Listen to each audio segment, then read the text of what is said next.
up, Pom-Pom? Just got a message from the Xianzhou La Fu. Looks like it'll conflict with our original schedule.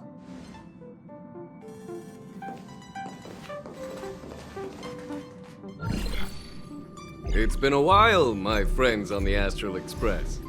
How's your trailblazing expedition going? Soon, the Xianzhou La Fu will be holding the Luminary War Dance.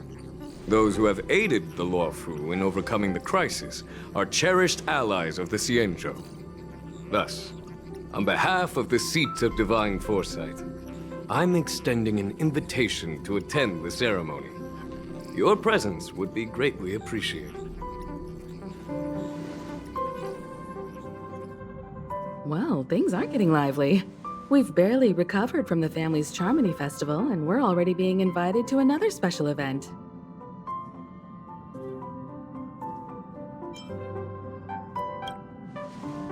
Yeah, me too. But wait, won't it look unprofessional if we attend 2 ceremonies in a row? Aren't we supposed to be focused on restoring astral charts and doing some serious scientific exploration? So we should leave March behind to take care of the Express? Hey, that's not what I meant. I'm all for some fun. I just hope there won't be any surprise party crashers, like Friday or Saturday.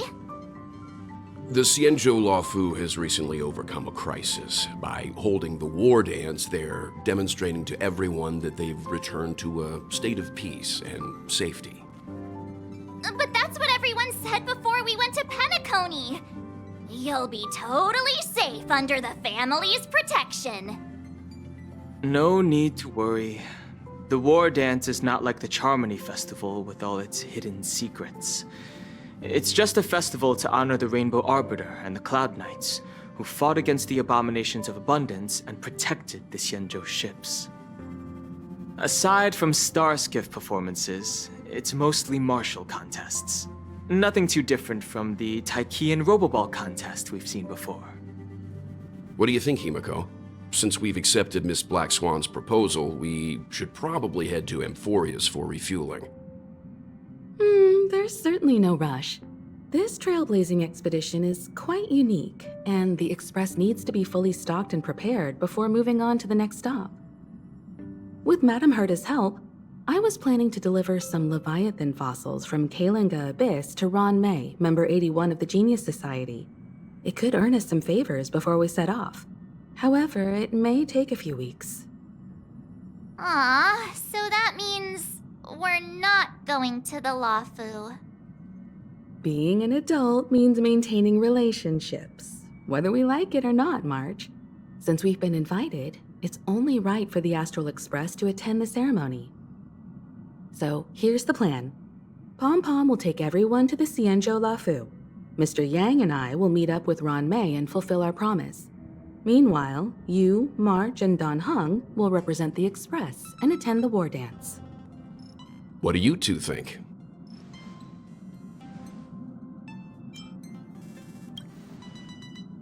Himeko and Mr. Yang will be busy with serious research. Besides, fossils can't compete with martial contests when it comes to fun, right? Plus, you're the only one with so many friends on the La Fu. I'll be lost if you don't come along. You've gotta lead the way. Now that everyone's on board with the plan, it's time to warp to the Xianzhou La Fu.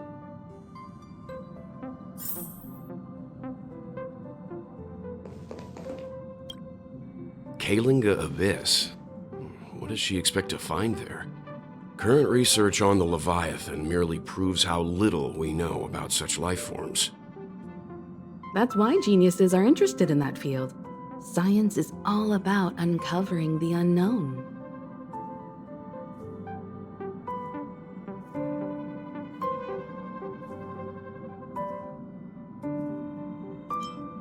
Don't miss us too much.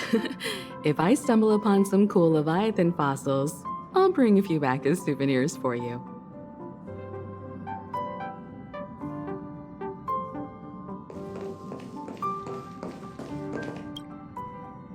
Himeko really knows how to convince people. Between Leviathan fossils and the war dance, the latter definitely sounds more fun. By the way, Danhung, this time you'll be taking a stroll with us on the Lafu, right? And just let you two wander around aimlessly on the Luofu by yourselves? I don't think so. Plus, Mr. Yang is right. The Ambrosial Arbor crisis just ended, and both the long life and short life species are still feeling uneasy. And that's why Jing Yuan wants to organize the war dance, to show that the Xianzhou Luofu is stable and safe. And since he has extended an invitation, it's only right that I visit my old friend.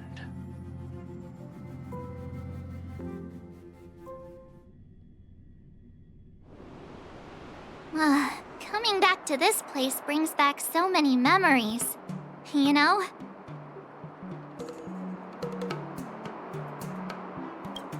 Hey, I'm not actually gonna recite a poem. I was just thinking about all the twists and turns we went through when we first arrived on the Xianzhou. This time, we're not being forced or enticed or chasing after wanted criminals. And we didn't have to sneak in through the cargo dock. This trip has been incredibly smooth. Quite unusual, I must say.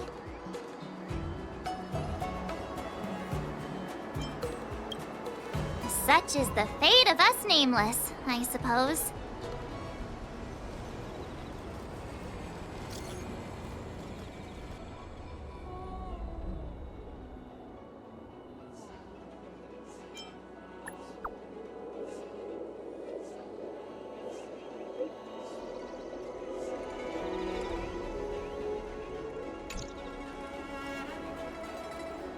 Is the Starskiff Haven always this crowded? Oh, there's so many people here. I can barely hear anything. Yanqing said General Jing Yuan sent him to welcome us. But where is he? Let's wait for him in front of the loom. It's the most prominent landmark on the dock. Hey, you guys! Hold on a moment. Did they just call us? Look at their outfits. They're from Penacony, right? Are you familiar with the Xianzhou Luofu? We know a little bit about it. What do you need? We're from Penacony. Maybe you've heard of it. We came to this ship to gather interesting materials for making dream bubbles. Oh, we just left there. Oh, talk about coincidence. That's great. Do you know any must-see attractions on the Luofu? Exactly! We're Xianzhou experts. Most of the tourists around at the moment are here to attend the war dance. And that's why we're here too. Yeah, we know about that ceremony. But isn't the fighting ring still closed? I've heard the ring was actually converted from a huge decommissioned Luofu fighter jet. No doubt about it. It's a massive fighter jet. It's got to be larger than a civilian starskiff. But for now, all we can do is wait until the war dance starts in a few weeks before we can board it. We've still got work to do, so we can't just sit around waiting for it to start. That's why we're asking you about some must-see attractions. We're looking for unique experiences that you won't find on Penacony. Our clients love these kinds of dream bubbles the most. You're the expert here. Give them some suggestions. That's indeed a good idea. While the dreamscape on Penacony is all artificial, Scale Gorge Waterscape is a celebration of nature's resurgence. It has some remarkable scenery. Awesome! I love being out there in nature. Let's go to Scale Gorge Waterscape first. I'm a bit worried that nature-themed dream bubbles might be outdated. But hey, let's go check it out anyway. See you later. Maybe we'll run into each other there in a few days. Look, Yanqing's here. Really? Let's go catch up with him!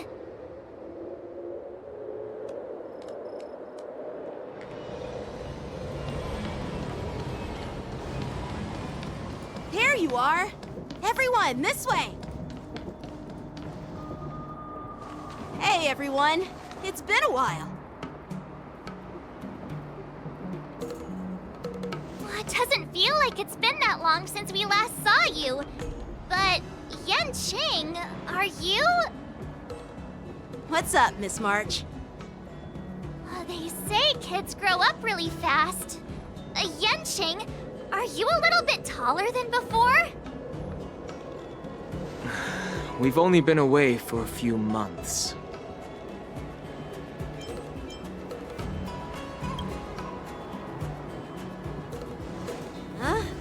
What are you doing? Sorry, but after our previous adventures, I've become suspicious of whoever greets us first. Do you have to be suspicious around me too? You know, the last time we came to the Xianzhou, the first person who greeted us was... I get it. Better safe than sorry. Seriously, I've never seen the Luofu so lively before. I was a bit worried that holding the war dance right after the Ambrosial Arbor crisis might be too soon. But seeing the bustling Starskiff Haven, I understand why General Jing Yuan chose this timing. Yep. There's people from other delves and travelers like you three who have come from afar. With the war dance coming up, there's a huge number of visitors pouring into the Starskiff Haven. The Cloud Knights are working hard to keep the security tight. The General said this ceremony would help the Xianzhou Luofu recover from the crisis. It's a way to showcase our martial spirit, reassure people, boost morale, and attract visitors from other planets to promote trade and peace. By the way, the Xianzhou Alliance places great importance on this ceremony too. The Xianzhou ships, the Zhuming and the Yaoqing, have both sent messengers to offer their blessings.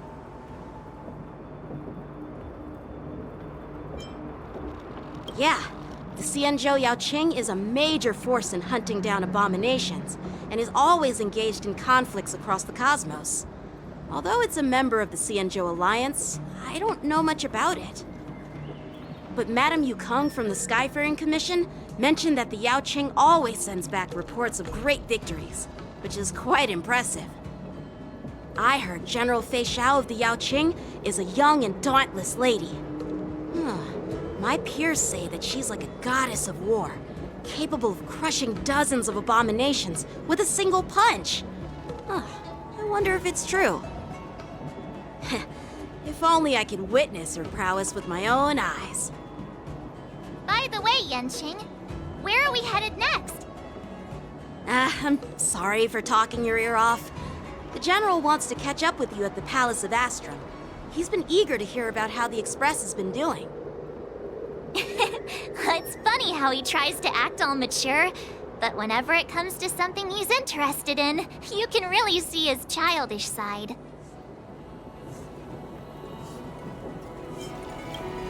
I agree.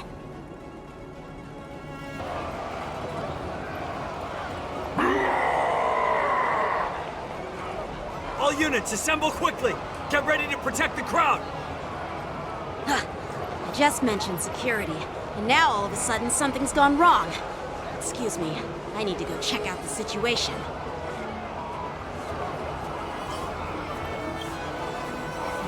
Hey, what's that supposed to mean? We'll go with you.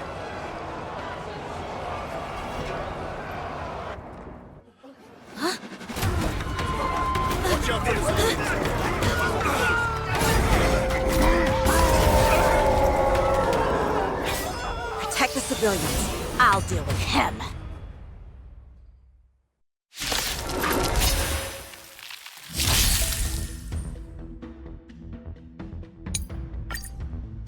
Borison? Why are there Borison here?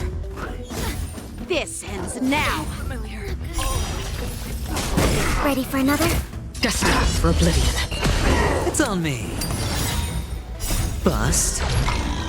Or maybe I'll take it all. Watch your head. I weep for the departed. It too shall fall.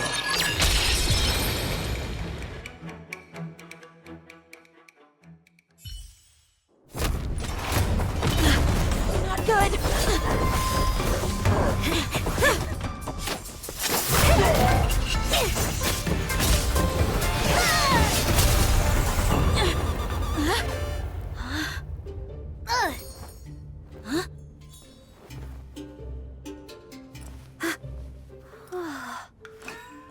Thanks for the help.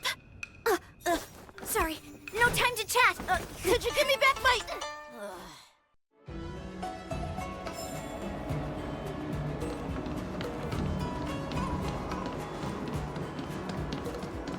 Wait! My sword! I'm sorry, but I'm afraid we'll have to put our plans on hold for now. I need to find out what's going on.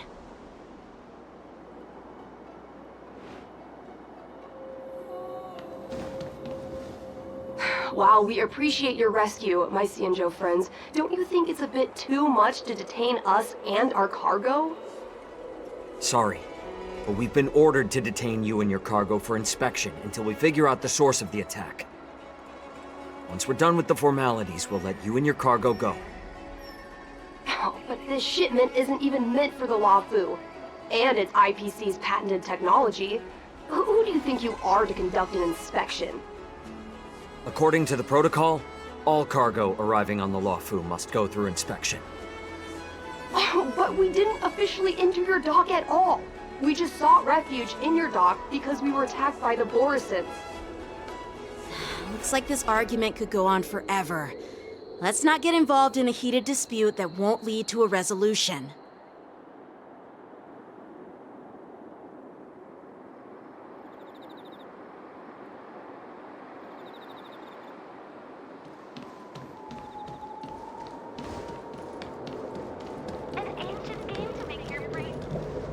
Who's in charge here? I need some answers. It's my fault. We let our guard down for a moment. I take full responsibility. With the war dance approaching, safety should be a top priority. Now, tell me, how did Borisin prisoners end up in Starskiff Haven? According to the protocol, Borisin prisoners should be held on a Starskiff and taken directly to the shackling prison under strict supervision without ever touching the ground. Who allowed a prisoner transport ship to dock at the passenger terminal? Please don't blame this captain. This incident involves the Zhu Ming's diplomatic vessel. Who are you? I'm Liu Jun, an officer of the Patrol Defense Squad. Thank you for your help, Lieutenant Yanqing. The situation unfolded rapidly, and it shouldn't be held against the captain. Here's what happened. An IPC transport ship was attacked by the Borisin just before arriving, and the Zhu Ming's diplomatic vessel came to the rescue. They fought off the Borisin pirates and imprisoned them on their ship. So, an IPC ship was attacked by the Borisin near the Luofu, and the Zhu Ming envoys saved them? Sounds complicated. Honestly, it gives me a headache too. The Zhu Ming diplomatic ship, adhering to standard procedure, docked at the passenger terminal to hand these criminals over to the Luofu.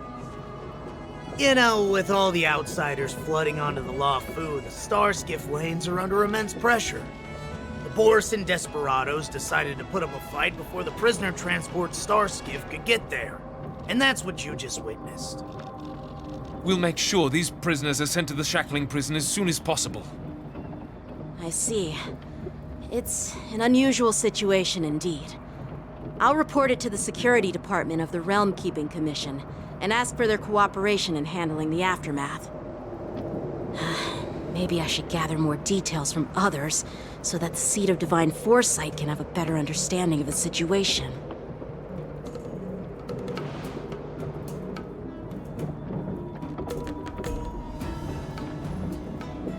Oh, you look much maturer now, Liao Yanqing? Please don't tease me, Miss March. The situation on the Xianzhou before the war dance is like a calm lake that can be disturbed by even the smallest pebble, capable of generating far-reaching ripples with even the slightest disturbance. What are those people? I mean, those monsters we just dealt with? Those werewolf monsters are known as Borisin. They are abominations of abundance, and we've been fighting them for a very long time. The Borisin have been a powerful force for a long time, plundering and enslaving many worlds. The threat they pose is just as terrible as the Swarm disaster, and the Alliance even had a fierce war with them 3 decades ago. Their presence has faded over the years, but who would have thought? According to that officer, they attacked an IPC ship near the Shenzhou Luofu. Such a brazen attack seems quite unusual to me. Yeah, that's what I find strange too. It seems like the IPC and the Borisin have some serious grudges. Well, enough with the chit-chat. The General wants me to take you to the Palace of Astrum. I'd love to chit-chat a little longer, but there are some things that can't be left unchecked. Is it a serious matter?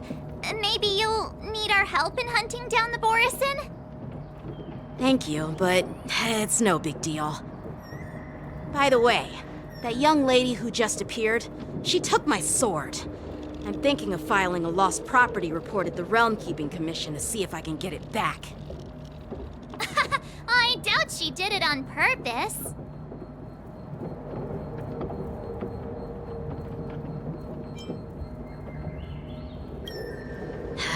Don't remind me. I just zoned out for a moment, that's all. All right, let's not keep the General waiting. Don't worry. There aren't many people out there with that kind of talent. It shouldn't be too hard to find her.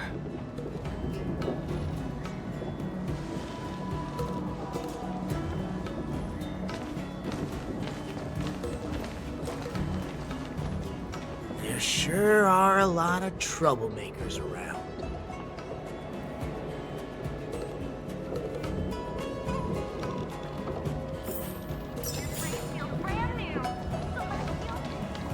Success and failure.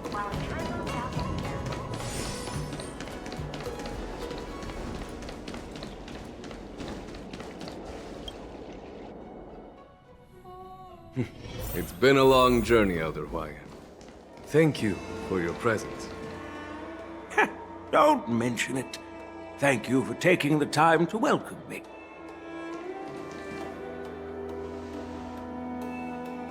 General, I brought our guests from the Express. Oh, I'm sorry for my bad timing. I didn't know you were meeting a guest, General. Don't worry, you're just in time. It's been a while, my friends from the Astral Express.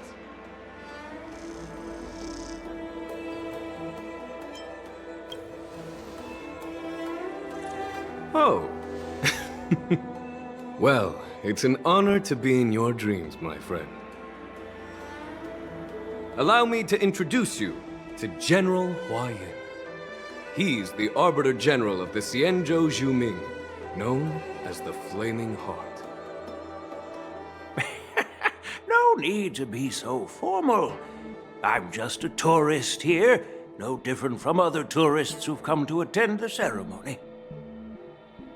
Elder Huayan is not only one of the Arbiter Generals, but also the Furnace Master of the Artisanship Commission. Besides his martial skills, he excels in forging various weapons. Such talents are unique, even among the Arbiter Generals. Be it Arbiter General or Furnace Master, these are merely titles given to me long ago. I've retired several times already, but with the current change in circumstances, the Marshal has called me back to duty, and I had no choice but to answer the call. Well, in the end, I'm to blame. Living such a long life naturally brings its share of disapproval. It's an honor to meet you, General Huayan. It's my honor to meet you, General Huayan.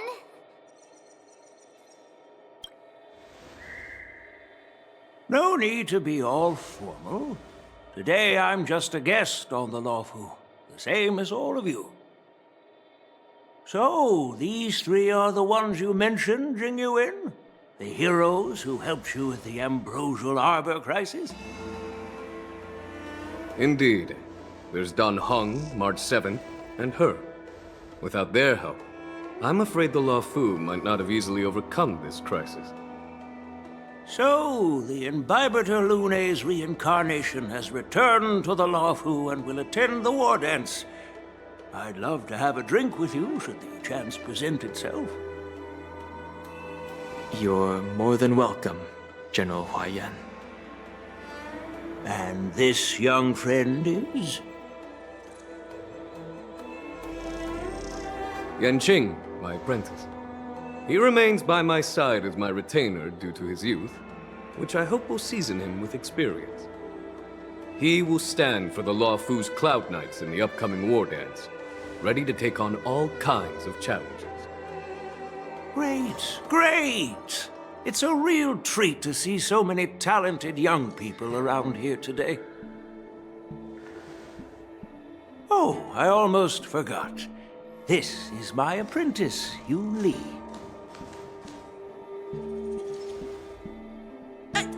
It's you! Oh, it's you. Hello. Oh, you two already know each other? Guess we don't need any introductions, then. What a coincidence! I was afraid I'd have trouble finding this girl. Oh? Now you've piqued my curiosity. Tell me, how did you two become acquainted? She helped me capture the escaped Borisin prisoners at the Starskiff Haven. Allow me to express my gratitude for you. But when you left, you took my flying sword with you. Your flying sword? Oh, so that's why I found a dagger in my bag. Turns out it's yours. Yes, it is. Now that we've met again, I hope... Nope, that won't do. Won't do? You want your sword back, right? Well, you can't just take it back. On the Juming, when you lose your sword on the battlefield, you have to reclaim it on the battlefield.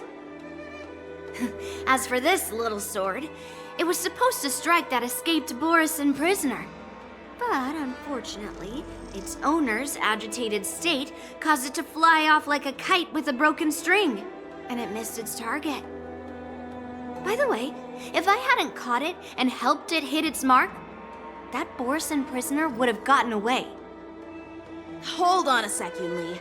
You took my sword without even asking, and now you're refusing to give it back? So much for Lawfu swordmasters.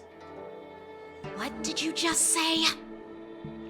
If you just stepped up and took your sword back from me fair and square, I would have totally respected you. But nope, you tried to play it down, expecting me to just hand it back to you like it's nothing. In front of everyone.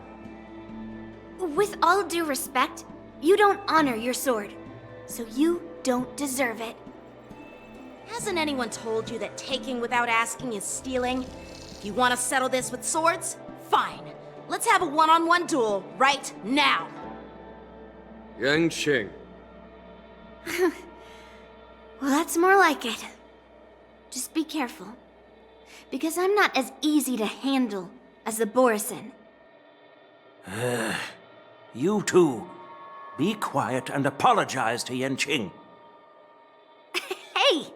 Whose side are you on, Grandpa? I don't take sides. It's a small misunderstanding, and an apology would be too much. I've heard about the Zhu Ming's incredible swordplay and craftsmanship. most notably the legendary Flamewheel Octet. Seeing Miss Yoon Lee, who is among those ranks today, well, I must say she definitely has that fiery edge. Such grandiose names.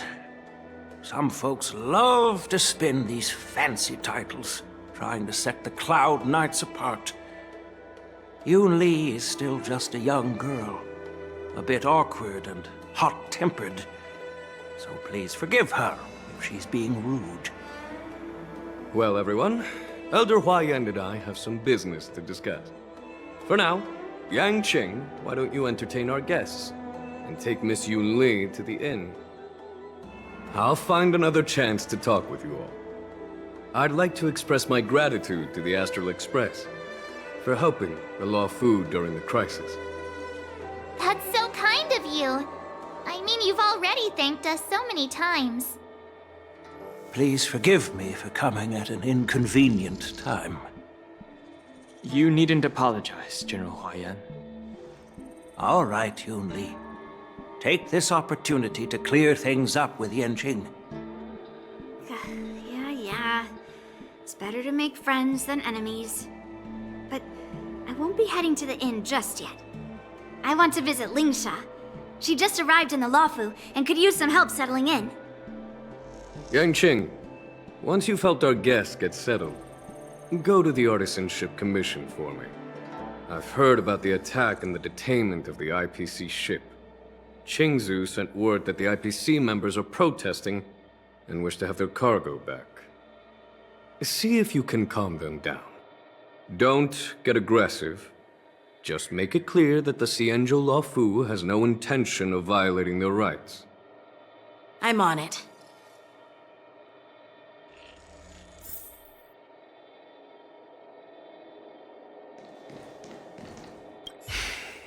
I'm sorry for Yang Qing's rudeness. Not at all. Taunted by Yoon Lee like that, even a training dummy would be angry. You've taught your apprentice well. If it were me in my younger days, I'm afraid I'd have drawn my sword and fought. Yanqing can understand your concerns. On the other hand, Yoon Lee is still a naive girl who's only interested in swordplay.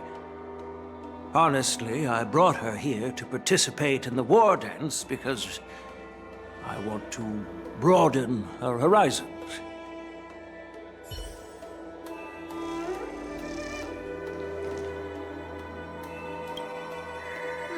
This trip is totally worth it. Compared to the Juming, the Luofu is so much livelier. But it's a shame the Luofu swordmasters don't seem that great. Glad to meet you too. Are you here to participate in the war dance? Of course. To honor martial arts, the Cloud Knight's ring is always open to outsiders. If you can defeat the ringmaster selected by the Xianzhou, you'll not only win rewards and prizes, but also be making a name for yourself. Sounds tempting, doesn't it?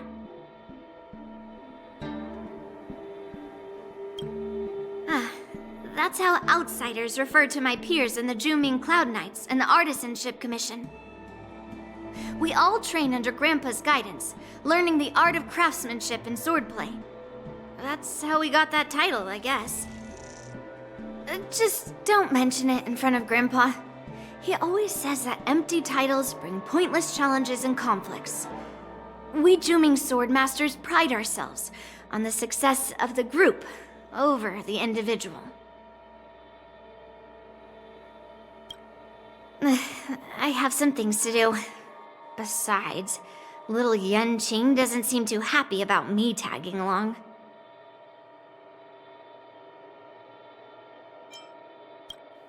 Yeah, you're right. I took it with my skills. So I guess you can say I'm a robber or something. How dare he imply I'm a thief? Totally different. Besides, the sword seems scared of its own master. I'd like to ask him, you claim to cherish your sword as your life, yet you don't even recognize the state it's in right now? I didn't intend to keep his sword. I was planning to take this chance to return it to him. But now, I've changed my mind. I'll give that poor flying sword some proper maintenance. I won't consider returning the sword unless he learns how to say please, hello, thank you, and sorry. So he can forget about it for now.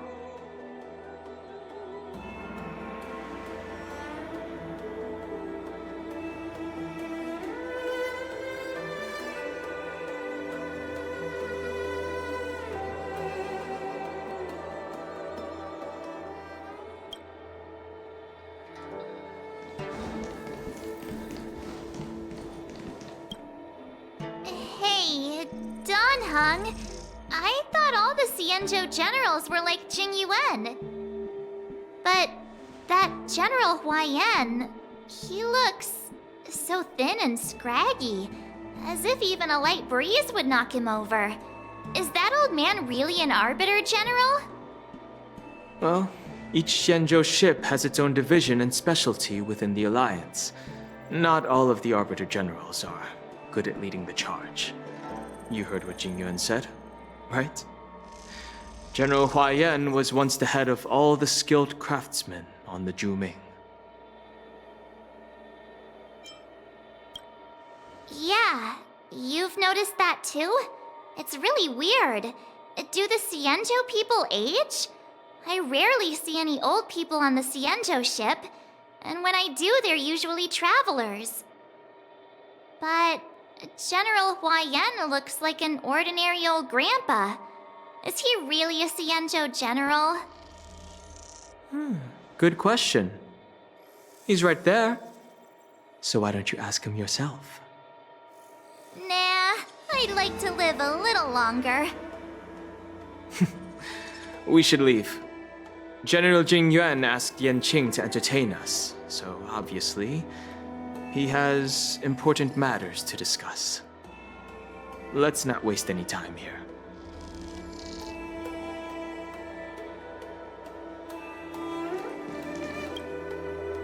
This is the report Qingzu just sent me.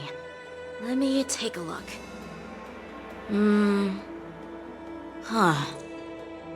Looks like the General has given me a tough challenge. He wants me to try and help put the IPC's mind at ease. Well, it's not exactly a test. As Cloud Knight officers, we not only learn the art of war and martial arts, but also occasionally have to handle diplomatic disputes. It's just, you know, talking things out isn't as straightforward as duking it out with weapons on the battlefield. This is especially true when you're up against the IPC, with their non-stop corporate babble. Well, let's not worry about that for now. Shall I take you to the inn?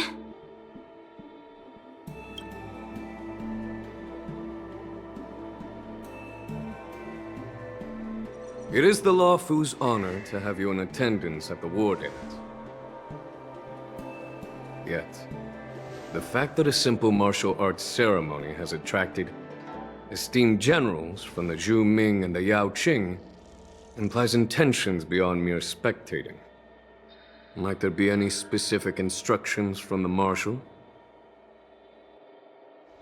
You're overthinking it, Jing Yuan. As I said, I'm here to broaden my granddaughter's horizons. I have no ulterior motives. However, I have no clue what the Yao Qing Arbiter General has in mind. Do you remember when you accepted this position? I told you that an Arbiter General's battlefield goes beyond the physical one. You'll need to lead and manage everything on the Xianzhou. The title of Arbiter General holds a weight far greater than its literal meaning. So many years have passed, and you've done well. However, longevity for the Xianzhou people can be a curse. Living too long means that every mistake you made will lurk in the shadows. And one day, they'll eventually catch up to you. The Marshal knows everything that has happened on the Lawfu. As for the Merlin's Claw of the Yao Qing, she has come specifically for you. Speaking of which, why hasn't she arrived yet? They say the Merlin's Claw strikes like lightning. Being late isn't her style. That's not true, General Huaiyan. She's been here a while, but I'm sure you've heard of her unbridled nature. As soon as she disembarked from the star skiff, she mentioned having something to attend to and simply disappeared. You must be the messengers from the Xianzhou Yao Qing, I assume. We are Jiaoqiu and Moza, retainers of the Merlin's Claw. It's an honor to meet you in person, Arbiter Generals. Now this is interesting. A guest who doesn't come to visit but sends a message instead. What does she mean? Tell me, what could be more important to her than coming here? Master heard about a spectacular view in Scale Gorge Waterscape. I believe she went there to enjoy it. A spectacular view? Ha! Did you hear that, Jingyuan? This person is being sarcastic. Please do not misunderstand me, General Huaiyan. I was simply stating the truth. Master thought it would be inappropriate to keep you waiting, so she sent us here. Once she's finished with admiring the scenery, she'll personally come and apologize to the both of you.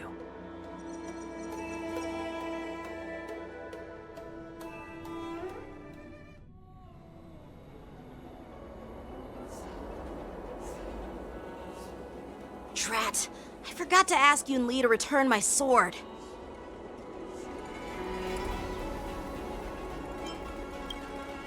Unacceptable. Every sword is precious to me.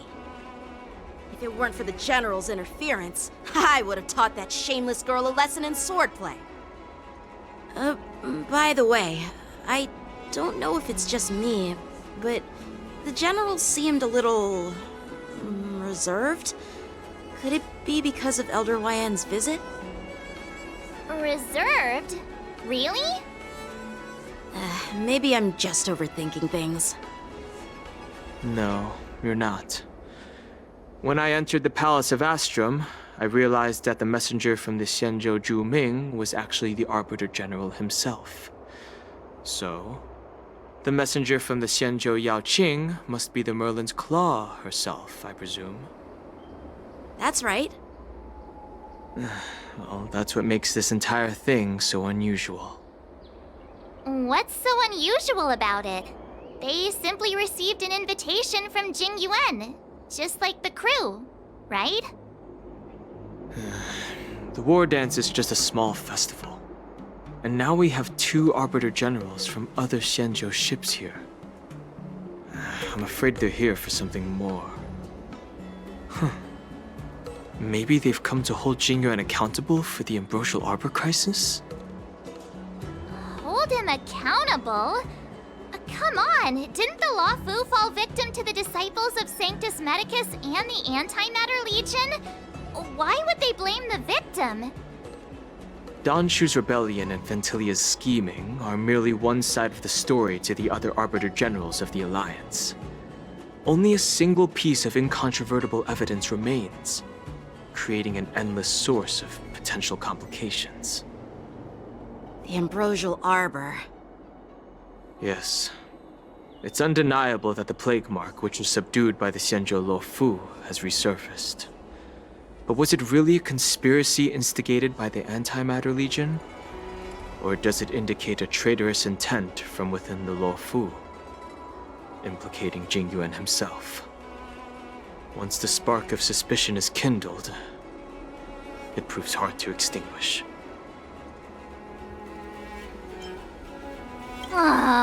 What was I thinking?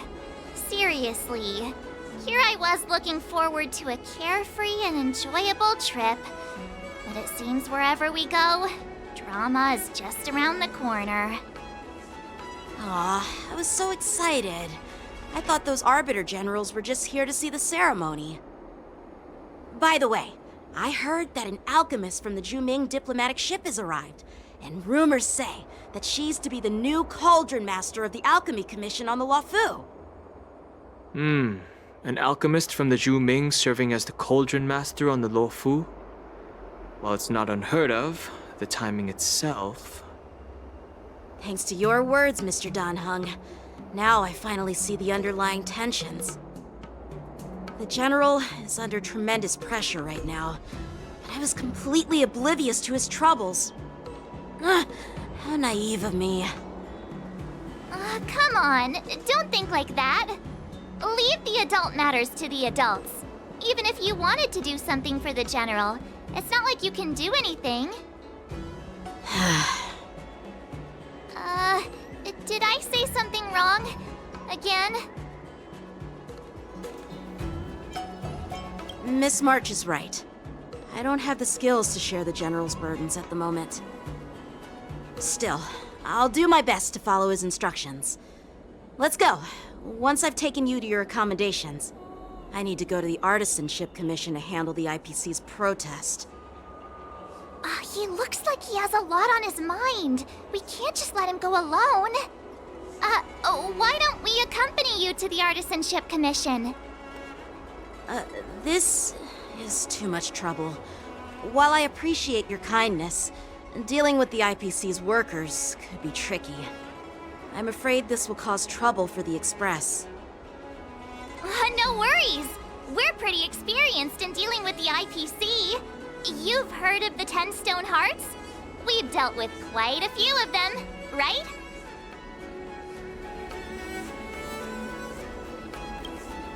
Hey, who's bragging? Anyway, this time it'll just be a few ordinary IPC workers. Surely you don't think they'll be even trickier than adventuring, do you? Well, since you're willing to help, I won't decline your kindness. Let's head to the Artisanship Commission and meet them.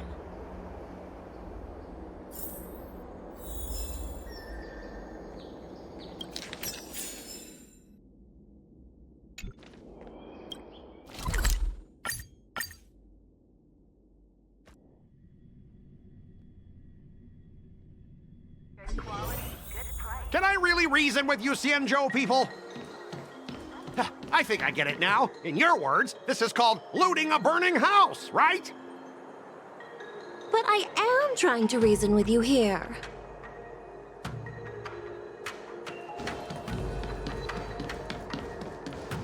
That toxic voice sounds familiar. Haven't I heard it before in Aurum Alley? You know what? This isn't my first time dealing with the Skyfaring Commission. I can handle your unreasonable ways.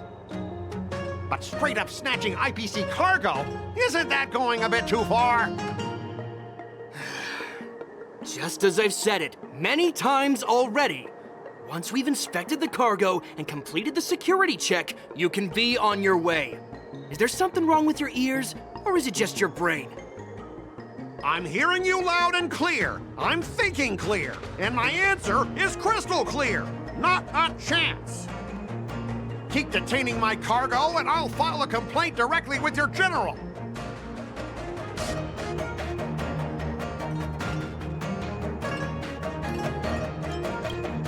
I was gonna ask you the same thing. Why do I keep running into you? You're staying on the Xianzhou, are you? What terrible luck. Wherever you go, disasters aren't far behind. Aren't you the guest from the Astral Express? What brings you and Yanqing to the Artisanship Commission?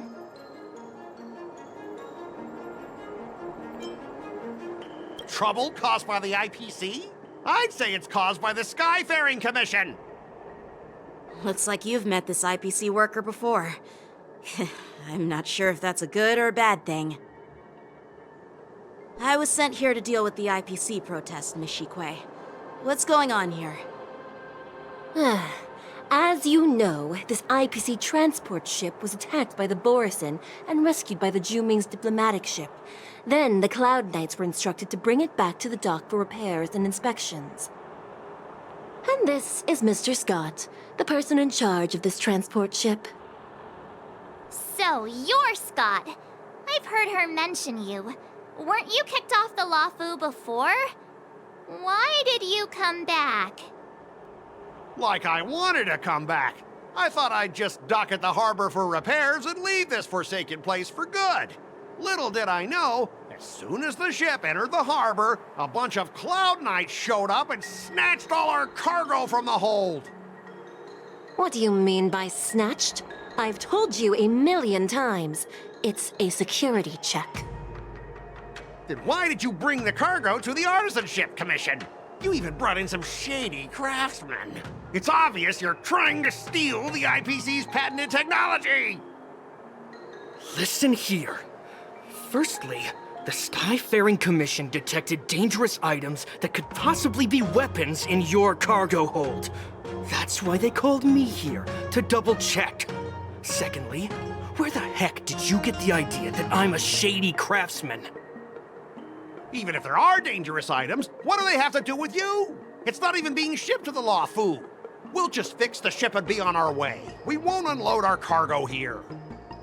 But you'll have to stay in the port for several days before your ship is repaired and you can take off again. How can we just leave unchecked items sitting here? I understand, but we don't need to disassemble the cargo if it's just a security check, right? In most cases, we don't. However, our scans discovered that the cargo doesn't only contain machinery, but also some substance that resembles biological tissue. Biological tissue? Does this crate contain living things? I'm afraid we'll need to wait for the Alchemy Commission for further confirmation. In any case, according to our regulations, we need to unseal one of the crates for further examination. But this IPC specialist has been hindering us on the grounds of patent secrecy. The Alliance's regulations on biological products are very strict. Without further inspection, there is no way for the Skyfaring Commission to release the cargo. Oh, really? Fine! If anyone lays a finger on that shipment, they'll have me to deal with. It doesn't matter if it's mechanical or biological. It's none of your business. I'm filing a complaint against the Skyfaring Commission's ridiculous regulations. This Mr. Scott seems stubborn and difficult to persuade. Honestly, I really don't want to have a vicious confrontation with the IPC. I heard how you helped Aramali. The IPC representative back then was Mr. Scott, right? Since you've dealt with him before, it looks like I'll have to rely on you again. What are you guys whispering about over there? Just hurry up and give us back our cargo.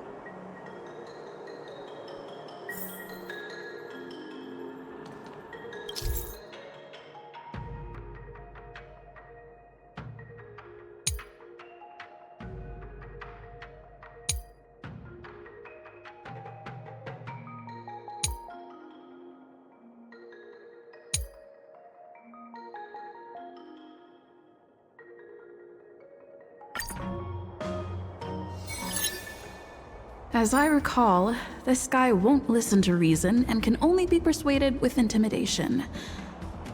But he does seem to follow rules to some extent. Let's use that against him. Speaking of regulations, we have our own laws and regulations too. According to Article 4 of the Cienjo Alliance IPC Trade Consensus, the Alliance and IPC shall never infringe on each other's intellectual property rights.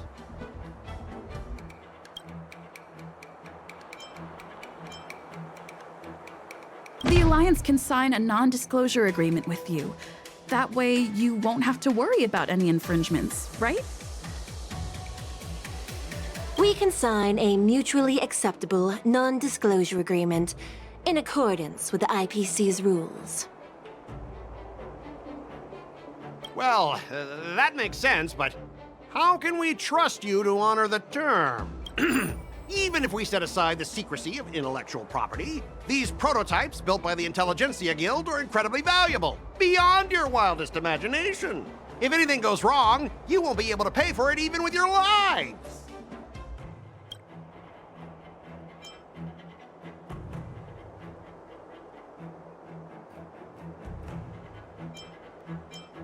give us an exact amount, Mr. Scott? If there's any damage after the inspection, the Express...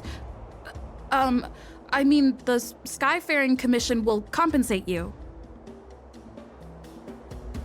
The Skyfaring Commission. Yeah, they will compensate you, provided a detailed report of the damage is submitted. I don't doubt the financial strength of the Skyfaring Commission. However, this is not just about money. Besides, the cargo on this transport vessel belongs to the Intelligentsia Guild. If you want to inspect the cargo, shouldn't you at least call in a member of the Intelligentsia Guild to be present? According to the principle of territoriality, since your vessel is stranded on the Xianzhou, the Skyfaring Commission has the right to inspect it. Indeed. According to Article 27 of the Xianzhou Legal Code, all official and private goods upon entering the port shall be subject to inspection. Failure to submit to such inspection shall be deemed equivalent to the possession of unlawful items and shall be subject to legal ramifications. Huh? My synesthesia beacon must not be working, because I have no idea what you just said. Simply put, if you insist on hindering the inspection, we'll have to treat the cargo as unlawful items and confiscate it. Confiscate it? How can you Xianzhou people be so unreasonable? If this were pure point, and incoming cargo posed a safety risk, the IPC would take it in for containment and disposal, correct? That's true. But the IPC sometimes makes exceptions. For example, they've always given special terms to Xianzhou vessels. Well, you guys sure know how to argue your case. Fine, I'll allow you to do the security inspection. It's just that, I need some time to sort things out. This is a big deal. Let me talk to headquarters first. So, Mr. Scott, are you just stalling for time and planning to leave the Xianzhou as soon as your ship is repaired? To avoid the Skyfaring Commission's inspection? Well, IPC staff are free to come and go, as long as they don't break any laws. Yeah, you've got some insight there. Who are you again?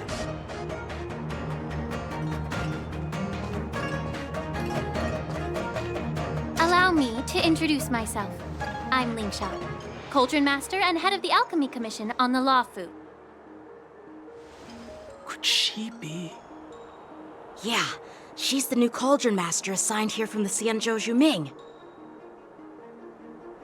I received a report from the Artisanship Commission about cargo containing samples of unknown organisms. It said they needed help from the Alchemy Commission. I had nothing better to do, so I came myself. It's fine, Mr. Scott. If you really don't want your cargo to be inspected, it doesn't matter.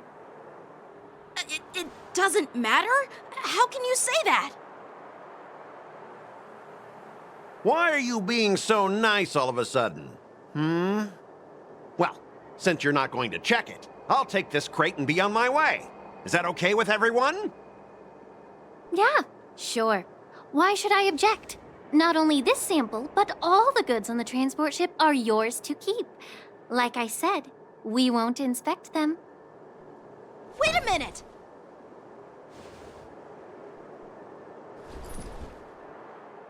Well, that's more like it. If only the young displayed a more reasonable attitude, we could have sidestepped that altercation just now. Our ship will leave in a few days once the engines are repaired. Your ship can leave whenever you want, but I'm afraid I can't say the same for your cargo. According to the import and export regulation signed between the Xianzhou and IPC, all biological shipments can only leave the port when they have confirmed to be of no threat, or when all biological activity expires. Since we can't determine if your shipment is safe for the environment, I guess we'll have to wait for its biological activity to expire. Let me check the previous cases. Normally, it'll only take around 47 star calendar years. Only 47 years?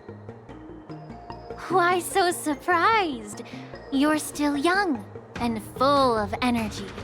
I'm pretty sure you'll live few more decades. Have some confidence in yourself. Ha! Typical of a long-life species. Your words are dripping with sarcasm. While you may not care about time, I do. I'll be demanding double compensation from the Skyfaring Commission for every minute wasted. Sure thing, Mr. Scott. You seem pretty confident that your career and life will last long enough to witness this victory unfold.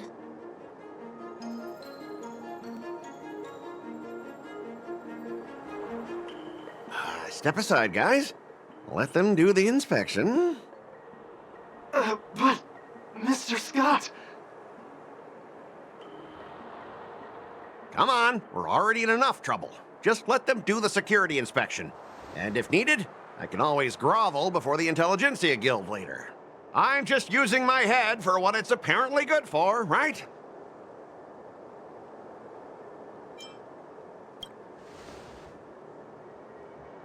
Well, honestly, at least you're not as annoying as that woman. Bro, just do the inspection. This lady is really something else.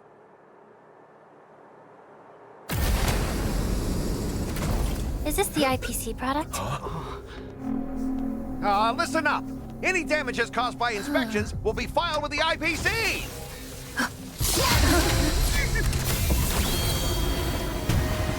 Turn it off!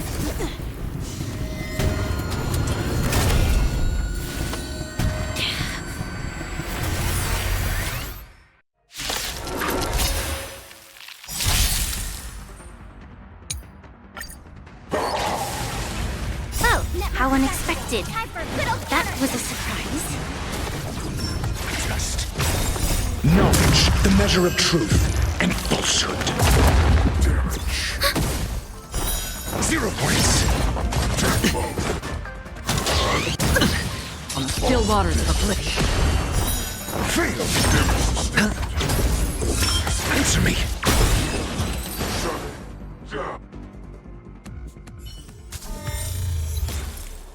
Were you seriously planning to leave this stuff unchecked at the dock for days? That's way too dangerous.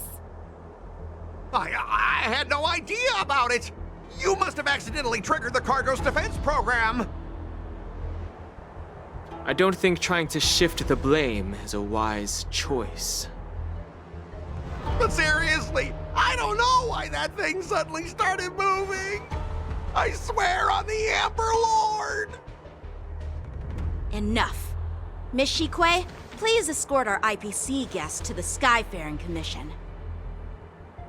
I'm on it. Please follow me, Mr. Scott.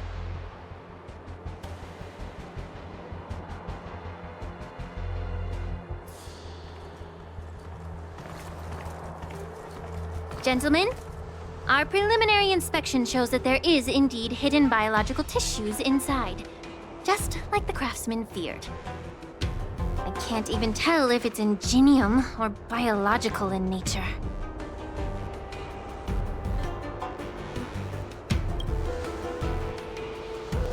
The core of this device is what they call wetware in industry slang.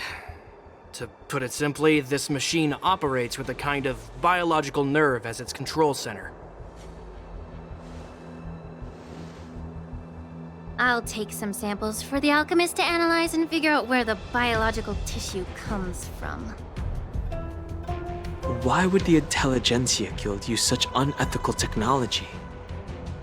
Perhaps they're trying to create a new weapon? Whatever the reason is, it's probably why the Borison attacked the ship.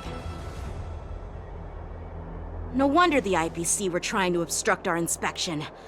I'll contact the Ten Lords Commission and ask the judges to come and give their final verdict on this. According to our rules, all prisoners and weapons involving dangerous creatures must be taken to the shackling prison for further sentencing. After all, it's the safest place on the Luofu. As for you, Mr. Craftsman, please go with the Cloud Knights and explain the situation to the judge.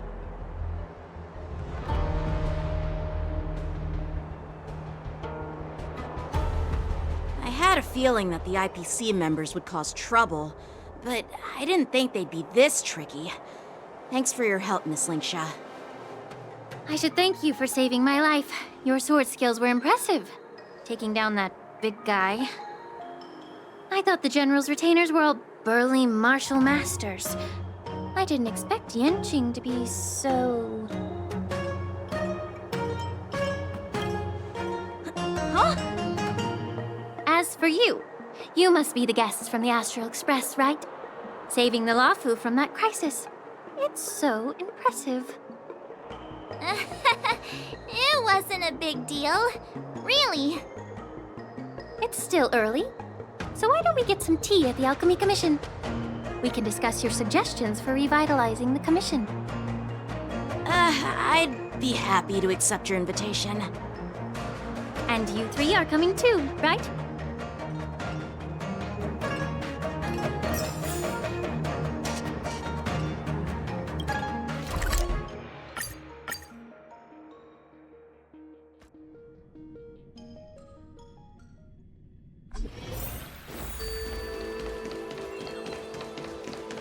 I'm here. News is spreading pretty fast. All these years, and the view at the Alchemy Commission hasn't changed a bit. The tides come and go, but the ancient sea remains the same. For us Vidyadhara, there's nothing more nostalgic than our homeland. You're a Luofu native, Miss Linksha? Yes, I grew up here, listening to the sound of waves while researching prescriptions with my mentors and peers at the Alchemy Commission. It's kind of sad, isn't it? Everything changes but somehow remains familiar. Just like you, Dan Heng, I traveled far from home, and now I've returned. Seeing the familiar scenery brings back a hint of nostalgia. The view here would be even better without the ambrosial arbor. Oh, really? I think that towering tree looks pretty impressive. Even if it's impressive, it's a plague mark. The Xianzhou have been fighting abominations for thousands of years. And now that the ambrosial arbor has been reborn, it's only natural for everyone to feel uneasy. Well, once a seed is planted, no matter how long it takes, it'll eventually sprout and bear fruit. In my humble opinion, the rebirth of the ambrosial arbor and the resurgence of the disciples of Sanctus Medicus were inevitable. The seed was already planted when the ancestors of the Xianzhou sought immortality.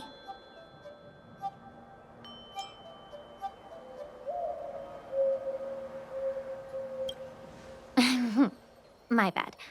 Well, since you went through the entire ambrosial arbor crisis firsthand, Dan Heng and Lieutenant Yanqing, I'd like to discuss something with you. What would you like to discuss, Miss Linksha? I was lucky enough to be chosen by the Alliance to come in and clean up all the old grime in the Alchemy Commission. Honestly, the Alchemy Commission is riddled with problems and has reached a point where fixing it seems impossible. I'm looking to remedy this problem, but was wondering if you could provide any insights. Well, even though I'm a Vidyadharan like you, I'm an outsider, just like my companions here. I can't really say much about a remedy, but I do have a piece of advice, Miss Linksha. The Vidyadhara and the Alchemy Commission on the Luofu have always been intricately connected. If you cannot distance yourself from these ties, Miss Linksha, changing the situation within the Alchemy Commission may be quite challenging.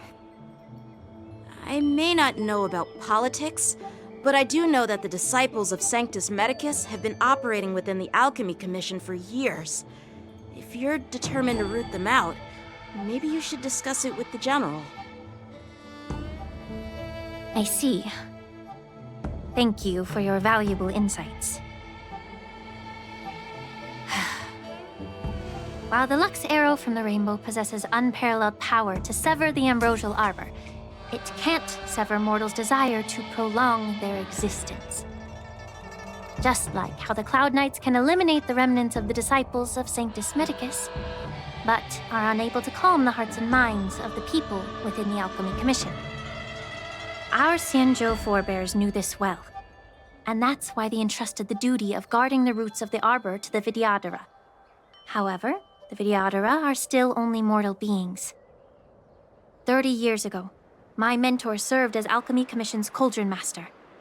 She recognized the emerging undercurrents and sought to cleanse the source of the disturbance. Unfortunately, even though she was skilled in the art of healing, she didn't understand the human heart or how to eliminate the sickness lurking within the depths of the Alchemy Commission. In the end, she was framed and exiled to the Juming. I was also implicated and had to leave the Luofu. And guess who arbitrated the case and handed down the sentence? None other than General Jing Yuan himself. What? You heard it right. The ones responsible for the corruption in the Alchemy Commission are not just the remnants of the disciples of Sanctus Medicus, but even the Divine Foresight himself.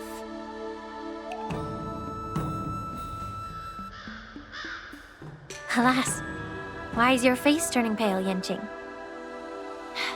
Don't worry about it. I understand that when someone holds a position of power, they may sometimes have to make tough decisions. I won't hold any personal grudges against him. Besides, at our age, holding personal grudges is a luxury we can't afford. Lingsha, you're back! I've been waiting ages for you.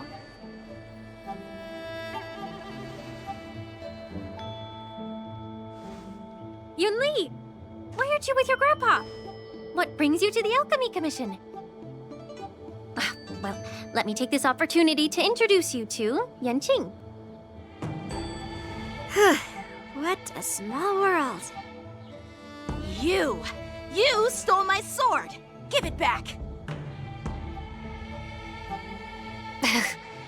I see. Let's skip the introduction part then. Why do I keep bumping into you? Are you stalking me or something? Of course not. Unlike you, Miss Yunli, I have important things to take care of. You, on the other hand, seem to have all the time in the world to wander around without returning my sword. Grandpa used to say that a sword reflects its master. I talked to your sword, and it told me that you've been distracted.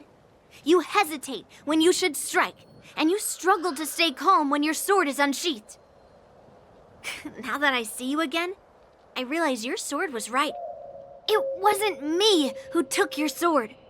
It was you who lost focus. Do you really expect me to believe that nonsense? I've been taking it easy on you because you're a guest from the Juming, but you're not taking the hint. Don't people from the Juming know you're supposed to return what you've borrowed? Just look at this flying sword. Even if I gave it back to you now, it'd just be taken away again in a few hours. You know the Cloud Knight saying, a Cloud Knight must never let slip their weapon, yes? Well, sure, I can give it back to you now, but on the battlefield, that's a whole different story.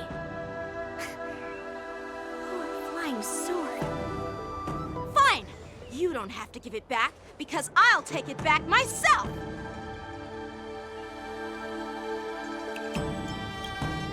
Between these two, who do you think is tougher, Dan Heng? Don't get me wrong. I'm just curious. Get ready to separate them. It is my first day at the Alchemy Commission.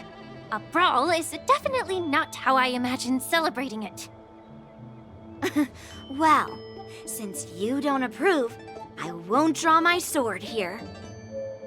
I didn't mean it in that way. Since you've already drawn your swords, you'd be disappointed if you didn't get to test one another, right? I've received reports that the delves near the Alchemy Commission are still infested with abominations. Seems like my predecessors left quite a mess. So, If you two want to determine who's better, why not focus on them instead of each other? Clearing out some abominations? Sounds boring. It's the Cloud Knight's duty to eliminate those abominations. You don't have to ask me twice, Miss Lingsha. I'll help you get rid of them.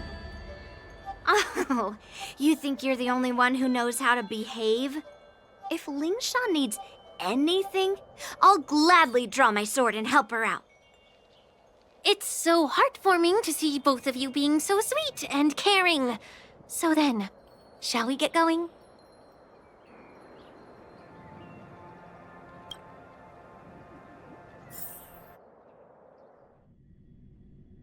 Ever since the disciples of Sanctus Medicus were eradicated, their experimental abominations have been festering here. If you want a contest, I'll be the referee. The one who kills the most abominations within an hour wins. Lingsha, as always, you're still an expert in making unpaid work sound so noble and grand. It's for your own good, little Yunli. While you desire to compete against each other, I don't want to see either of you getting hurt. That's really thoughtful of you, Cauldron Master. So, are you both ready?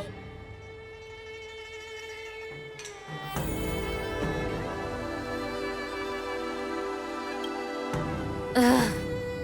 Looks like my predecessors left quite a mess. Let me say it again. The one who kills the most abominations within an hour wins. Be careful when you draw your swords, and make sure you don't hurt each other. Can we start now, Lingsha?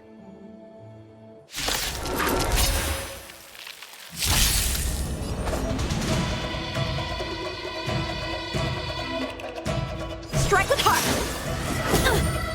Ready for another? On the still waters of oblivion. I didn't expect someone who can't even hold on to a sword to actually have some skill. Stand to earth! You've got style with those moves, but you're not striking where it counts. It's such a shame to see you misuse your sword like that. I weep for the departed. It too shall fall. Strike with heart! No dirty tricks, bust. Or maybe I'll take it all! All in! Ready for another? Again, on the still waters of oblivion. It's on me. Bladed flight! Swords descend! Net markers activated. Time for a good old counterattack!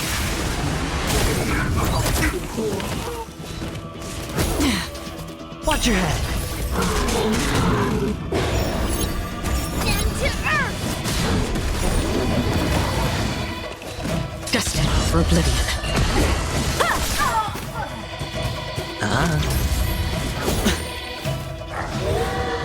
Ready for another? All in. Strike with heart! Again. Net markers activated. Time for a good old counterattack! On the still waters of oblivion. I weep for the departed.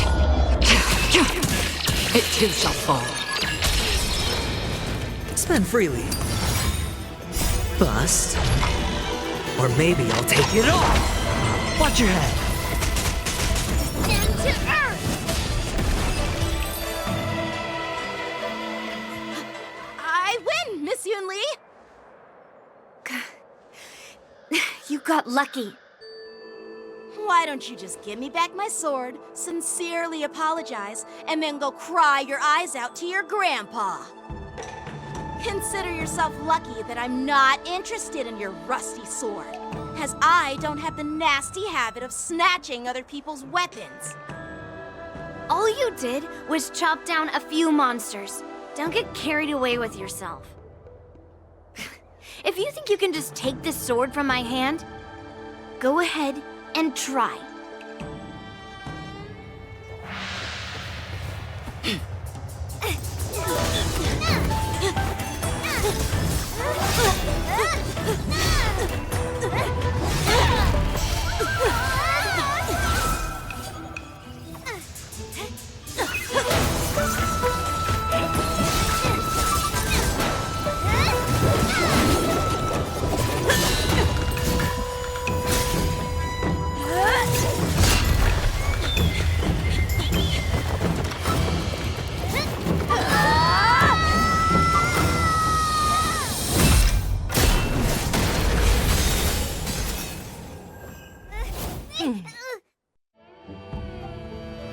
lot, my young friends.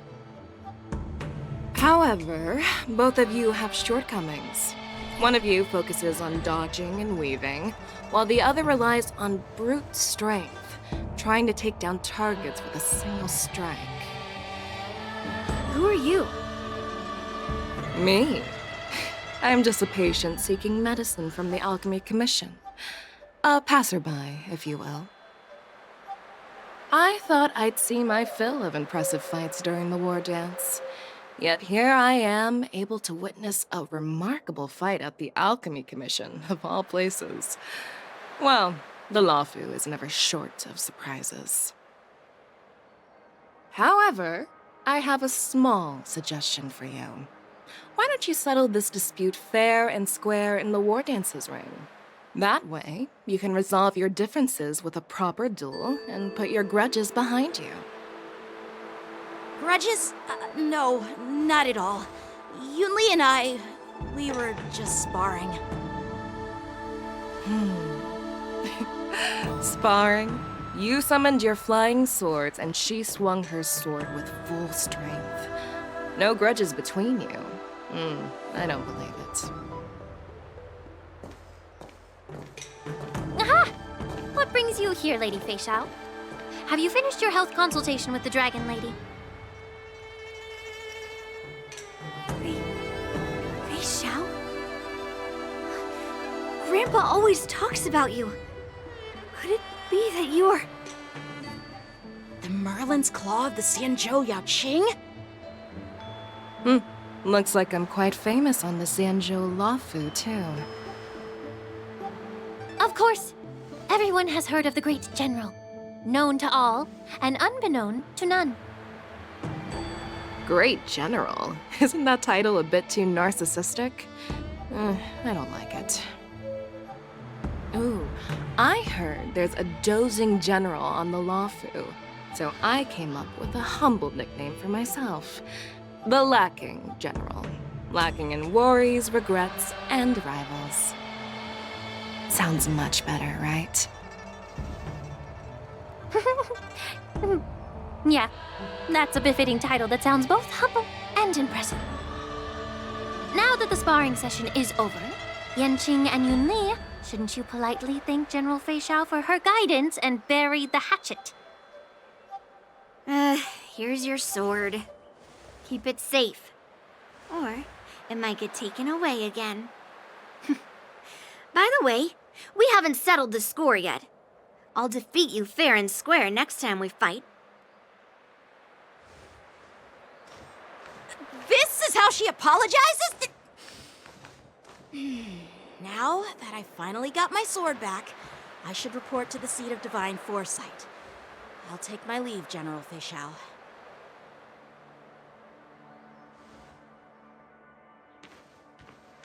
Oh, by the way, Miss Linksha, if you've got some free time, I'd like to invite you to the seat of divine foresight for a chat with General Jing Yuan. I think there's more to those personal grudges you mentioned earlier.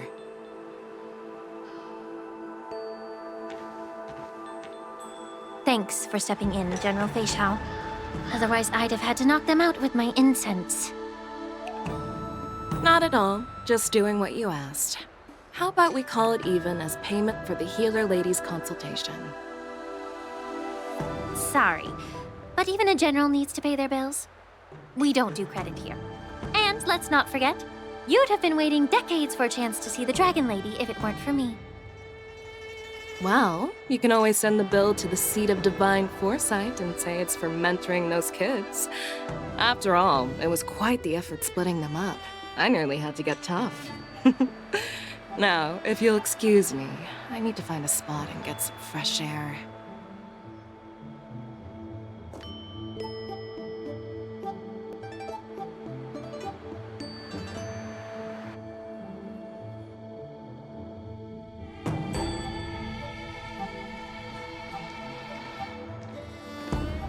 Back already?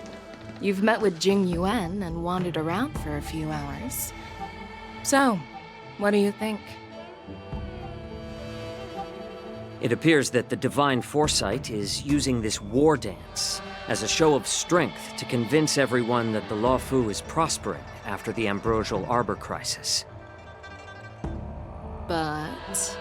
I know you're going to say but, right? But the influx of people attending the war dance is like a breeding ground for disorder and rumors. One wrong move, and the Luofu could be in a world of chaos. The Cloud Knights on the streets remain vigilant, so at the very least, General Jing Yuan is aware of this. As for other matters, I'm unable to say. I'd prefer to be excused from future meetings with generals. I'm just a military healer. And now all of a sudden I'm thrust onto the center stage having cordial chats with two generals? My work doesn't lend itself to being in the limelight either. Just stop whining. At least you're in one piece, right? Before getting in touch with General Jing Yuan, I wanted to put aside my assumptions and see his momentum. That includes the overall bearing of the Cloud Knights on the street, what people are saying, and how those close to him behave. The might of an army dwells not within its pawns, but within the force of its collective momentum. Recognizing this fact reveals the true measure of power. Thanks for enlightening me, General. A perfectly clear statement turned confusing thanks to your translation. You've made me lose where I was now. Anyway, this is how I operate in battle, so you might as well get used to it. Are you treating General Jing Yuan as your enemy? The longest-serving general of the Xianzhou Luofu. Do you think he'd have only a few enemies? By the way, General, you met the healer lady, yes? Could you show me the medicine she prescribed you? Well, the healer lady couldn't do anything about my condition. She just told me to enjoy some tasty food. So not even the famed healer lady could help? Don't worry. I'll fulfill my promise and find a way to cure you. Actually, I've found some leads. Well, life and death, Zhao Chou. It's all predetermined. Upon starting my military career, I made a pledge that the rest of my life would be dedicated to being the Xianzhou's spearhead, hunting down the abominations of abundance till the end of my days. As long as I can fulfill that deep-seated desire, I don't care how long I live. You asked if I view General Jing Yuan as my enemy. No. My real enemy has always been myself.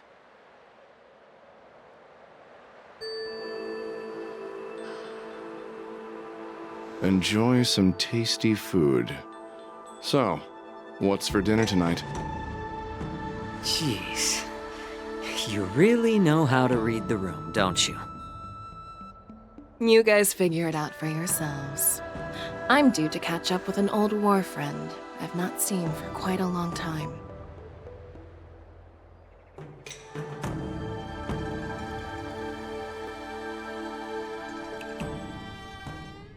Hey! Was that the Yaoqing general who just dropped in out of nowhere? Oh, she's so awesome! I mean, when Yun Li swung that massive sword, she just casually blocked her attack with ease. Mine too. Yeah. But to go up against Yun Li is quite impressive, you know? That aura of heroism and grace. It almost makes me want to learn Xianzhou swordplay. You think so too, right?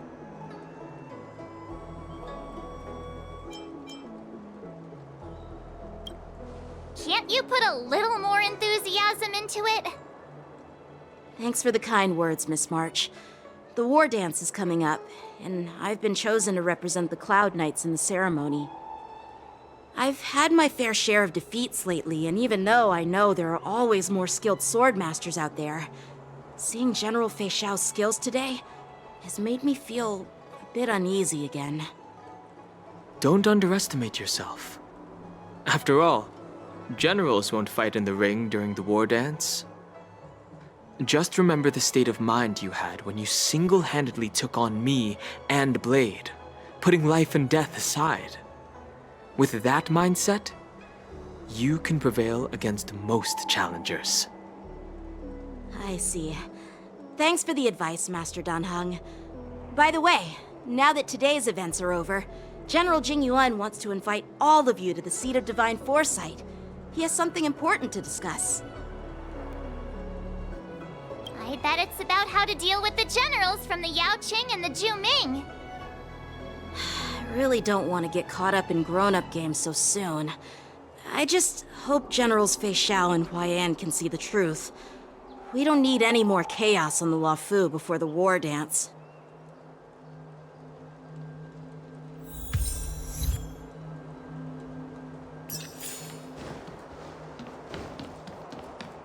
Need your extractor cleaned or your star skiff serviced? I don't believe cultured people love visiting here.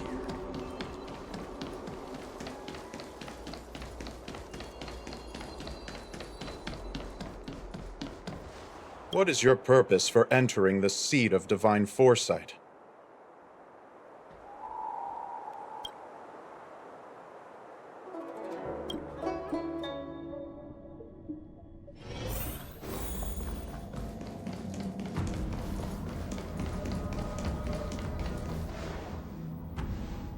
Earlier at the Palace of Astral, I introduced these guests from the Astral Express to you, Elder Huaiyan.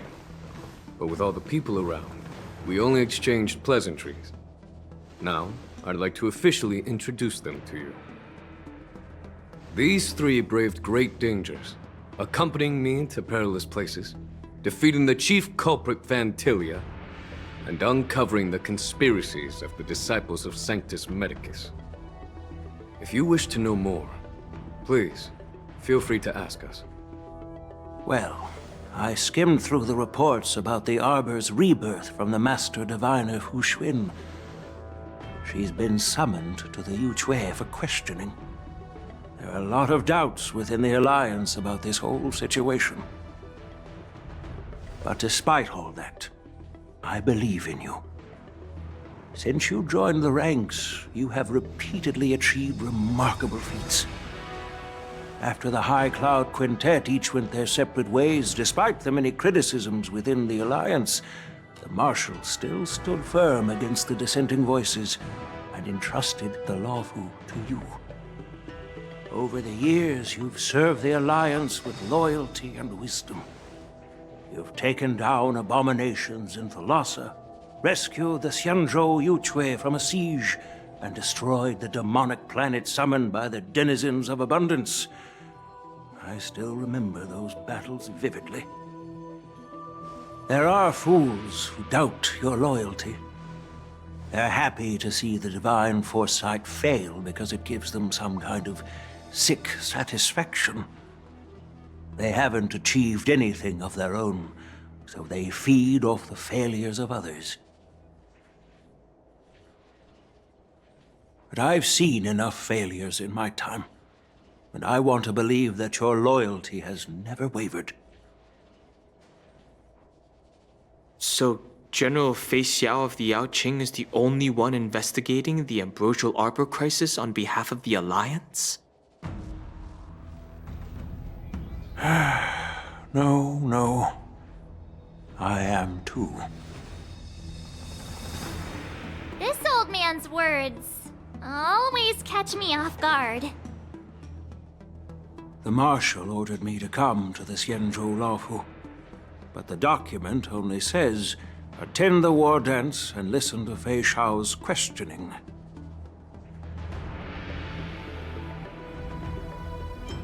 No need for that. You're all important witnesses. The Marshal is well aware of Jing Yuan's purpose in holding the ceremony, and understands the situation he is facing. She mentioned it because she believes both issues are important. Thanks for your kindness and sincerity, Elder Huaiyan. But is it appropriate to tell everyone here about the Marshal's orders By introducing the Express's witnesses to me alone, aren't you aiming to discern the intentions behind both my actions and Fei Xiao's? And whether there's any discord between us? Well, since I'm being open and honest with you, I encourage you young folk to do the same. As for the Ambrosial Arbor crisis, all I need to do is listen. General Fei Xiao will be the one asking the questions. To be honest, I'm more concerned about the timely start of the war dance. Oh, by the way, I've prepared a gift for the war dance.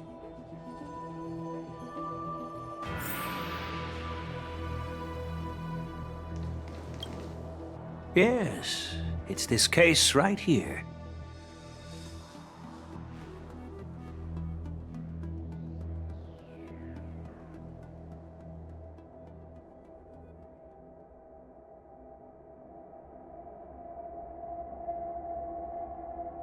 There will be numerous contests and celebrations during the war dance, and the main event will be the Ringmaster's Challenge.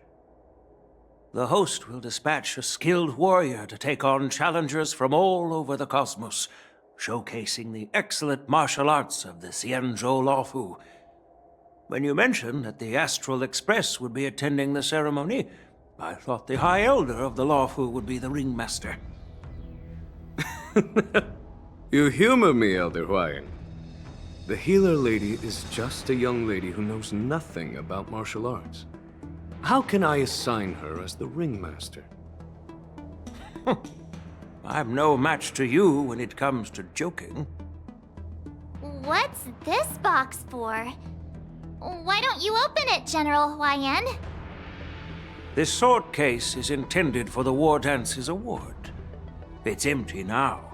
But in a few days, a precious sword will be delivered and stored inside. I don't mean to boast about our skills, but this sword represents the pinnacle of the Zhu-Ming's craftsmanship. It has a legendary history, full of heroic tales from foreign lands, tales that are too detailed to be summarized in just a few words. Since the delegation delivering the sword hasn't arrived yet, I'll just leave the case here for now. I've been wondering who would be worthy of such a sword. And then it hit me. I can award it to the champion of the Ringmaster's Challenge. The ceremony's champion is sure to be a perfect match for the sword. Moreover, I hear that Yanqing is an excellent swordmaster, and that he will be representing the Luofu as the Ringmaster. So it seems like a perfect gift for him. Thank you for your generosity, Elder Huayan. If you want to give me a sword, just say the word, Grandpa. No need to beat around the bush. You've got confidence, my girl, but I don't think you can best Yanqing. I know you're all about swords, Miss Yunli. It's just a shame that it's the sword that ultimately chooses its rightful master. Yeah, and even if someone gets their hands on such a precious sword, it'll probably end up in someone else's. The outcome of our duel at the Alchemy Commission is still up in the air. Since you're interested, why don't you represent the Xianzhou Juming and challenge me in the ring? That's exactly what I had in mind. Nobody knows who's gonna come out on top. It could be me, could be someone else. It'll probably be me. But whatever happens, it won't be him. Not to be rude or anything, we've been watching their drama. I'm dying to find out who beats who. Quiet down. We have other guests here. I've prepared this sword to add some excitement to the ceremony, not to have you two squabble. It's not a good look for the Alliance. While you both seem confident that you'll win, you need to remember there can only be one winner and one loser in the ring, which could lead to hard feelings. Actually, I have an idea. We don't know who the winner will be, and it might not be either of you. But if you're eyeing that prize, you'll need to work together. I want you to take on an apprentice who will take part in the war dance and win at least one match. How does that make sense? In my humble opinion, while a Cloud Knight is commendable by securing victories, it's even more so to pass on your skills and spread the way of swordplay. I'd be greatly pleased if this apprentice could represent the Express in the war dance by displaying their Cloud Knight flair and prowess. Well, Elder Huayan's idea is quite interesting. Imparting swordplay skills requires teamwork, and both the winner and the loser will learn a valuable lesson regardless of the outcome. The question is, whom should the two of them take as an apprentice? Huh? Who? Wait, me? I noticed just now that Miss March seemed quite interested in the outcome of your sword fight. So I thought, why not teach her the art of swordplay? Wait, are you serious, General? Why am I being dragged into this all of a sudden? I've never practiced swordplay before. I'm a total newbie. You really think I can learn it? Well, you'll probably realize I have no hope and give up on me. And that'd be so embarrassing.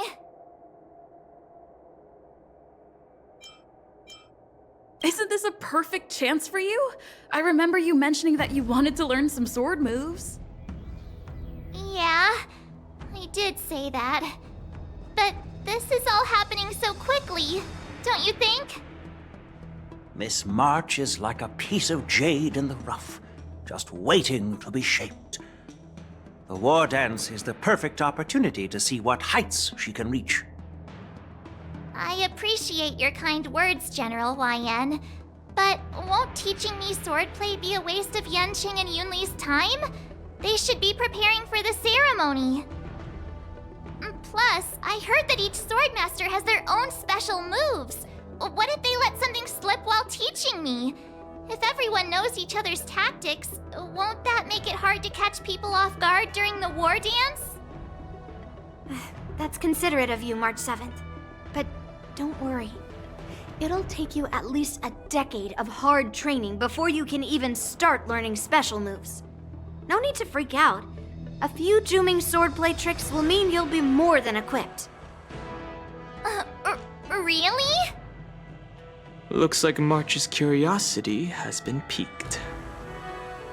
The whole point is to know each other's moves.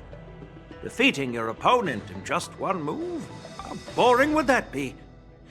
Plus, what really decides a swordsman's fate isn't some special move. It's the solid fundamentals. So Miss Yunli has already agreed. What do you say, Yanqing? General, I haven't graduated yet. How can I be qualified to teach swordplay to others? So you're admitting your defeat, huh? If you're not even confident to teach, why don't you let me be the ringmaster instead? Yanqing, teaching an apprentice is also a way of honing your own skills and gaining insights. You've been an apprentice for years. It's about time you looked at swordplay from another perspective. I see, General. Then count me in. Now that Yanqing has agreed too, it all comes down to Miss March giving her nod. It's up to you to make the final decision, March.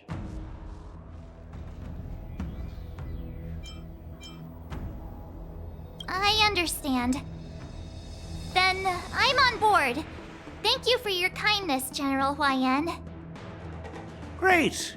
Starting tomorrow, Yanqing and Yunli will teach you the basics of the Cloud Knight's swordplay. Yunli and I will head out and purchase some sword practice equipment for Miss March. Think of it as a little initiation gift.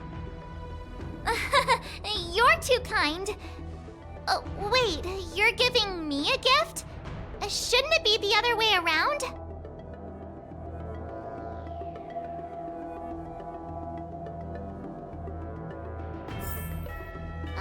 General Huayan's gone.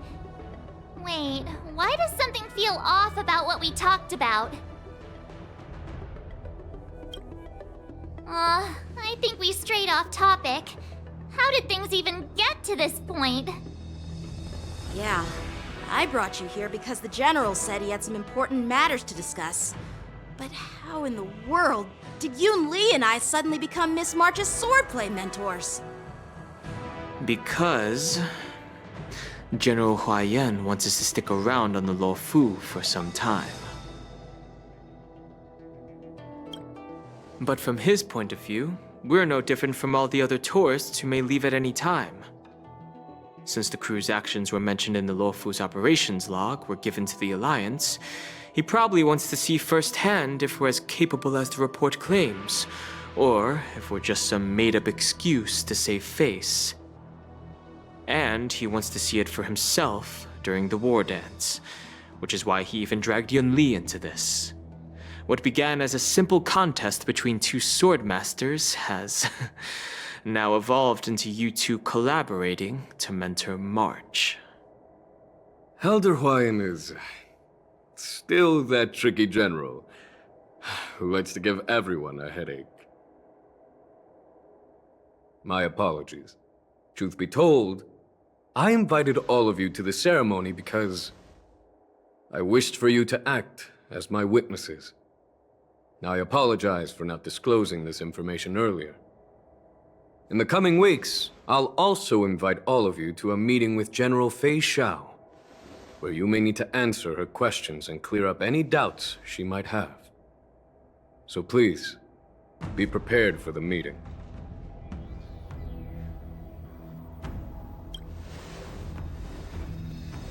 Don't worry, General.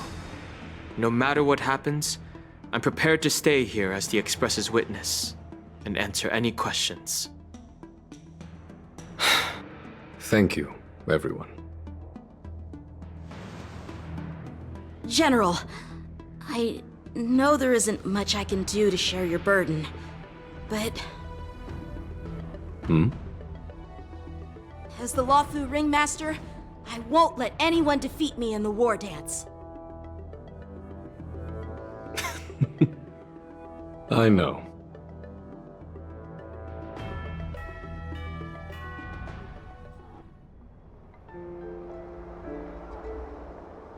The illustrious Merlin's Claw waiting for me? And for so long, too? It's quite an honor. It's been a while, General Fei Xiao. It's been 30 years since we last saw each other. Right, Yukong? Yes. Back then, you were the vanguard of the Yao Qing's Verdant Knights, and I was a pilot of the Luofu's Rainbow Orbit Fleet. Who would have thought that upon meeting again, you'd be a general, and I'd have given up flying? Really does feel like a lifetime ago. Well, I wouldn't say I haven't seen you in 30 years. After all, your great victories are announced through the Yellow Bell resonance system every day. So I'm well aware of your great feats. How's your health holding up? Still stable, I suppose. Do you still remember the medic who saved me in battle? That healer with the odd name and peculiar temperament. What was his name again? Was it Pichu? Or Kachio? Jiao Cho. He's been my retainer and personal healer, delegated by the Alchemy Commission from the Xianzhou Yao Qing. Over the years, he's dedicated himself to managing my condition. It's thanks to him that I'm still in good health today. Given my background, I'm happy to have made it this far. I'm relieved to know that you're safe and sound. Well then, since you and Elder Huaiyan are here, I imagine you must have received orders from the Marshal? As your friend, may I ask how the Alliance intends to punish the General of the Luofu? The Arbor's rebirth has frightened the elders who lurk behind the scenes. They fear the resurgence of abominations, much like what happened 30 years ago. Although the report from the Luofu explained all the details, we don't know if the Ruin Legion really invaded, or how exactly the Stellaron Hunters and the Astral Express became involved. This puzzle has many missing pieces. As you know, the fugitive Jing Liu, who mysteriously disappeared many years ago, has resurfaced. This time, she has brought along an outworlder and a coffin, claiming to offer the Marshal a method to fight against the Eons. The Lawfu Preceptor has also leveled accusations against Jing Yuan for neglecting the Alliance's principles. She asserts that Jing Yuan enabled the exiled Imbibitor Lunae to re-enter the Lawfu, thereby unlocking the lunarescent depths within Scale Gorge Waterscape, which in turn disrupted the Vidyadhara's dutiful watch over the Ambrosial Arbor. It is for these reasons that I have come here to the Lawfu today. Well, duty calls. Perhaps I shouldn't have mentioned all of this to an uninvolved person, but since we once fought together, I didn't want to keep you in the dark. Perhaps pretending you didn't hear any of this would be for the best. I understand. I'm sorry. I was out of line. I know I shouldn't be defending General Jing Yuan right now, but... well, you know how I am.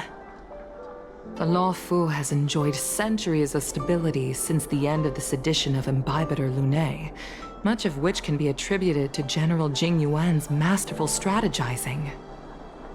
Unfortunately, for long-life species, enduring through the ages always culminates in a failure that undoes all previous achievements, a moment that our adversaries relish. That's true. And that's why I'm also here for another purpose. To visit Hule. Hule? You mean that Hule? The Borisin warhead? The same Hule who has been imprisoned in the Shackling prison for over 7 centuries? The nemesis of the Foxians who will never be forgiven and shall be imprisoned until the end of the cosmos.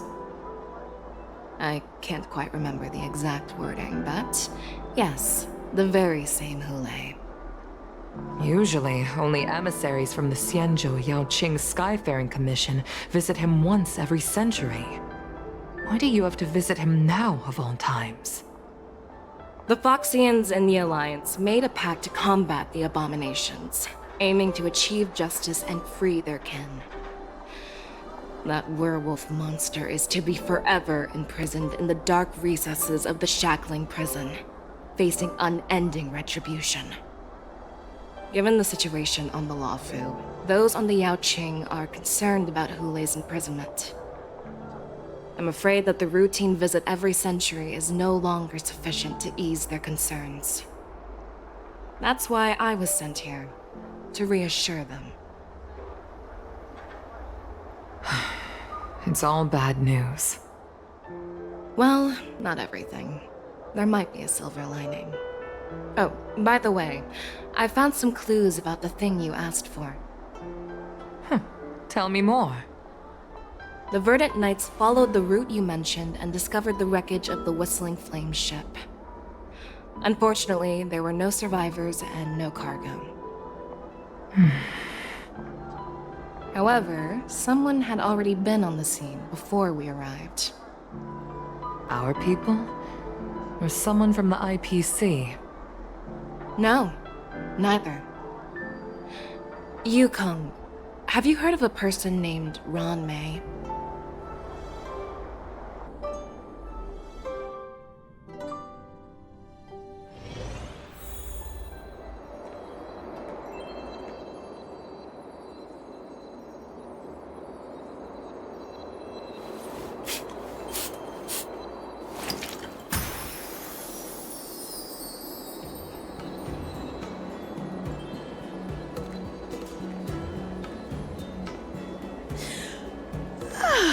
I'm still feeling sleepy.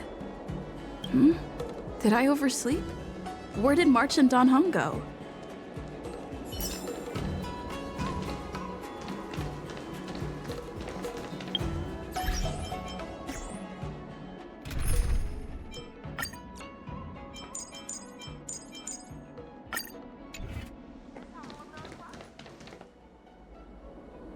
There you are.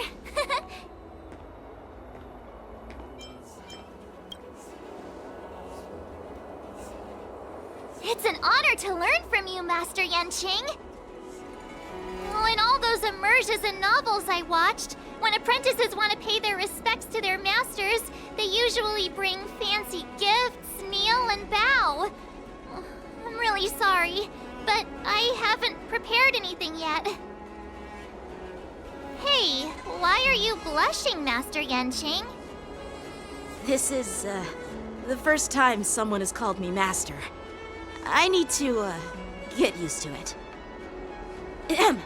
Let me make it clear. Swordplay training is about improving your body, mind, and strength. It's not a casual game you can master overnight. I promised General Huayan that I'd teach you Cloud Knight swordplay, so you can participate in the war dance and defeat at least one opponent. I'll do my best, but if you break your master's rules...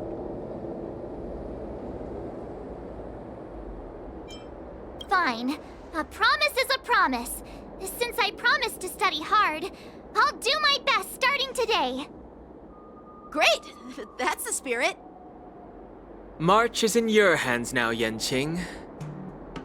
Don't be too easy on her. Danheng, do you even have a heart? Did you lose it somewhere? By the way, where's Yunli? I've found a quiet spot in the back garden of the Palace of Astrum for our first lesson together.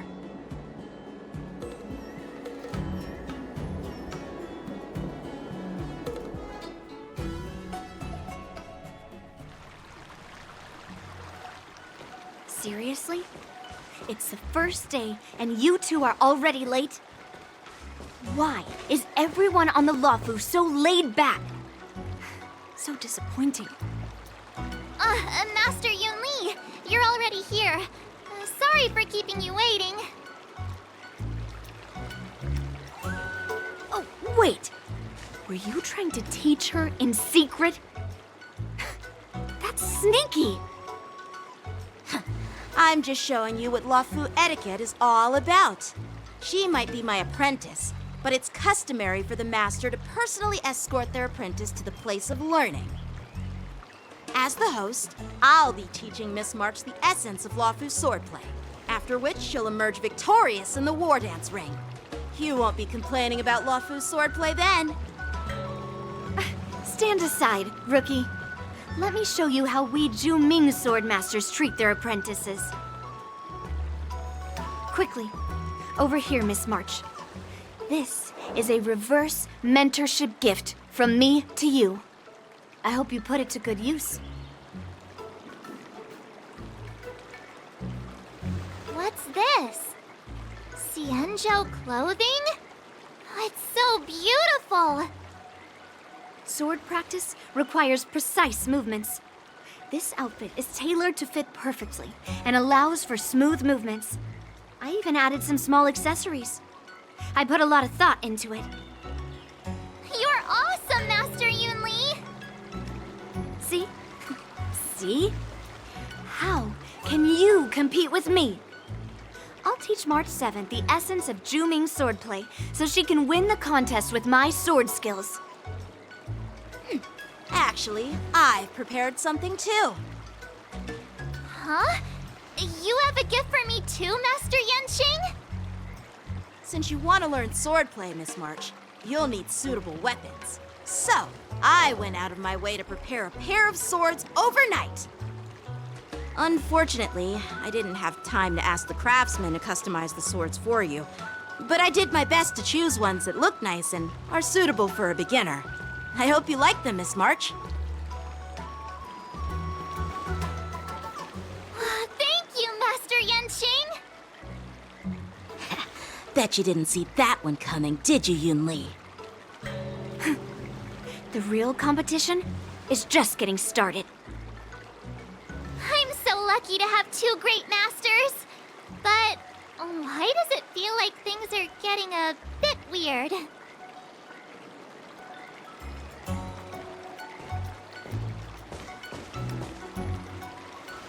So what do you think, Masters?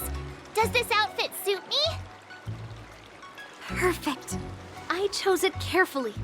It's perfect for beautiful young swordswomen like you and me. All right, let's get started with the training. The person next to me is a Cloud Knight instructor I've brought in. For your first lesson, try exchanging a couple of moves with him. Wait. We're having actual combat training for the first lesson? Isn't that a bit too intense? Well, I heard you have some experience with archery and martial arts. The first thing we're going to do is see just how strong your fundamentals are. Come on, step forward and strike with the sword in the most natural way you can think of. It's important for us to grasp your natural movements so we can decide where to start and what you need to learn. If you're ready, let's begin. Okay.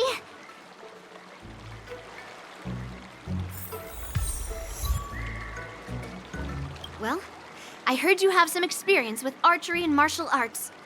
The first thing we're going to do is see just how strong your fundamentals are. Come on, step forward and strike with the sword in the most natural way you can think of. It's important for us to grasp your natural movements so we can decide where to start and what you need to learn.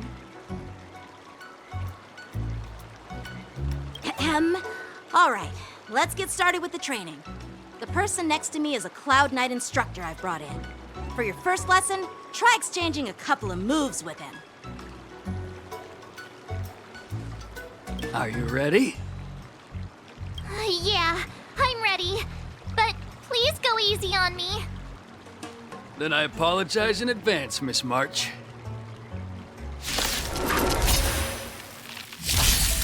I could take 10 of you.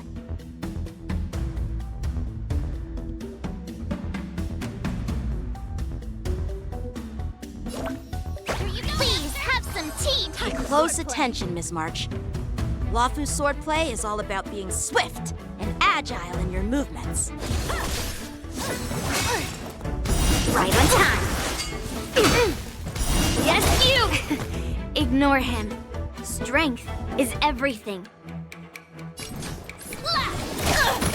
Like this? Well done! Strike with heart! Right on time. How many can you block? I'm starting to get the hang of it. Swordplay. Bladed flight! Swords descend! You'll make good practice. Nice job!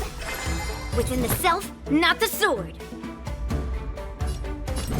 Strike! Awesome! Ready to shine. With a true heart and focused mind. Here I come! Time to show you what I... Azure Dragon, White Tiger, less cards! Watch this! What are you mumbling about? Isn't this... sword technique? Shouldn't I be saying something cool? No!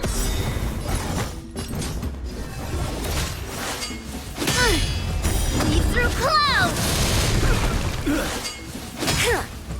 Right on time.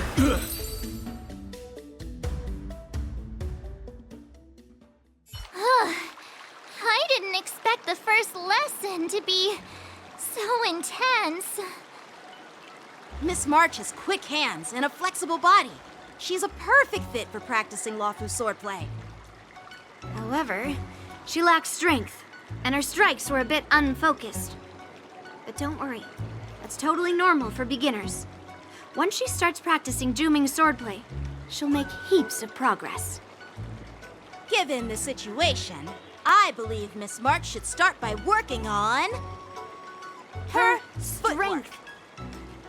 Seriously, do you actually know anything about swordplay, or what?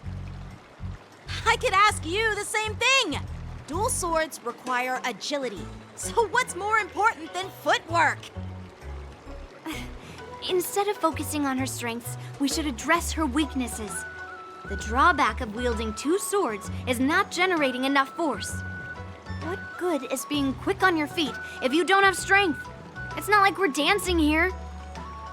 Skilled swordmasters know how to play to their strengths and work on their weaknesses. Start with what you're good at, then tackle your weaknesses. That's the right way to learn. You're quite the theorist, huh? Theorist? You claim to be able to talk to swords. So what does that make you? A lunatic? Hey, it's only my first lesson, and you're already arguing. Come on, calm down, Masters. I'll have to improve both my footwork and strength anyway, so it doesn't matter which one comes first. But it does matter! Just listen to me, March 7th! Aww.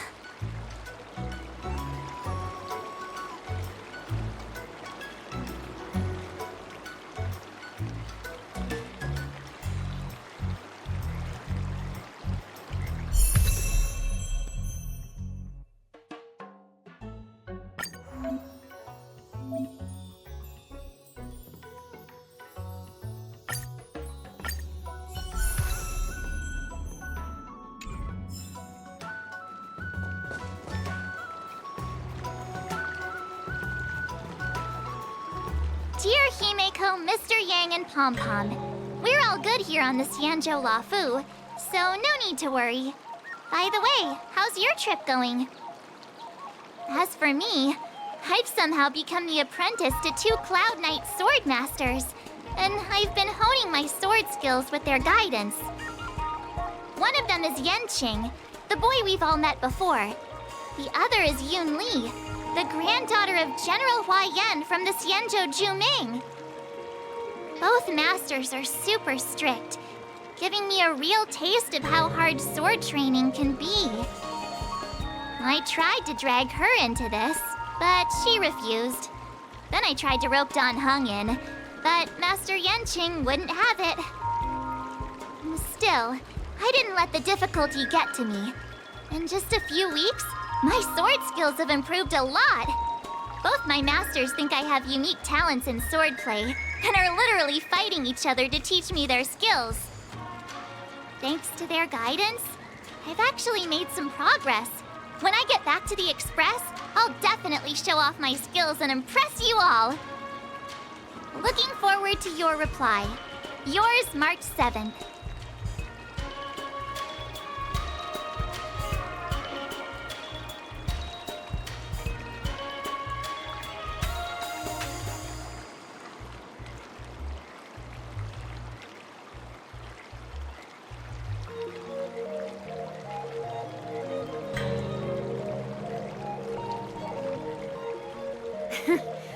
Well done! Let's call it a day.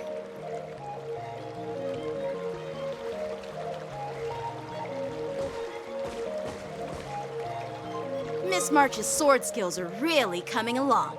She'll hold her own just fine in the war dance. Perhaps I might have a shot at beating both masters in the ring?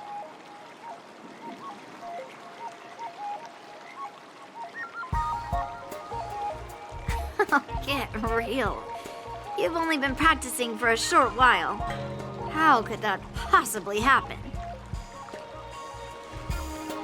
With your talent, Miss March, if you dedicate a few more decades to training, you might eventually be able to defeat Yun Li.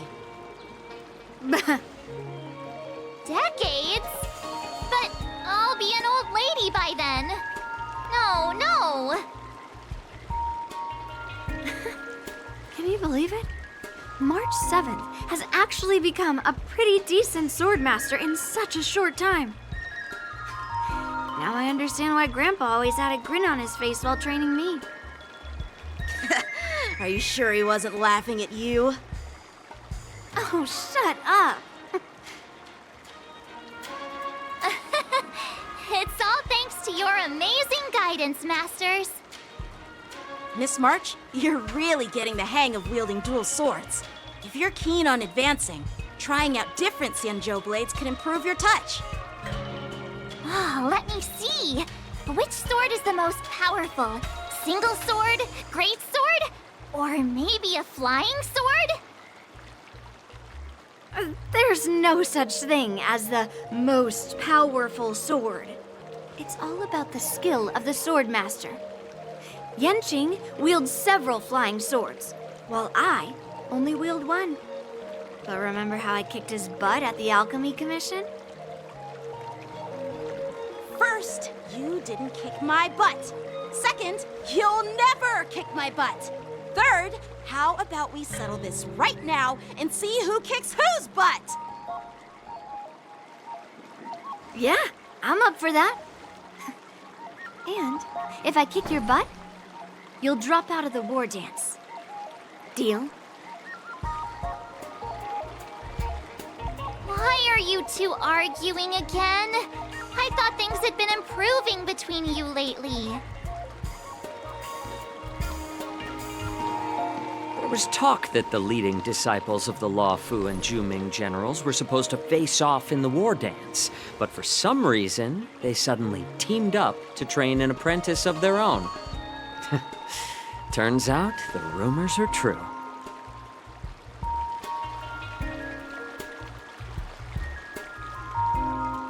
Tomorrow is the big day of the war dance.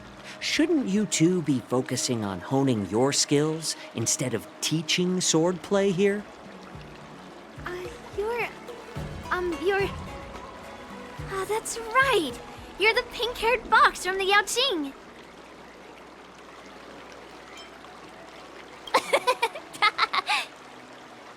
What are you laughing at? You've got pink hair too. I'm Jiaoqiu, the healer working for the general of the Zhenzhou Yaoqing. Ah, got it. So, you're the participant attending the war dance on behalf of the Yaoqing, and you were trying to sneak a peek at our training? Sorry for the misunderstanding. I don't know anything about martial arts. I'm just here on the general's orders to take care of some official business. I didn't mean to interrupt your training. I'll be on my way. If you knew nothing about martial arts, why were you smirking earlier? Well, my curiosity got the better of me, I suppose.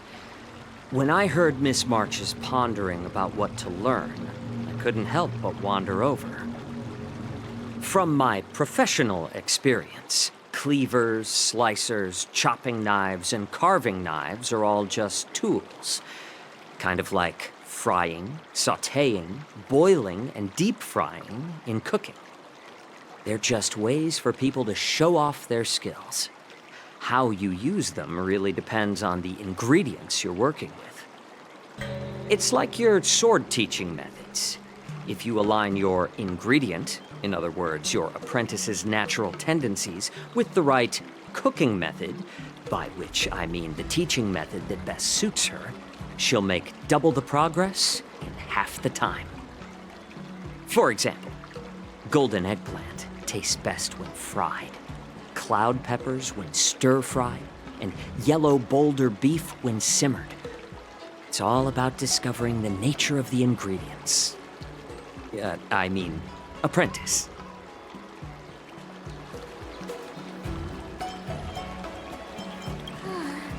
All this talk about food is making me hungry. Aren't you a healer? Why are you talking about food? Well, it's just a metaphor. The medicinal school I follow on the Zhenzhou Yaoqing is called the Ranja School, that specializes in food therapy.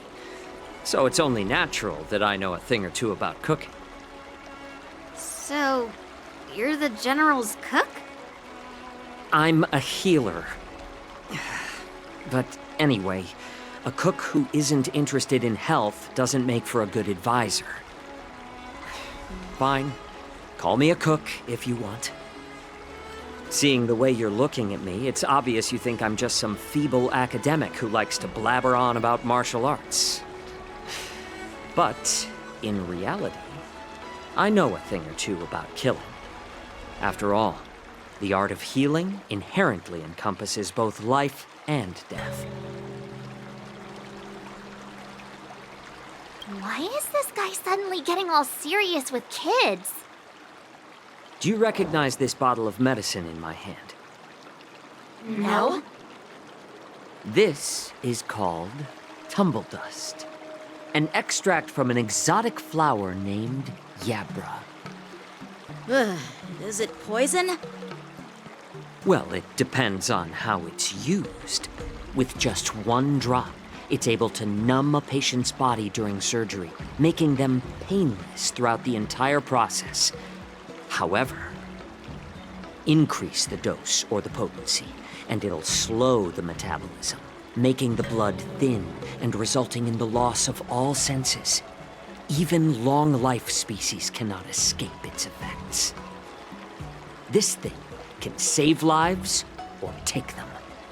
It's more powerful than the swords in your hands. That may be so, but still, I prefer settling things with a sword than, you know. Huh. Looks like I did get you all wrong. You're not a feeble scholar, but a sinister and despicable one. Hey, why the insults all of a sudden? I'm just sharing some medical knowledge here, not persuading you to poison anyone. Seems like you get real excited when talking about poison. I can't tell if that's an honorable thing or sinister. Picture this. 2 individuals. The one standing is full of malice. The other lying down is honorable and righteous. How can the one who's lying down label the one standing as sinister? In the throes of combat, where life and death hinge on a singular moment, every idea fades into nothingness. The only thing that matters is staying alive. Surviving the battlefield reshapes all notions of worth, be it integrity or treachery. In my eyes, their significance is negligible. Perhaps you've underestimated Yunli and me, Mr. Jiaoqiu. We may be young, but we've seen our fair share of war. Well, then you should know that the war dance is nothing more than a contest. So why are you so focused on it? When I was appointed as the ringmaster for the war dance, I asked the general, we Cloud Knights are supposed to charge into the fray and slay enemies. Why do we have to swing swords in a ring just to please an audience? And this is how the general replied. To unsheath your sword in a ring is no different than on the battlefield, as your sword reveals the might of all Cloud Knights. The war dance is the perfect chance to showcase martial virtue and forge alliances from all over the cosmos. When we unsheath the sword without drawing blood, we not only display our might, but also the martial virtue of the Cloud Knights. That's quite an insightful statement, Yanqing. Well, my apologies for being so short-sighted. I've been on the Luofu for quite some time, but I haven't had the chance to see the ceremony venue for myself yet. Hearing you speak so highly of it has piqued my curiosity. Would you mind showing me around? You want to see the Sky Splitter ship where the war dance will be held? Let's go! I bet Yunli and Miss March haven't seen it either, right? Well then, I'll give you all a tour.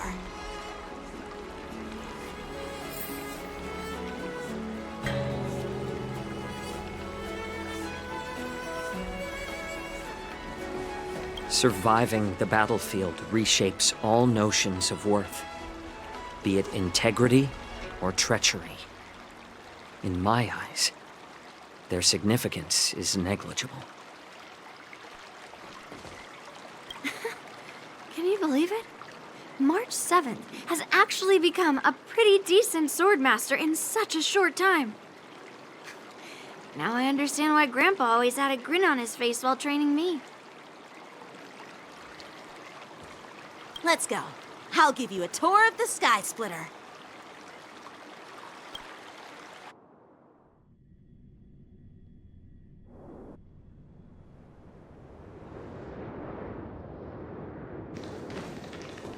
Looks like a lot of other visitors have also come to catch a glimpse of the Sky Splitter.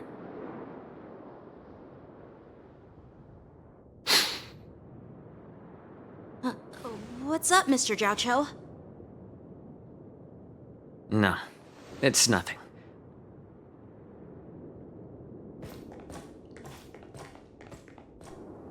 Do you see that airship in the distance? That's the Sky Splitter, the venue for the war dance ceremony. It doesn't look all that impressive from this distance. The Sky Splitter is actually a decommissioned Luofu military vessel. People aren't allowed on board until the war dance officially commences. Tomorrow, when the bell rings and the ceremonial cannons roar, I'll be there representing the Cloud Knights of the Xianzhou Luofu, standing in the ring, ready to take on challengers from all over the cosmos. Since I was a kid, I've been training in swordplay and the art of war under the general. Every day, I'd swing my sword 10,000 times, and then thrust it 10,000 times, repeating the process over and over. I understand that I'm not like other kids. I never envied the toys and freedom they all had. I never found sword practice boring or hard. Even in the thick of battle, facing down savage abominations, I never felt scared. Each day, I could feel myself getting stronger and stronger, and I racked up countless victories. It's the best feeling in the world. But then, I faced a really tough opponent. And just one slash shattered my confidence into 1,000 pieces. That's when I felt true fear for the first time.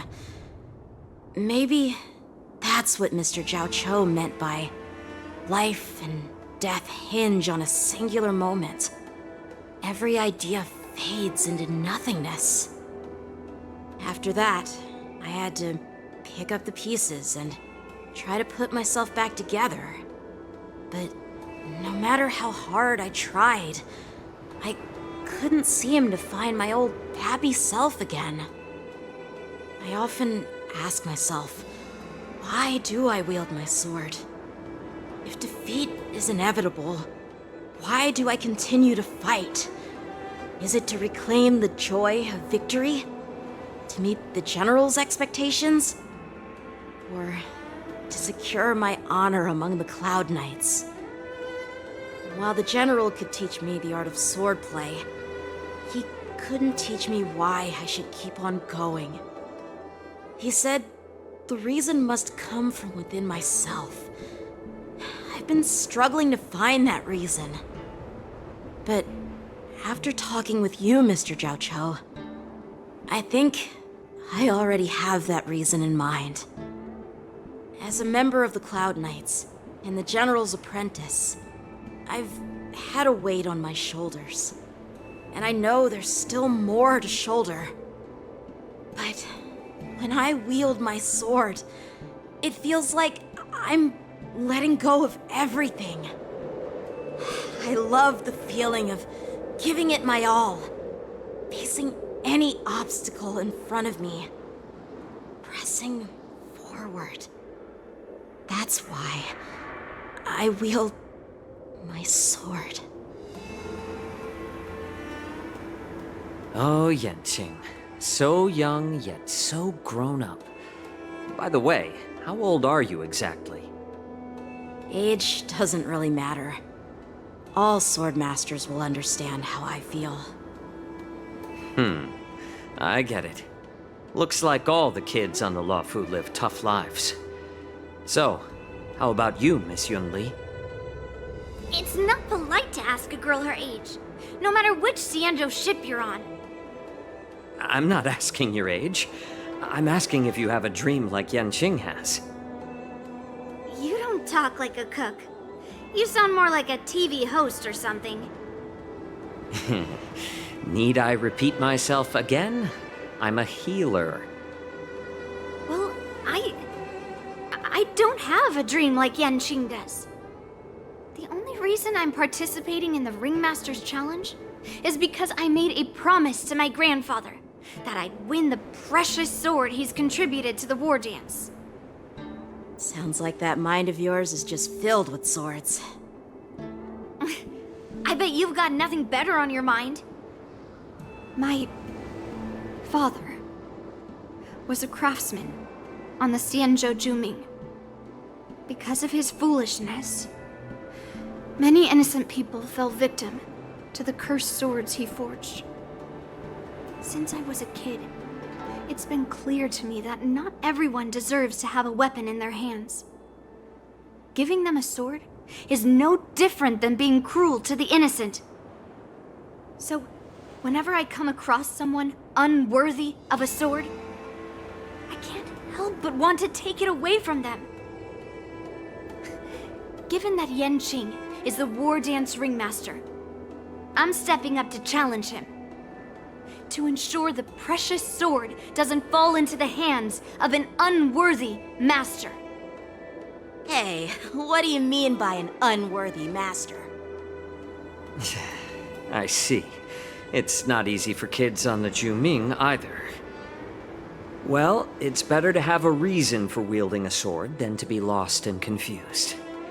I've saved countless Cloud Knights in my life, and there are plenty of exceptional warriors, just like the two of you. What happened, Mr. Zhao Cho? Oh, nothing. I was just reminded of some old friends and old tales.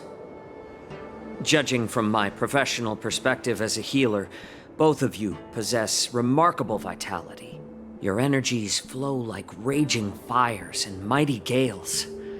The upcoming fight will definitely be impressive. Well, we've seen the Sky Splitter and toured the Stargazer Navalia. I guess it's time to say goodbye for now. What? You're leaving already? But you haven't asked me about my dreams. I've been working hard too, you know. It's getting late, Miss March. Unlike you lot, I'm a grown-up bound by responsibilities and duties. The tasks entrusted to me by the General won't complete themselves. By the way, Yanqing, is it normal to have so many people wandering around in an automated area like the Stargazer Navalia? Actually, this is a restricted area. But since you're all guests, I made an exception, so you could take a look around.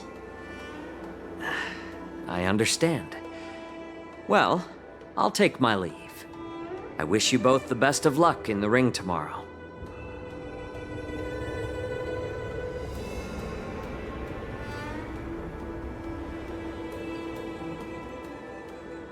Seriously? I just spent so much time thinking about my dream that he didn't even ask me. Now that we're done with our tour of the Sky Splitter, shall we continue with our training? Why don't we take a day off? What? You want to secretly practice swordplay by yourself? Dream on. You know cramming before a fight never works out. For some reason, seeing the Sky Splitter has boosted my confidence. So, I've decided to conserve my strength for tomorrow. Alright, I'll take you out of the Stargazer Navalia.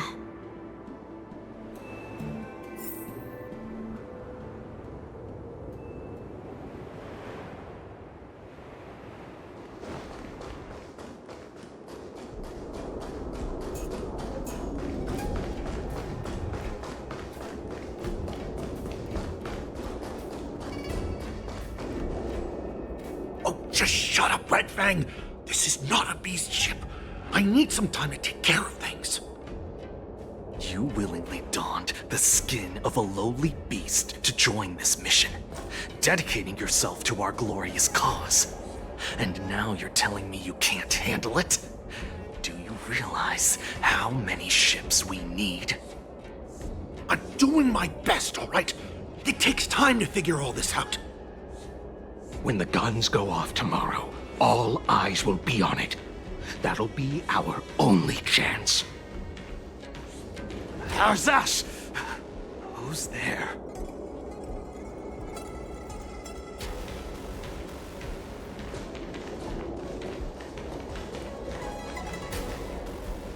you guys? An impromptu inspection. Why are there outsiders loitering in Stargazer Navalia? And a bunch of kids at that. Hey, kids, didn't your parents ever tell you to stay away from the Stargazer Navalia? I know it's an automated facility, but it doesn't mean you can just break in and do what you want.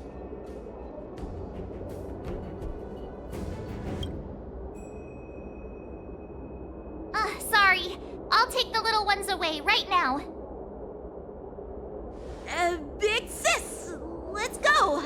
I want to play in Everhunt Plains.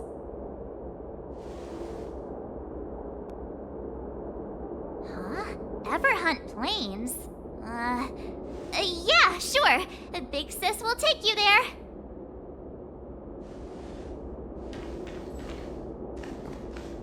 Shuha! You should have let me. Shh, the overhaul is done, and everything looks good. We should leave.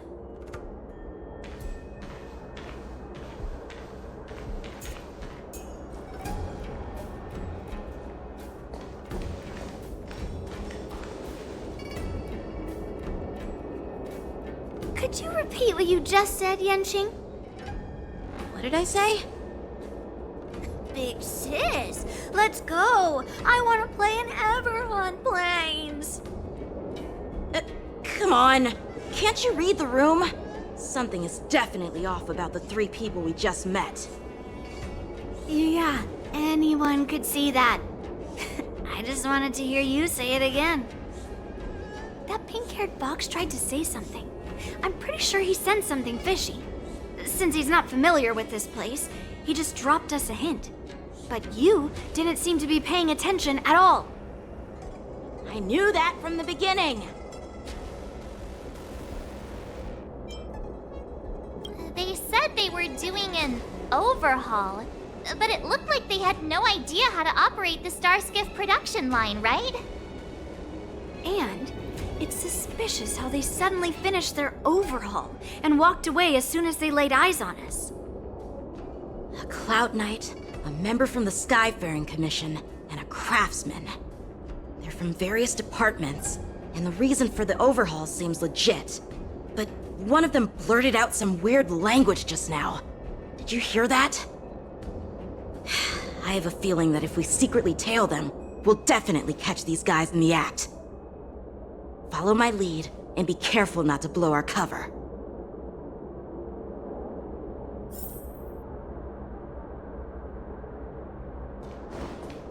Never mind who they are. Don't get too close, Miss March. They might spot you.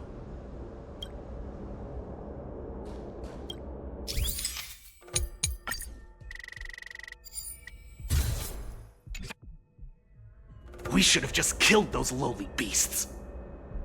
Those little brats won't take up much space. There are boxes all over this place. Just dump them into one and no one will notice. Cut the theatrics, Grulok. Even the slightest slip-up could interfere with Lord Moktok's plans. So where are we heading next? To check the freight skiffs. We've got a lot of preparations to do. Also, don't forget to take those crates with you. Weapons, supplies. We've got to be well prepared.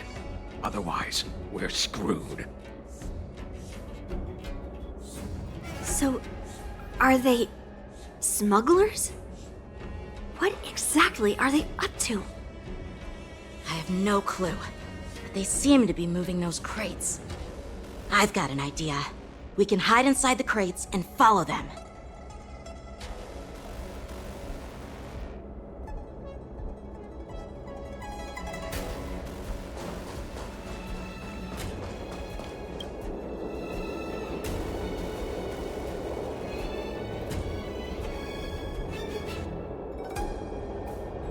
Ugh, it's so cramped in here.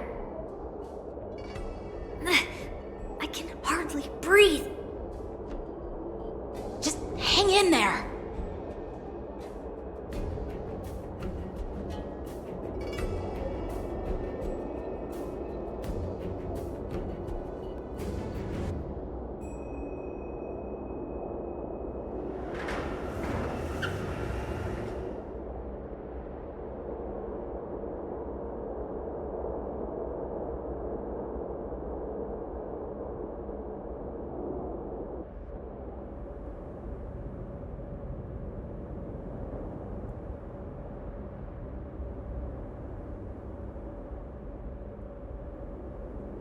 let's just put the cargo here for now, all right? Then we'll move on to inspect the ships. Lord Moktok said that as soon as we're done, we're to board the freight skiff and leave this place. Don't worry, I've changed the shipping schedule. You two, come with me. Is it just me? I keep smelling that stench of lowly beasts everywhere we go. Don't be so paranoid.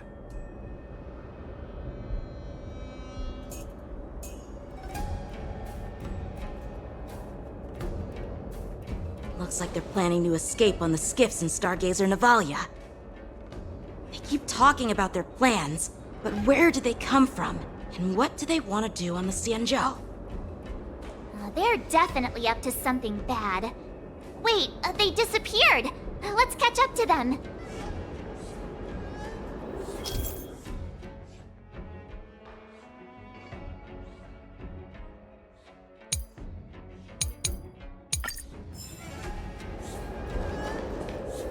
Tread softly, breathe quietly, and make sure to keep an eye on them. Hide out of sight as soon as there's any sign of activity.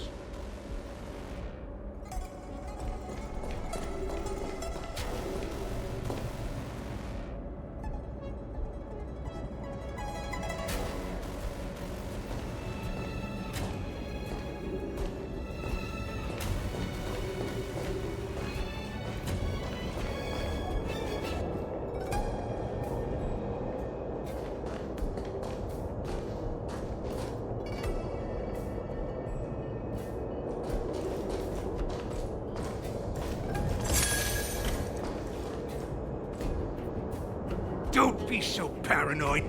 We're running out of time. Get over here! Shuhard, I'm coming!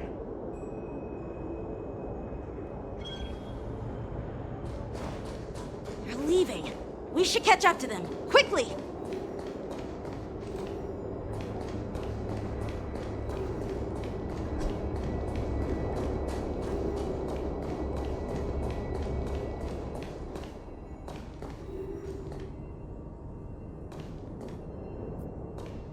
What are they up to? They're all wearing official uniforms, but I'm pretty sure they're not members of the Skyfaring Commission, the Artisanship Commission, or the Cloud Knights. This is way too suspicious. Never mind who they are. Let's just film them. That way, if they do anything bad, we'll have solid evidence against them.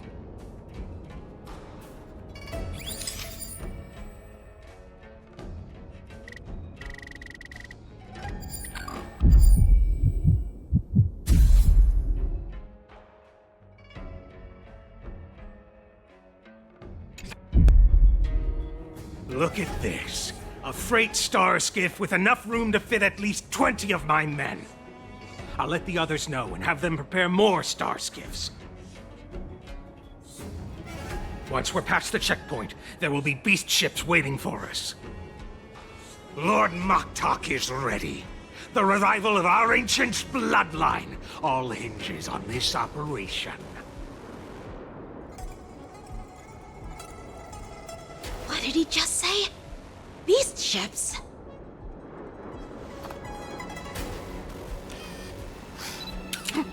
Who's there? It's those brats! I told you to get rid of them, but you didn't listen, you idiot! Wipe them all out!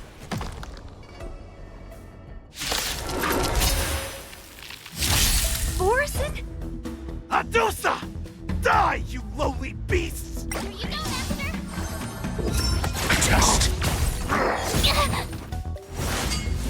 Not very sportsmanlike. All in. On the still waters of oblivion. Answer me! Knowledge, the measure of truth and falsehood.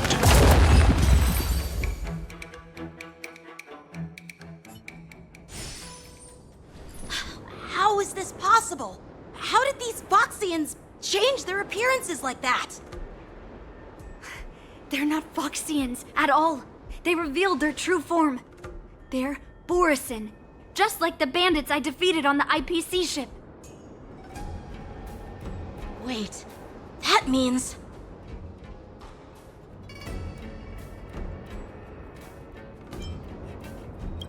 What kind of trick did they use? When we were tracking them earlier, they looked just like normal Sanjo Foxians. It's not just a simple disguise of wearing our clothing and shaving their whiskers. They're somehow able to alter their appearance to be indistinguishable from Foxians. They even have official IDs for the Skyfaring Commission, the Artisanship Commission, and even the Cloud Knights? Let me check this fake Cloud Knight's tag. Maybe it'll give us some clues. Lujun, an officer of the Patrol Defense Squad? Wait! What's the matter? I encountered a patrol officer named Lujun before. It was a few weeks ago, when we were transporting the Borison prisoners. If they can forge official identities and move around the Xianzhou without raising suspicion... Oh no, this is bad. Even worse. If you find one cockroach on the Express, it usually means... There are more Borison hiding on the Xianzhou. I bet their plan is much bigger than just stealing information. We've got to report this to the Seat of Divine Foresight.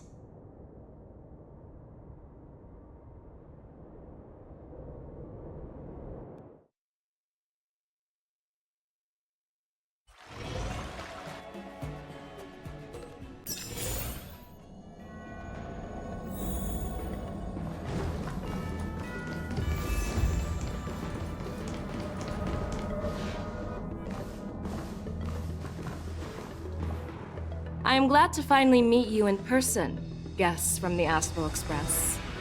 I'm Fei Xiao, the general of the Xianzhou Yaocheng. Let me introduce our guest to you. The one dressed in green. He's the reincarnation of Imbibitor Lune, and the person behind him is the newest member of the crew. I've heard a lot about you. Outside the reports from the Law Fu, the Skyfaring Commission of the Yaoqing has also gathered plenty of information about both of you. I've been eager to meet you face to face for reasons that I'm sure General Jing Yuan has explained, right?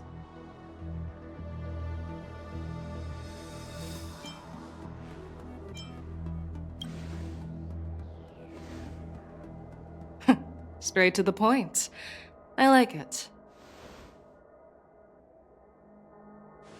According to General Jing Yuan's report, the Ruin Legion is to blame for the Ambrosial Arbor crisis, and all Arbiter Generals should pay attention to the Ruin Author's movements.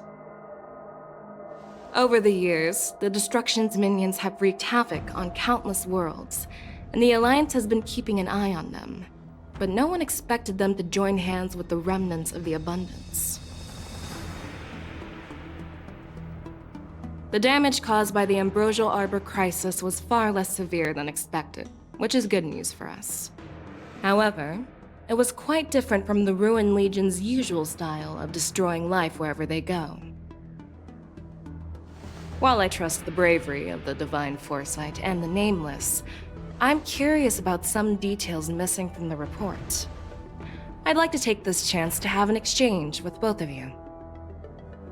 Let me be clear, the questions I'll ask might not reflect my actual thoughts, so please don't take offense if any of my questions seem a bit harsh. Please go ahead, General. But keep in mind we can only answer based on what we know. And perhaps you already have the answers to your questions in your heart. You have a clever tongue. I like it. So Merlin's claw is quite articulate. Right now, her intentions are unknown, and Jing Yuan wants us to be honest. Maybe I'll just stick to the facts we know. Let's cut to the chase. Before the crisis struck, the Astral Express was guided here by a Stellaron hunter, a wanted felon, in an attempt to resolve the Stellaron crisis. However, everyone in the cosmos knows of the Stellaron Hunter's reputation. So, why did you place so much trust in them? Could it be that some of you have a connection with them?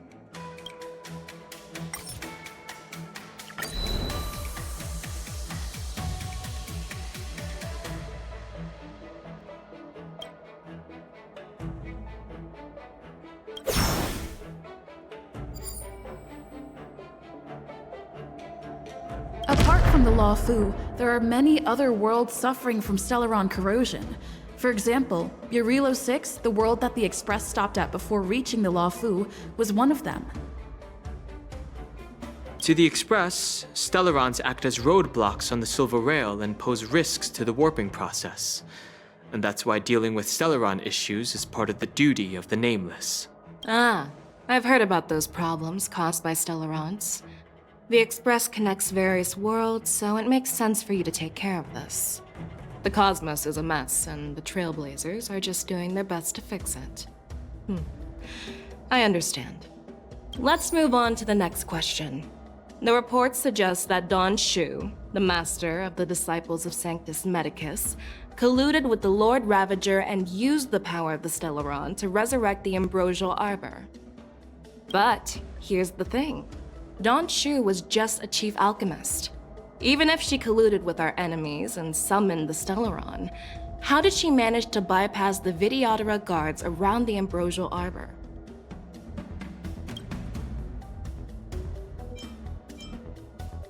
I personally met Don Shu once. Her closest friend was killed during the war on the Fang Hu, and she harbored deep hatred towards the Hunt. So she spent years making preparations in the Alchemy Commission in order to take revenge on the Xianzhou. Revenge is also a form of the Hunt. However, that doesn't explain how she managed to bring the Stellaron into the Scale Gorge waterscape, which was guarded by the Videodora. Well, you should ask Don Shu herself for the answer. Unfortunately, Don Shu is dead, and even her corpse has crumbled into ash. That's one less clue we can pursue.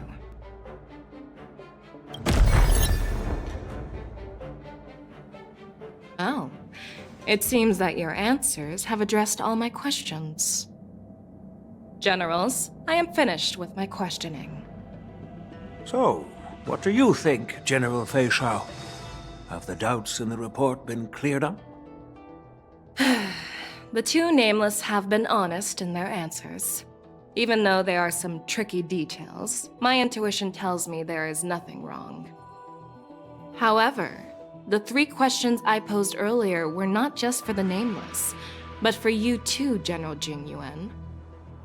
First, the Disciples of Sanctus Medicus grew uninterrupted on the Law Fu, yet the 6 charioteers were not aware of it. That was a dereliction of duty.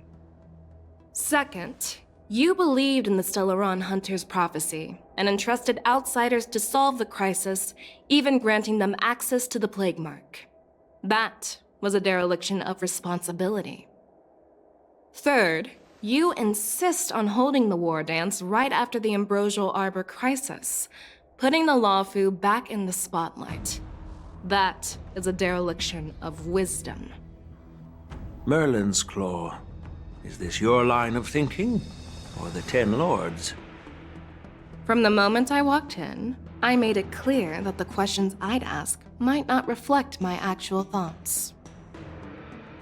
The Disciples of Sanctus Medicus were deeply rooted and had been plotting for a long time. I admit it was my negligence for not noticing it earlier. As for the Stellaron Hunter's prophecy, I didn't believe all of it, but in the end, the Law Fu did survive the Ambrosial Arbor crisis. So, I think it's safe to say that Elio's prophecy about the future holds some merit. And as for the war dance, do you think I'm unaware of the risks? However, risks can also be opportunities. The Law Fu has lain low for too long. I believe it's time to stir up the dregs hidden in the depths and wash them away once and for all. Just as I expected from our sophisticated divine foresight. You have a way with words. I like it. But, unfortunately, ever since the report was submitted, the Alliance has been filled with rumors and speculation. Even within the Lawfu, there are people accusing you of neglecting your duties, resulting in the Ambrosial Arbor's resurrection. So what are your thoughts on all of this, General Fei Shao? As a fellow Arbiter General, I fully understand the difficulties of this position. Personally, I think all these rumors are meaningless drivel. Across the sea of stars, the Divine Foresight knows better than anyone else what happened on the Lawfu and the meaning behind it. Just as what happened on the Xianzhou Yaoqing recently. You mean the Xianzhou Yaoqing is also... The scouts of the Verdant Knights have sent back reports that Borisin are making trouble again. The Borisin packs that were once divided and scattered have started swallowing each other up, forming larger and larger packs. Moreover, there's an entity named Mongus behind it all. An entity? According to the report, this entity isn't actually a Borisin. It's a woman claiming to be the messenger of the Master of Immortality. She's described as having 12 faces and 12 pairs of fangs, as cruel as poison, and as elusive as quicksand. The Borisin believe she'll give them a chance to rise again. That's Ventilia. That's right. You're lucky that I'm the one who came this time. If it were the Patina Justice or the Seer Strategist, this conversation might not be so friendly. I've always had faith in my instincts, so I don't doubt your good intentions. But the Alliance has its fair share of questions and doubts about the Lawfu. So, my plan is to come up with an acceptable answer to satisfy the Alliance. What's in this plan, General Fei Shao? General Jing Yuan, you already know what has to be done. But since you don't want to be the bad guy, I'll take care of it for you. You need the final word from the Ten Lords Commission to quell any doubts. And for that, I'll have to ask the two Nameless to visit the Shackling Prison. No, I'm not imprisoning you. While you're there, I'll ask a judge in the Ten Lords Commission's Interrogation Division to record a detailed testimony with the karmic mirror from both of you. We'll fill in the gaps that weren't covered in the report, and silence any protests within the Alliance. I'm okay with that. Worried that I might go back on my word and keep you in the Shackling Prison? Relax. If I wanted to do that, you'd already be behind bars. Once you're done with your testimony, you're free to come and go as you please. Then, as the Merlin's Claw requests... Oh, there's one more thing. This testimony is for silencing the voices of opposition within the Alliance, but I would like to urge General Jing Yuan to listen to the pleas of the Foxians on the Xianzhou Yaoqing. So, you are here for Hule. Exactly. Hule is locked up in the Lawfu's Shackling Prison.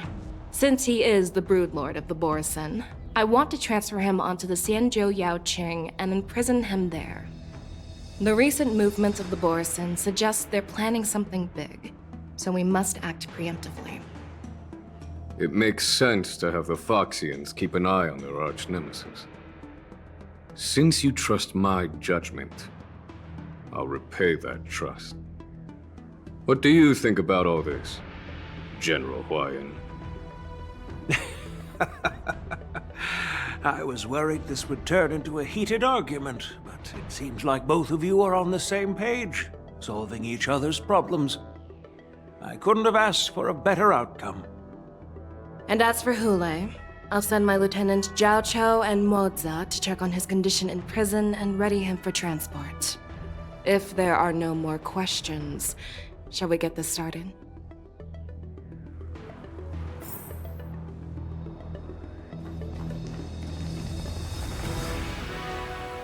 Well, I'm glad we managed to talk this out.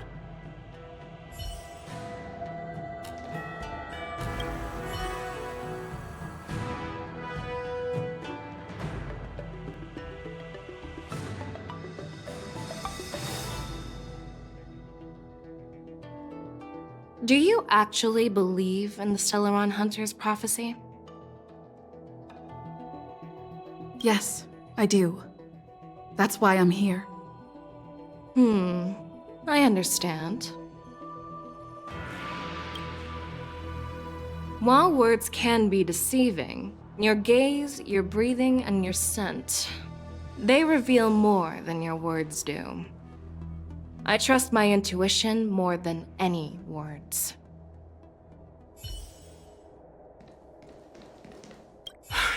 I'm really sorry about all this. But the testimony in the shackling prison won't take up much of your time. I'll call for a messenger to take you to the interrogation division. You just need to give your testimony, and then you can head back.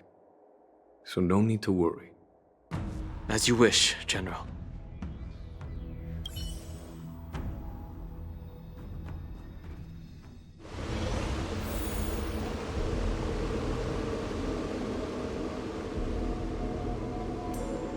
As General Jing Yuan requested, everything is prepared for your arrival, and I am here to receive you. The judges at the interrogation division also know your purpose in coming.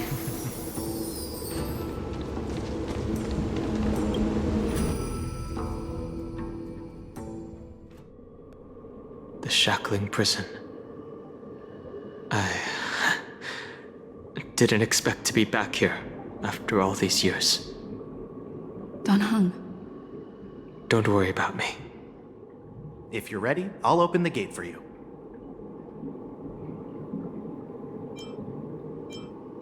Exactly.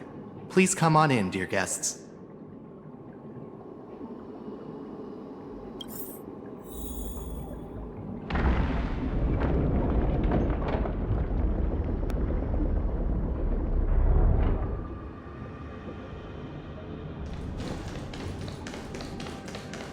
Feeling lucky.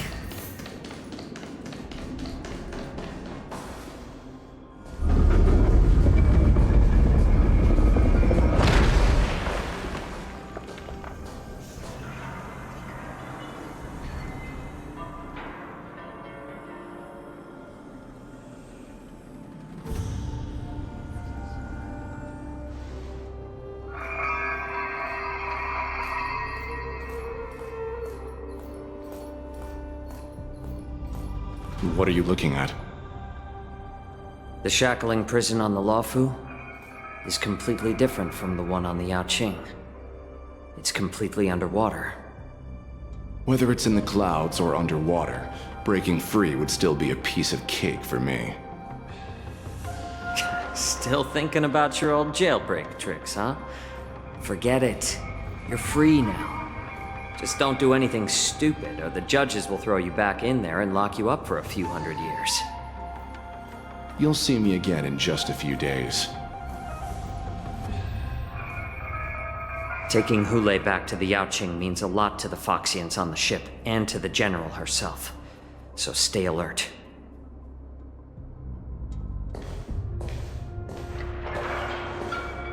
Guests, my name is Shui Yi, and I'm here on orders from the Incarceration Division of the Ten Lords Commission. We're Jiao Cho and Moza. General Fei Xiao sent us to extradite the Borisin criminal Hule to the Yaoqing.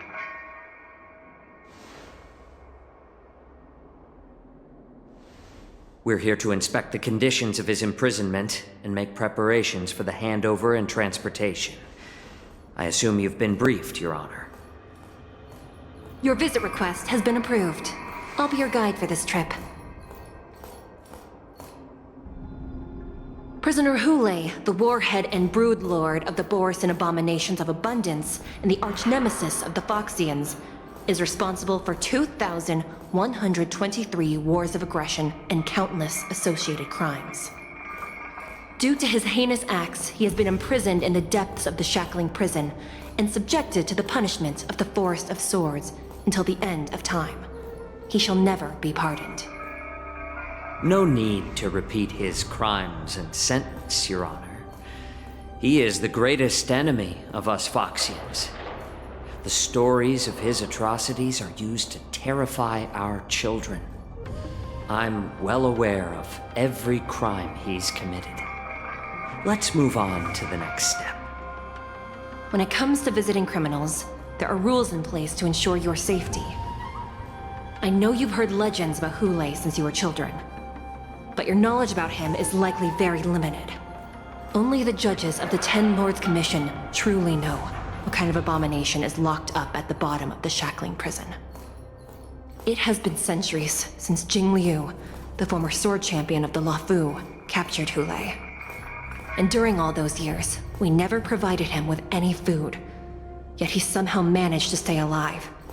It defies all the documented physical characteristics of the Borisin. The Forest of Swords, forged by the Punishment Division, is a device of intense torment, used to execute sinful abominations. Most Borisin die within 3 days in the forest, but Hule is different. Every time the blades pierce him, his body instantly heals. Despite the brutal punishment, he somehow manages to survive. The complex rules are there because of his abnormal characteristics. Do you understand now? I apologize for any offense caused. Please continue, Your Honor. I've given you the instructions regarding Hule's visitation. Please make sure you read them carefully.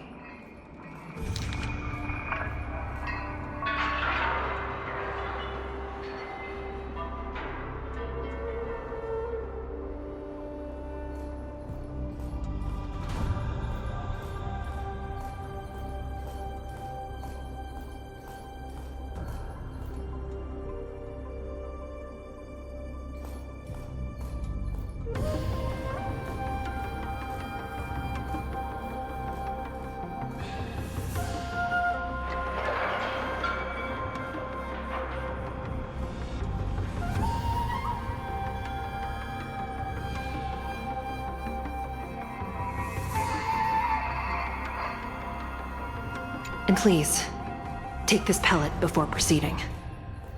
No, I'm not taking random medicine. Then you won't be allowed to visit Hule. Just swallow it already. Hule is like all Borisin. He can release a pheromone called lupatoxin that induces fear. Thousands of years ago, we Foxians were enslaved by the Borisin. Not because we were naturally weaker, but because of their lupatoxin. This pill is for our own mental well-being. I understand. I knew you were a reasonable person. Now that we've taken the medicine, let's proceed.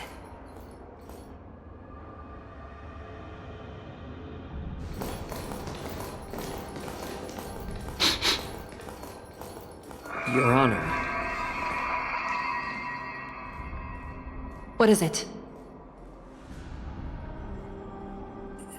No, never mind. Maybe I'm just imagining things. Let's keep moving.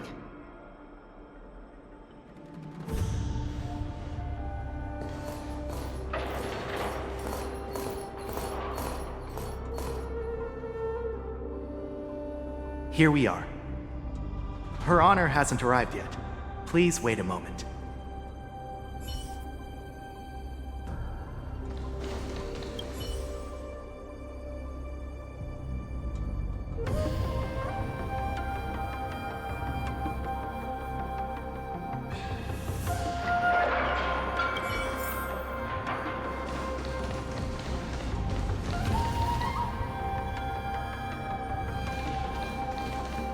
This place... it's still as cold as it used to be. Sorry, I was just reminiscing about some unpleasant memories. Thank you. It's It's all my fault that you were involved in the Xianzhou's problems. You shouldn't have to see the inside of the shackling prison. I'm so sorry.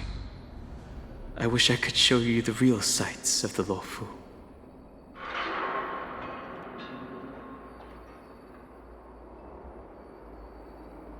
The 6 charioteers might have more power over the rest of this Xianzhou ship. But here, in the shackling prison, is the judges of the 10 Lords Commission who call the shots. The judges will use a complicated interrogation device called the Karmic Mirror. It accurately tracks every physiological change during questioning and records it. Therefore, the judgment made here will be sufficient to convince the other administrators of the Xianzhou. At least they won't attempt to challenge the conclusions. Perhaps that's why Fei Xiao insisted that we come here. Okay. But watch your step. This place is not like the others.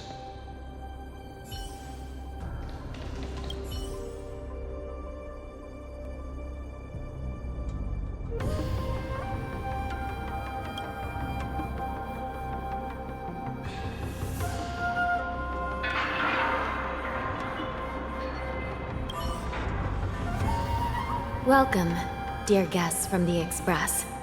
Judge Hanya of the Interrogation Division. We've met before.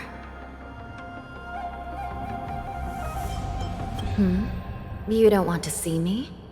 Well, in that case, I can call in the judge who's an expert in acupuncture, or the one who's handy with axes and saws, or the one who knows all about whips and ropes. We've got plenty of options here, and we'll find one that suits your taste. Just kidding. We judges work in shifts, and it just happens to be my shift. Maybe we're destined to cross paths. Please allow me to express my gratitude to you again for subduing the demons in the Fixtral Garden. Looks like while March 7th and I were clueless, you already made many friends on the Xianzhou Luofu.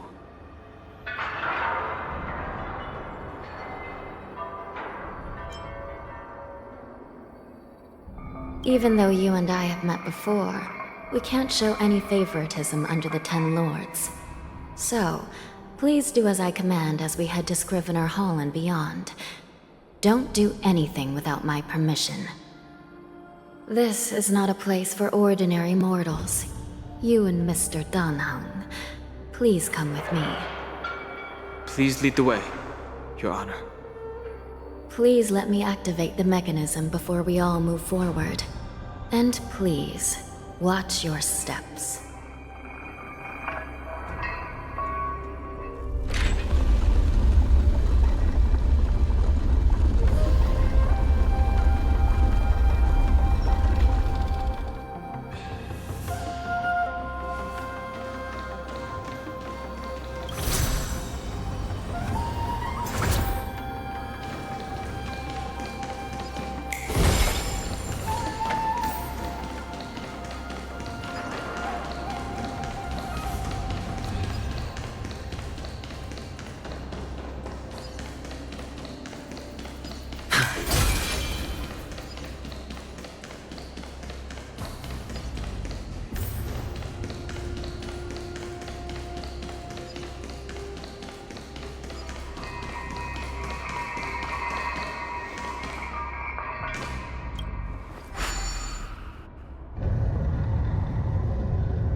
Freezing. This place is filled with the cold air from the northern peak of the polar delve. Even the toughest long-life species would have a hard time enduring this. Did you hear something just now? Let me check it out. Ugh, what an eyesore. This place is packed with boxes and crates. These crates... They look oddly familiar. A few days ago, the Spiritfarers received reports about an IPC transport ship that was attacked by Borison. Then, a bunch of those abominations were dumped into this place. I had a feeling there would be trouble during the war dance, but throwing both the pirates and the cargo in jail? That's a new one.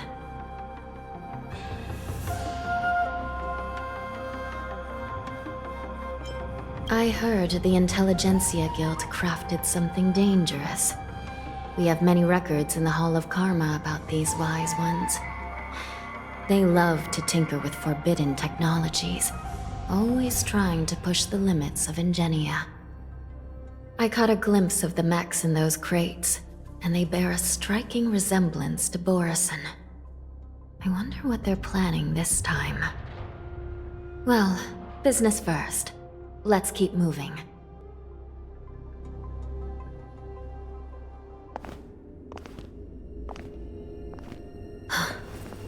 Strange.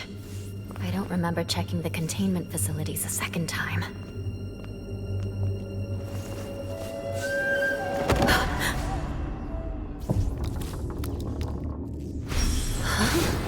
Watch out!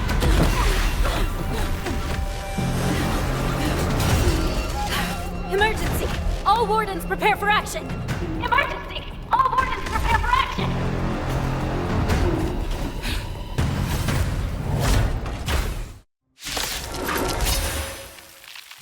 What's happening here? Why are these things moving on their own? Something is wrong. The guards aren't responding. Time for good old counterattack! Still waters of oblivion.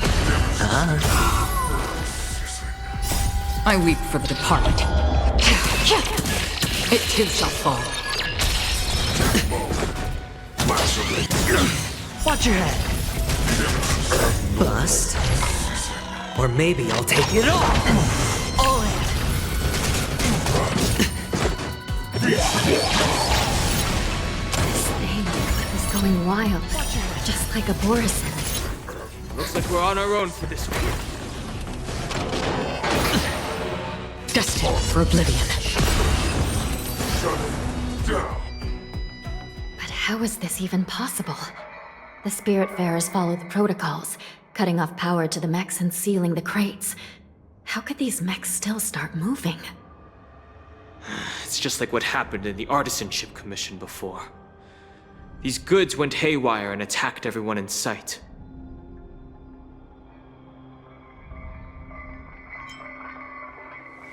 Something seems to be jamming communications within the shackling prison. It's probably these mechs causing the trouble. These things showing up in the shackling prison can only mean one thing. A prison break. And whoever delivered these goods clearly wanted them to go through the Xianzhou's strict inspection process to show the Skyfaring Commission and Cloud Knights how dangerous they were. They wanted these mechs to end up right here, in the shackling prison. If these things already started taking action while nobody was paying attention, then the whole prison is in trouble, I'm afraid. And to make things worse, another group of visitors just entered the depths of the shackling prison, the messengers from the Xianzhou Yaoqing. And the prisoner they came to visit might be the target whom these wolf-shaped mechs were delivered here for. If that vicious beast manages to break free, it will be a catastrophe for the Xianzhou Luofu.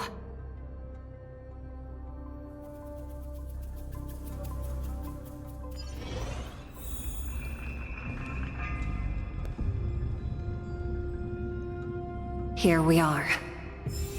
Have we arrived already, Your Honor? Shouldn't there be a cage here? The most notorious felons are locked away in the solitary delves, deep down in the prison. Those delves can't be opened without proper authorization. The blue bird paves the path, and the Stygian lanterns illuminate it. Help me light up these lanterns, and the way to the bottom of the shackling prison will reveal itself.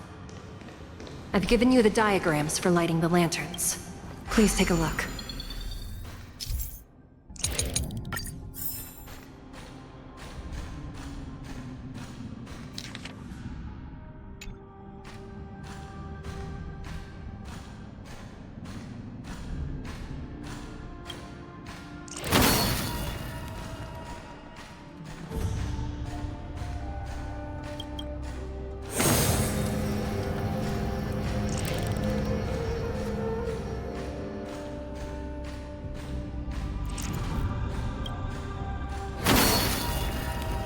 It's better to use your brain and save your strength.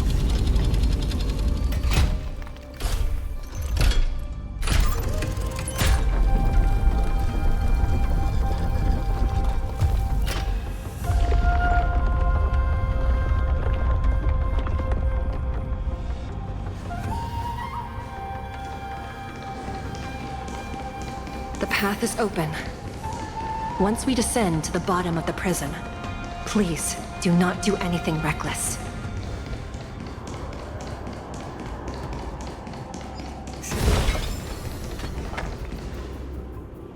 Inside the delve behind this door is the greatest enemy of the Foxians, Hulei.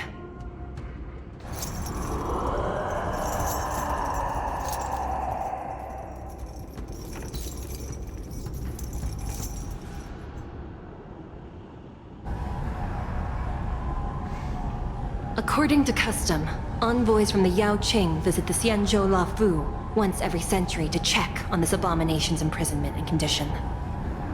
Even though the Ten Lords Commission sentenced Hulei to the Forest of Swords, suffering every day for the rest of his life, I understand that the Yao Qing messengers want to see him dead. Unfortunately, for the past 7 centuries, they've had to return disappointed. Because this beast simply can't be killed. If we can use his toxin to create medicine and save an innocent life, it might help balance out some of the sins he's committed.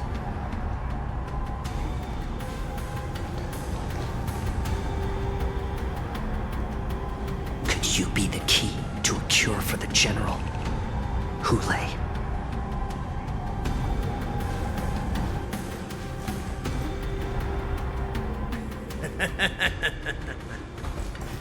And once again, the envoys of the Yao Qing will leave disappointed. However, I won't say the same for me and my brothers. Who's there? I'm just a humble counselor of the Rhino Outback. You can call me Mock Talk. Wardens, intruders on the lowest level! Send reinforcements! Nobody will hear you here, at the bottom of the shackling prison. Thank you for opening up the prison for us, Your Honor. We'll take it from here. No wonder I kept smelling that familiar stench. So it wasn't just my imagination. Do your thing, Morsa. We mustn't let these abominations get any closer! Detestable things. There are too many of them. Once we were inside the shackling prison, we found soldiers available to us everywhere. Dirty tricks. How familiar. Destined for oblivion. Answer me. 0 points. I suggest you surrender now. Of course. I'll still kill you. But I promise it'll be... How presumptuous. Die now! Leave if you can, Morsa. It's not time yet. Plus. Or maybe I'll take it all! Watch your head!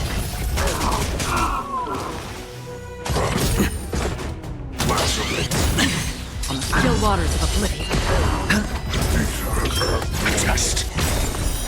Fail. Knowledge, the measure of truth and falsehood.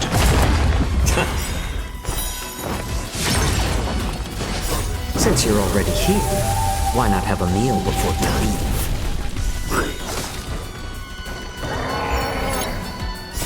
I weep for the departed. It too shall fall. Guard the gate! They can't be allowed in!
been a long time.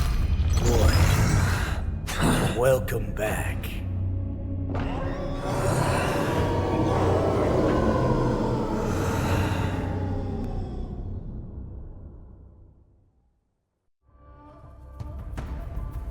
How many times has the old verdant home spun around since our last hunt? Duran's whelp, tell me your name!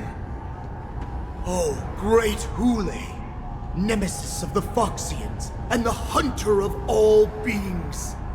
I'm Moktok, a humble counselor of the Rhino Hound Pack. I am only one insignificant heir spawned from your bloodline. It's been at least 7 centuries since you led our pack through the hunting grounds of the stars. I'm thrilled to see that you are as cunning and skillful as ever. 7 centuries. 7 centuries have passed. But why have Duran's whelps grown to look like this?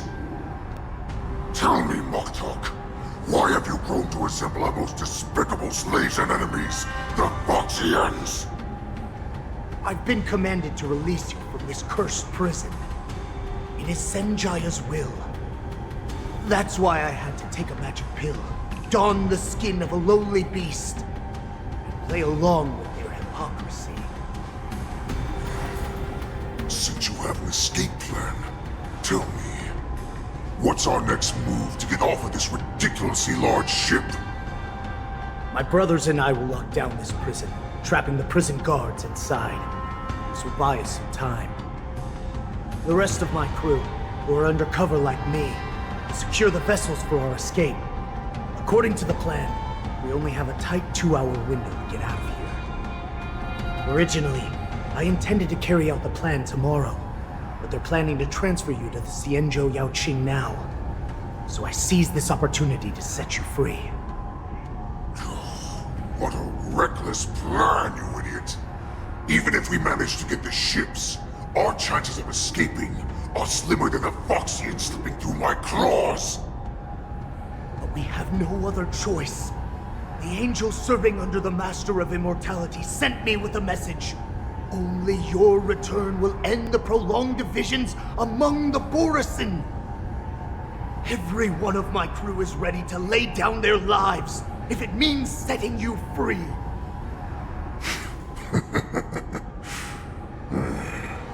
A sneaky weakling like you is actually showing some reckless bravery with this plan. Fine. You'll get what you want. And all of Duran's whelps will too. Well then, my lord. We should leave now. Before we go, give me one of those magic pills. My lord, do you seriously want to don the skin of a lowly beast? That would be a disgrace to your greatness, my lord. You idiot. Greatness means nothing without freedom. Once I get out, I'll need a disguise that won't raise any suspicion. As you wish, my lord.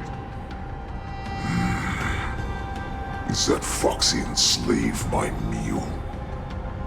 No, he's an envoy from the Xianzhou Yaoqing. I plead you to endure him a bit, my lord, as he's more valuable as a hostage. Take him, guys! Time to move out!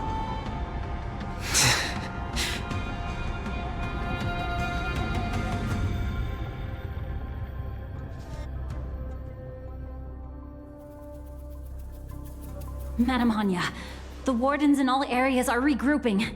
Those Ingenium enemies are wandering around and causing heavy casualties.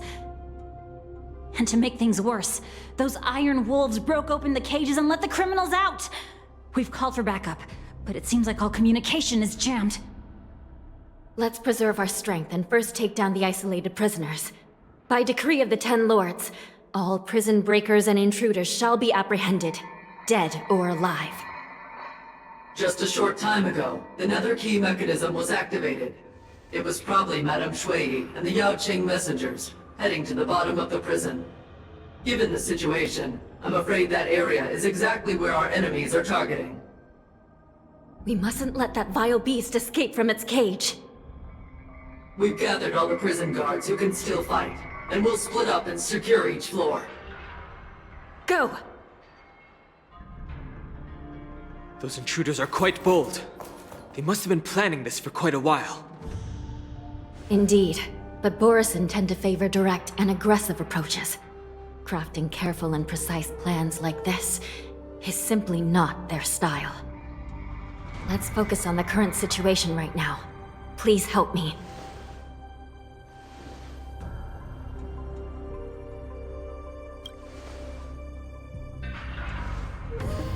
What's the fastest way to the bottom of this prison, Miss Hanya? If we don't get there quickly, we'll soon be outnumbered by all the enemies inside. We'll have to bend the rules. Please, follow me. Prisoners must remain in place in a phase. By decree of the Ten Lords, all prison breakers and intruders shall be apprehended, dead or alive. Yes, ma'am!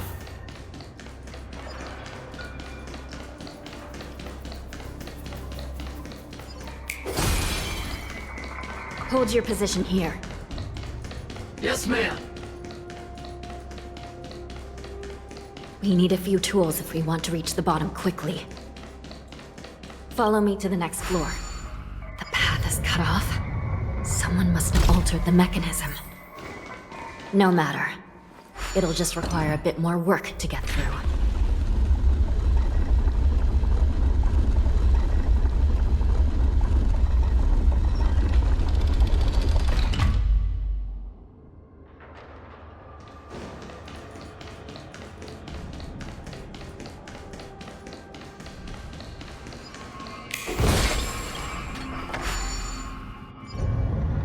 Some Spiritfarers occasionally use ingenia from the Artisanship Commission to navigate the treacherous terrain here. Normally, using devices like the shifting screen is strictly forbidden, as they could help prisoners escape.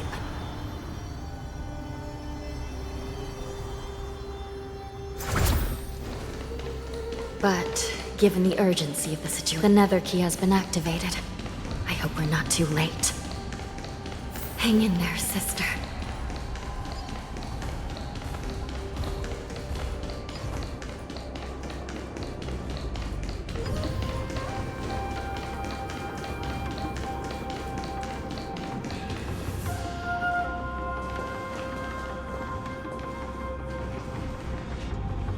Looks like there was a fierce battle here not long ago.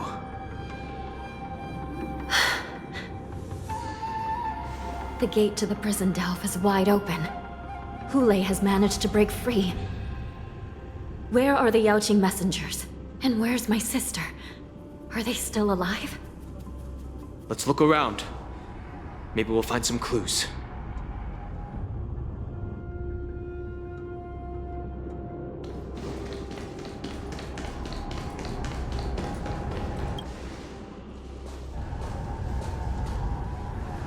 Shui Yi is here.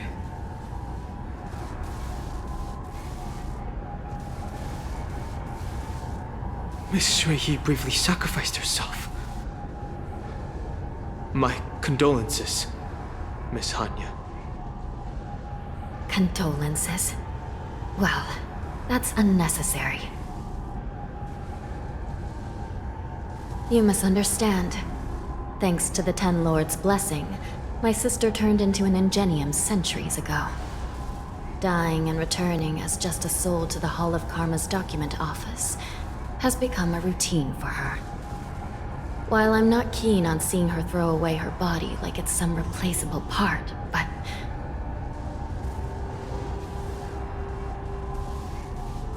By the way, have you seen bodies that might be the Yaoqing messengers? One of them is a Foxian wearing exquisite clothes, and the other wears a dark cloak, like a fugitive. No. I haven't found any Foxian bodies. Only Borisin ones. So, the intruders and Hulei are holding the Yaoqing messengers hostage. This is the worst situation. With hostages in their grasp, the prison guards can't do anything about the prisoners. If anything happens to the messengers, the relationship between the Yaoqing and the Luofu could be irreversibly damaged. We must rescue the messengers, get out of here, and spread the news. We mustn't give up as long as there's a glimmer of hope.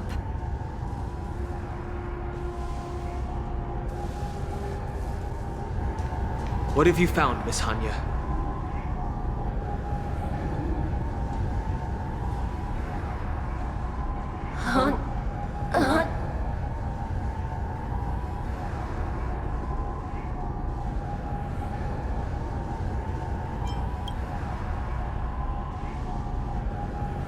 Reconstruct.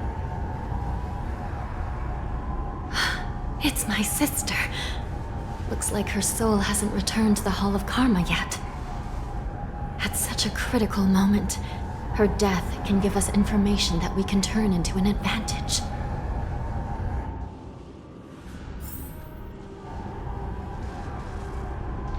Let me see. The damage isn't too bad. If I can fix it up, my sister will have a temporary body.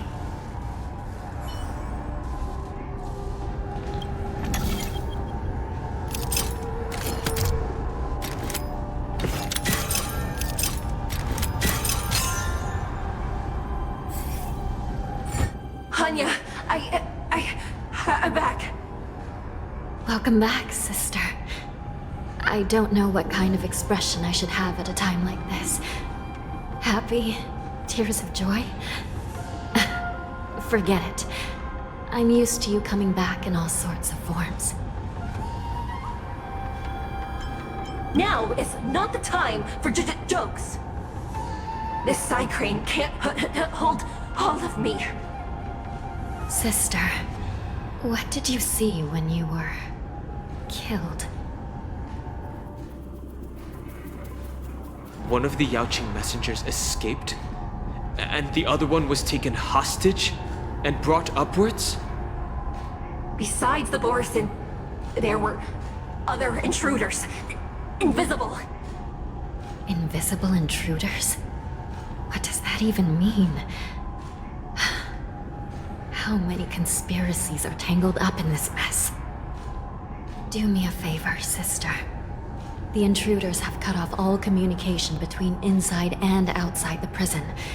And now you're the only person, the only bird, who can slip out undetected. Make sure you deliver the news to the outside world. I understand. Please be careful, sister. You are different from me.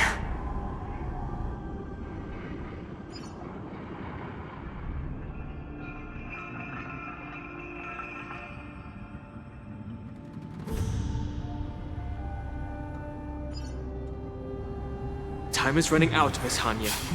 If we keep delaying, those Borison will escape from the prison. All right. If we happen to come across that Yaoqing messenger who got away... No. Stopping Hule should probably be our top priority.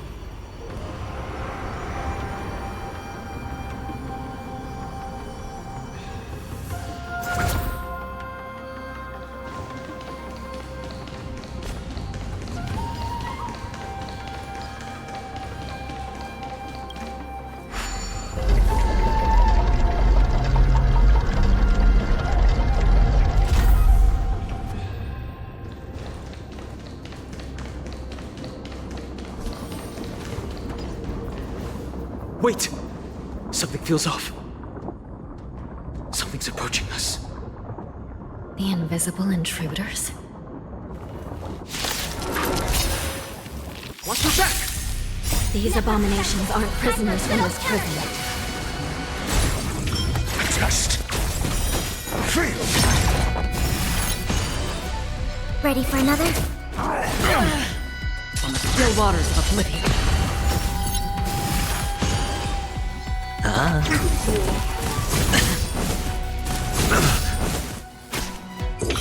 Answer me. 0 points. Destined for oblivion. The prison management on the Lawfu is truly concerning. Who are you? Aren't you looking to just focus on the fight? Net markers activated. Time for a good old counterattack. Knowledge, the measure of truth and falsehood.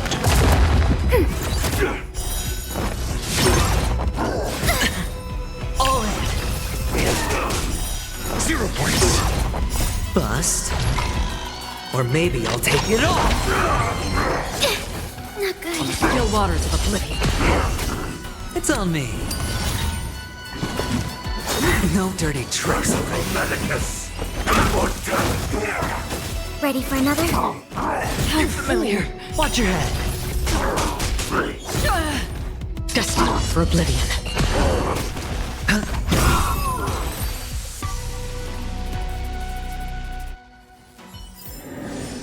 As if victory were ever in doubt.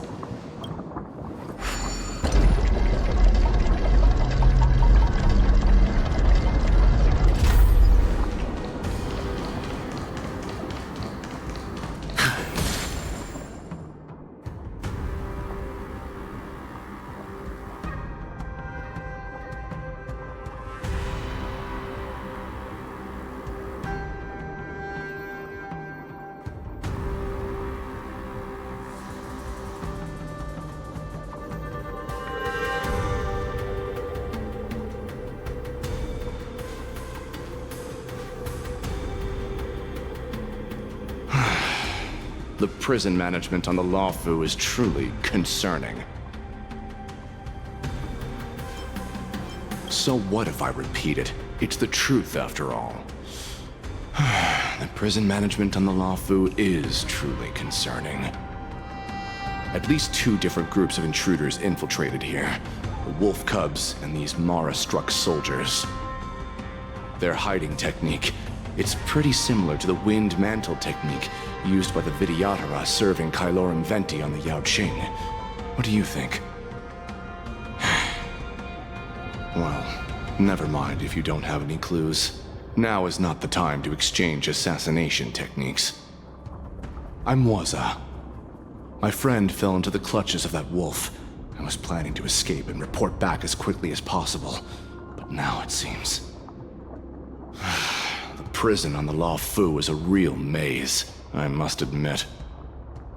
Thank you for your help, Mr. Moza. We'll do our best to ensure your friend's safety. No, you can do nothing for him now, and you shouldn't be focusing on his safety at the moment. Your friend is in Hulei's clutches and you're just going to leave him behind? Look, I'm the Yaoqing General's guard, not his. I've seen how that giant wolf fights, and there's no way. Trying to save my friend will only get us killed.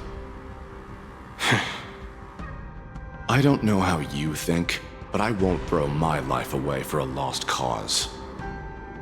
Listen up. I've been tracking these fugitives, and I know their next move.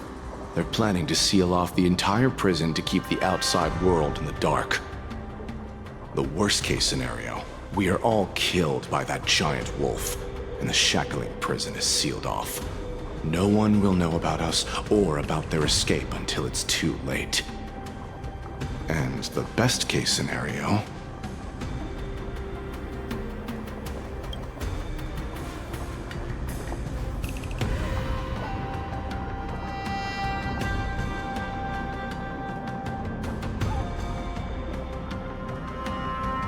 The best-case scenario would be, we seal the gates and trap the enemy inside with us. We can't let that monstrous wolf escape. Hopefully, someone will eventually notice that something is off and come to help. As for whether we'll still be alive by then, it's not something we should think about. You sure have a way of comforting people, Mr. Moza. As a person of the Yaoqing, I've always searched for something meaningful to give my life to. I have to make it out alive. My companions are waiting for me. As a netherworld dweller, I've already died once. Don't worry. Even if we end up dying here, I won't let it happen to you first. Well, you're just as good at comforting people as Mr. Mozi. None of you are part of the Ten Lords' commission, so sacrificing yourselves isn't the right move. As a judge, it's my responsibility to guard this prison, and if someone should step up to stop Hule from escaping, it should be me, not you. Once we reach the gate, I hope you'll help me seal it. After that, I'll do everything I can to fight the Borisin, and you find a safe place to hide and wait for reinforcements. Now, let's proceed upward.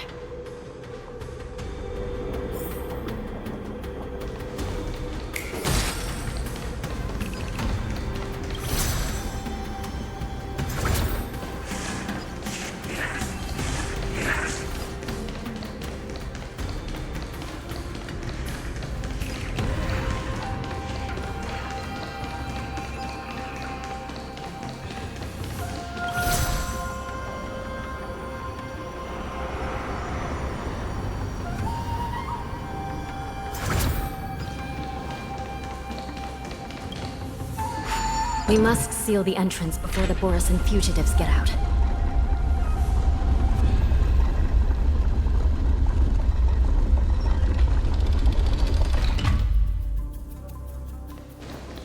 The prison wardens and mechanisms won't be able to hold them for long. Follow me.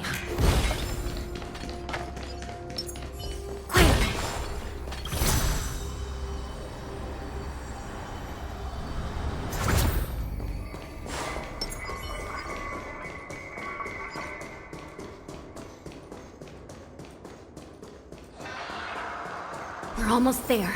The gate is just ahead.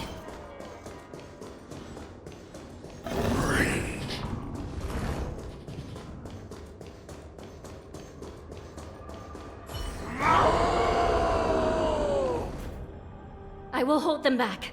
Don't let Hule escape.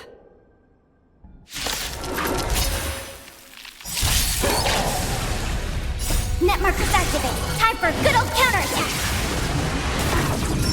Just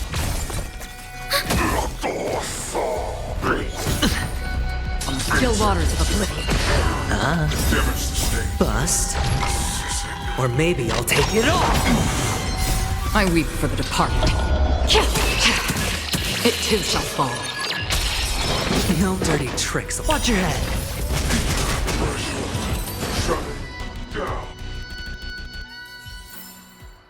Another blood debt repaid.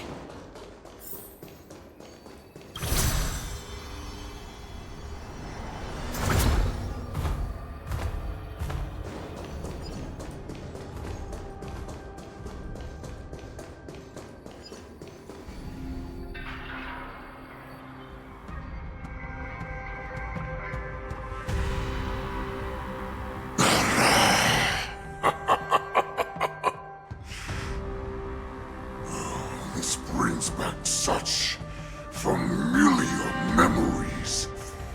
Memories of chasing, gnawing, and tearing. Oh, they're back. They're back. They've all come back. My lord, we're just one step away from freedom. As we pass through the gate, no one will be able to stop us. So this hostage is useless now. Kill him, Moktok. He's getting away. Do something, Jiao Cho. It's just like the old days, you useless loser. Just do something! Maybe this Yao Qing messenger can strike a deal in exchange for his life. He can use his status to help us escape from the Xianzhou. What do you think, Mr. Jiao Zhou?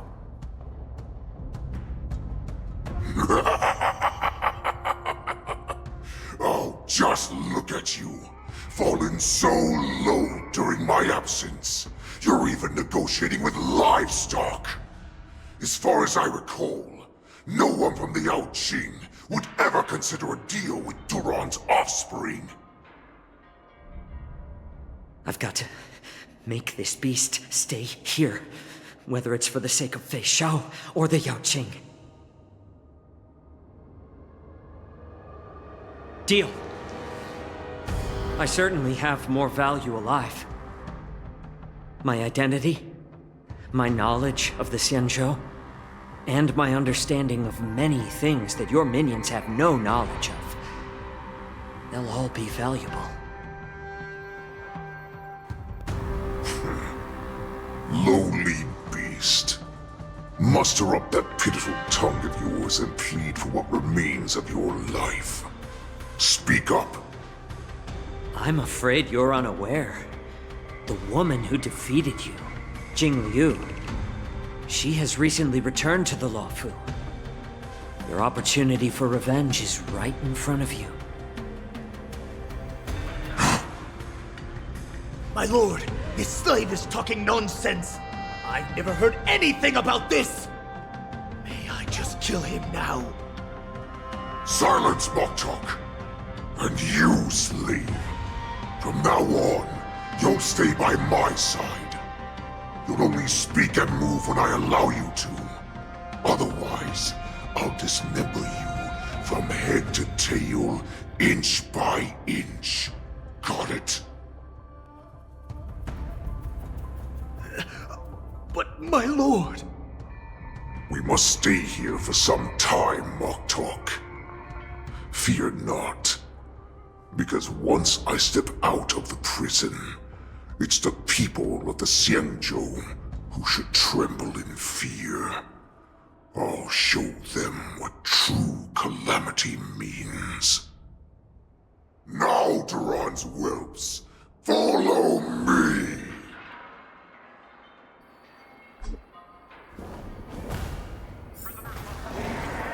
Prison guards! Stop us! For our great Lord Hulai!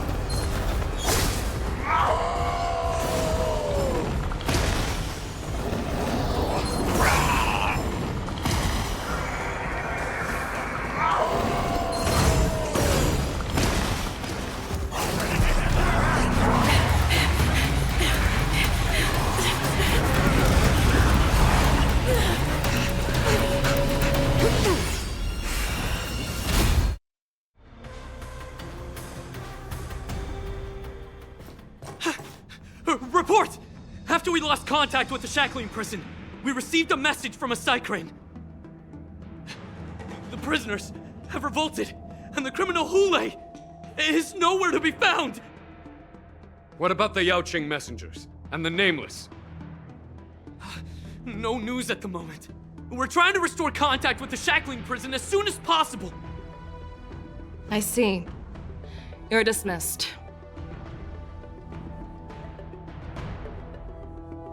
General Jing Yuan, General Hua Yan. It's just as we suspected.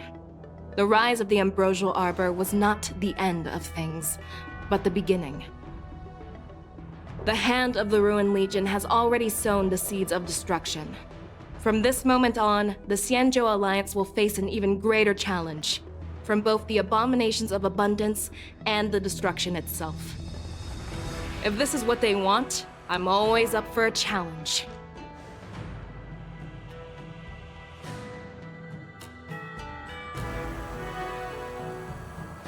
As the Marshal Special Envoy, I'll dispatch the Luofu Cloud Knights to pursue Hulei myself. Looks like the hidden dregs have finally come to the surface. And as I said before, it's time to wash them away, once and for all.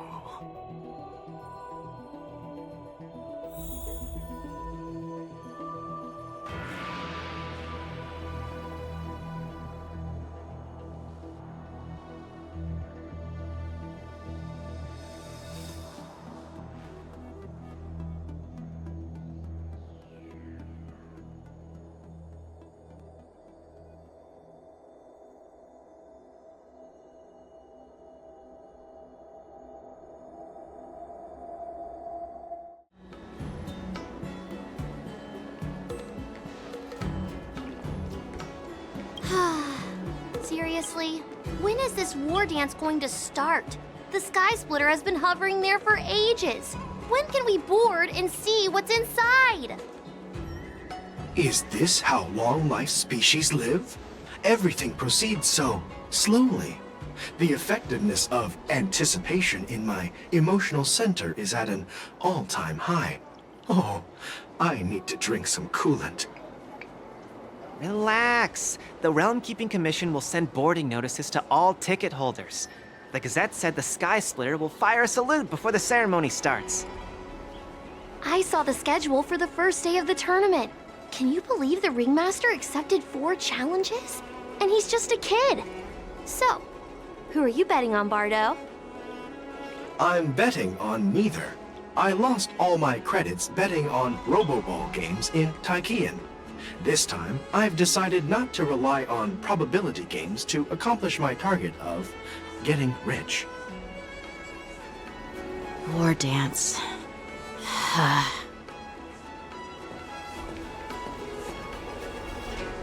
There you are.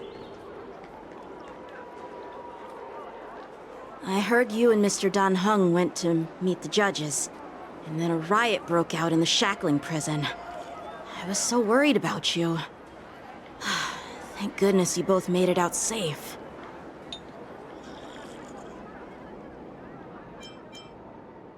There was a revolt in the shackling prison. Fortunately, we were protected by the guards until the Cloud Knights arrived to rescue us. The Borisin traveled all the way here to infiltrate the Lafu, and attempt to rescue their leader with a crafty scheme. This is completely unlike them. To be honest, it reminds me of what the disciples of Sanctus Medicus did during the Ambrosial Arbor crisis. At present, all 3 generals are on guard, and taking action to hunt down the fugitives, and the mastermind behind it all, in order to prevent further trouble. However, if these Borisin can disguise themselves as Foxians, where do we even begin to search for them? Yeah, I heard them too. But I'm afraid I'll have to disappoint them. I've already reported to General Jing Yuan that I'll give up my role as the Ringmaster. The security of the Lafu is more important to me than anything else. I need to fulfill my duties as a Cloud Knight Lieutenant before taking on the honor of being a Ringmaster. Those tourists just want to see some good sword fights. Anyone can participate in this kind of tournament. It doesn't have to be me. The real challenge lies beyond the ring on the Sky Splitter. If we don't capture the fugitives soon, Hule will wreak havoc. Obviously, there's someone behind the scenes orchestrating this prison break, intending to spread chaos.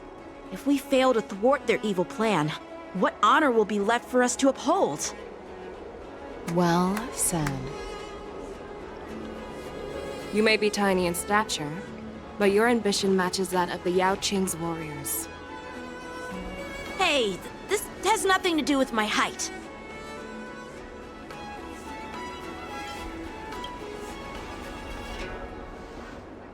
Yes, I suggested to Yanqing that we find a place to have a decent meal. A hunter must be well fed before the hunt. You still have a good appetite, even in the face of disaster. You truly are the Merlin's Claw. Please finish the food quickly so we can get to work, General Feixiao. Well, that's not up to me. Dig in. I called you here so you could enjoy the food. Me? This isn't the time for a leisurely meal, and this is way too much for me. Oh. You'd give me time to enjoy a meal, but not yourself? Ever since you encountered those Borisin spies, you've been so busy that you've hardly eaten anything. You can't defeat Hule on an empty stomach. Take your time. Enjoy the meal and calm yourself. Hule's whereabouts are still unknown, and they've even taken Mr. Zhao Cho hostage. The longer we wait, the more complicated the situation becomes. Zhao Cho always said I'm the most impatient person among the Cloud Knights, and I can't argue with that. So, there's no reason for you to be more anxious than me. I've fought against Borisin abominations for years, and I know their ferocity and cunning well. The Borisin were clearly well prepared for this prison break, and now they are staying in the shadows, they have no reason to rush out into the open. When facing cunning and ferocious prey, the hunter must be more patient, biding their time to seize the golden chance for a decisive blow. Once Hule loses his patience and reveals himself, that's when we'll strike. But when will that time come? Like I said, it's only one meal away.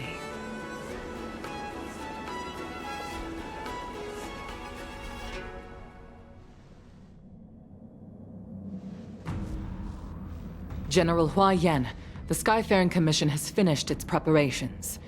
Do you have any other instructions? Representing the consensus between the Merlin's Claw and the Divine Foresight, I'll step in as the temporary commanding officer of the seat of Divine Foresight and oversee the 6 Commission's affairs on the Luofu. What is the situation at the Shackling prison? Hule made a quick escape and even sealed the gates of the prison. As of now, the Cloud Knights have re-established contact with the staff inside. The good news is the 2 Nameless who were trapped in the Shackling prison are safe and sound. I know I shouldn't use the word great given the current situation, but I'm relieved that she and Dan Heng are safe. We've lost contact with one of the messengers from the Xianzhou Yaoqing. The Borisin have likely taken him hostage. Don't worry, Yuko. Fei Shao is leading the wolf hunt operation, and you know how capable she is. I have no doubt about General Fei Shao's capabilities, General Hua Yan. I'm more concerned about the Wardens. According to the plan, the ceremony will begin in 6 hours. The Sky Splitter will be activated, and all visitors will board the ship to watch the contest. But now, with Hule's whereabouts unknown, everything is filled with uncertainty. March is right, Grandpa. I heard the escaped prisoner from the Shackling prison is beyond formidable. In case anything goes wrong... So, Yun Li, what do you think we should do? Well... I believe we should declare martial law and allocate manpower to search for the escaped prisoners. And as for the war dance, it's better to announce an indefinite delay for now. Your plan sounds solid, but unfortunately solid plans rarely get a chance to be implemented. I believe there are at least 2 parties who won't accept your approach. The first are the many travelers who have come all the way here for the war dance. If we declare martial law now, it's like declaring that the Luofu isn't safe. How do you think the outsiders would react? They'd be terrified, and chaos might ensue. The second party is the staff of the Xianzhou Luofu's 6 commissions. They've invested a lot of resources and manpower into organizing the war dance. Suddenly suspending it indefinitely would create numerous challenges for them. But of course, not everyone disagrees with your idea. Really? The mastermind behind this incident would fully support your opinion, presumably. Hule's escape and your discovery of Borisin's spies at Stargazer Navalia. Even a child could guess that these events were orchestrated. The fugitive is just one piece in the game. The one controlling the pieces wants to spread chaos and suspicion among the people on the Luofu. If we declare martial law and postpone the war dance, we'll fall into their trap and instill fear in people even before Hule actually does anything. So what do we do? We'll search for the prisoners while maintaining order on the Luofu, acting as if nothing has happened. As if nothing has happened? Yan Qing said he'd assist the generals, and now he's nowhere to be found. With the host ringmaster gone, how are we supposed to act like nothing has happened? That's why I called the two of you here.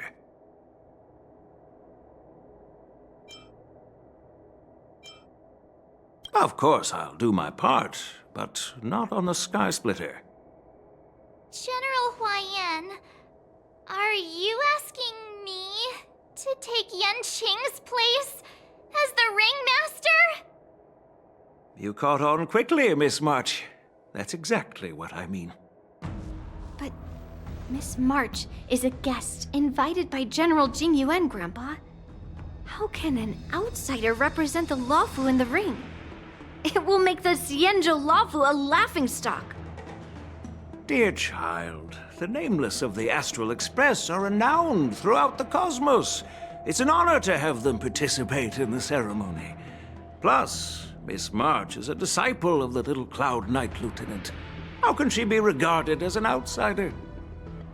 We can't afford to have any problems during the war dance. I'm entrusting you not only with the honor of the ring, but also with the security of the Sky Splitter. Yukong, please explain to them the rest of the arrangements.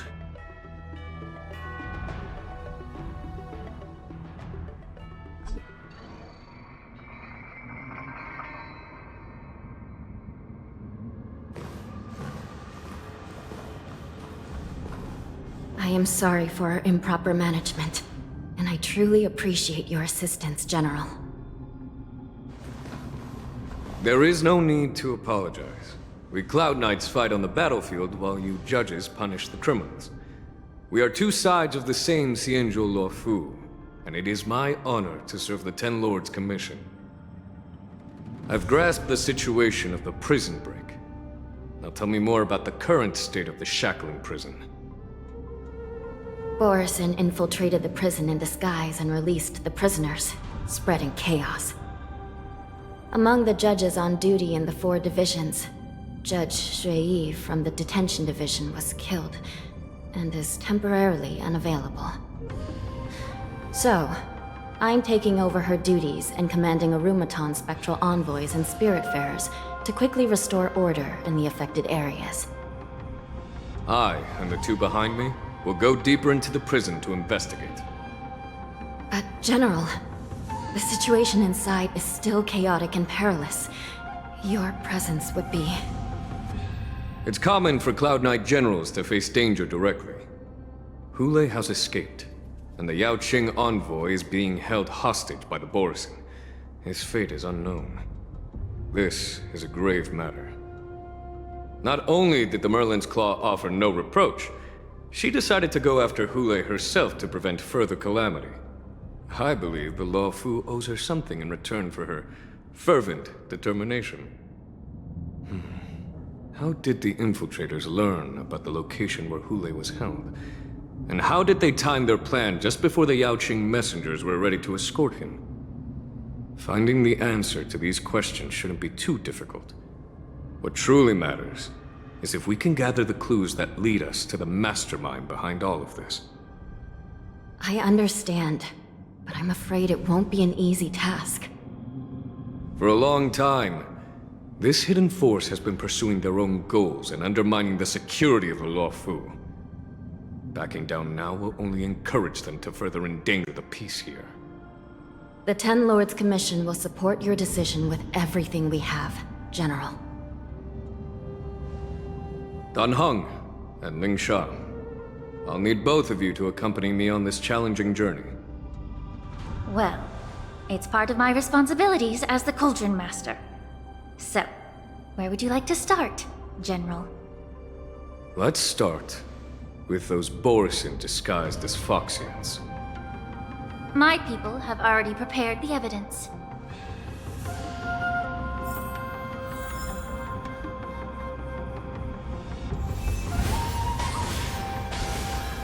Incense ascends, entwined.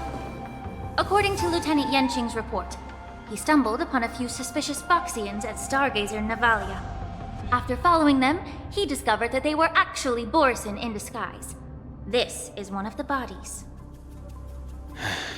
Looking at him now, it's hard to imagine how he transformed into a Foxian. My alchemists detected some complex ingredients in his remains, which might explain how these Borisin were able to disguise themselves as Foxians. Simply put, Foxians and Borisin share a common ancestry. Although they look completely different now, there isn't much genetic difference between them. This medicine allows Borisin to temporarily change their shape into that of Foxians. So, in other words, if they stop taking the medicine, their true form will soon be revealed? Indeed. This means that these Borisin have a steady supply of the medicine within the Lawfu. The disciples of Sanctus Medicus. Looks like the Alchemy Commission is involved once again. When I was sorting through the prescriptions they use, I came across one called Semblance Reversion Essence. It's designed to help those disciples suppress signs of their Mara-struck forms and maintain their normal appearance. When I compared it to the medicine found in the Borisin's body... They're one and the same, aren't they? The medicinal properties and ingredients may differ, but the principle remains the same. Since ancient times, the Borisin have always sought to have more powerful bodies, regarding the Foxians as weaklings. Yet, in order to save their warhead, they were willing to disguise themselves as Foxians. Their determination is quite remarkable. If these infiltrators rely on the medicine to maintain their disguise, then following this lead in our investigation seems prudent. Please follow me. Here we are. According to the judge, this area is not yet under control, so we should proceed cautiously. I've captured the nature of the medicine in my sensor. By following the medicinal fumes, we should be able to retrace the steps of the disguised Borisin.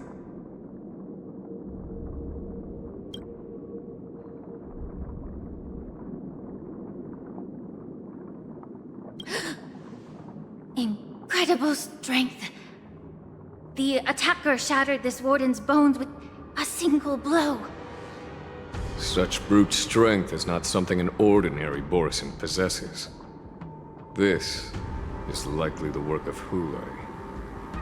If I may be so bold to ask, is this Borisin truly that formidable? I have lived a bit longer and engaged in a few more battles than you, Miss Lingshaw.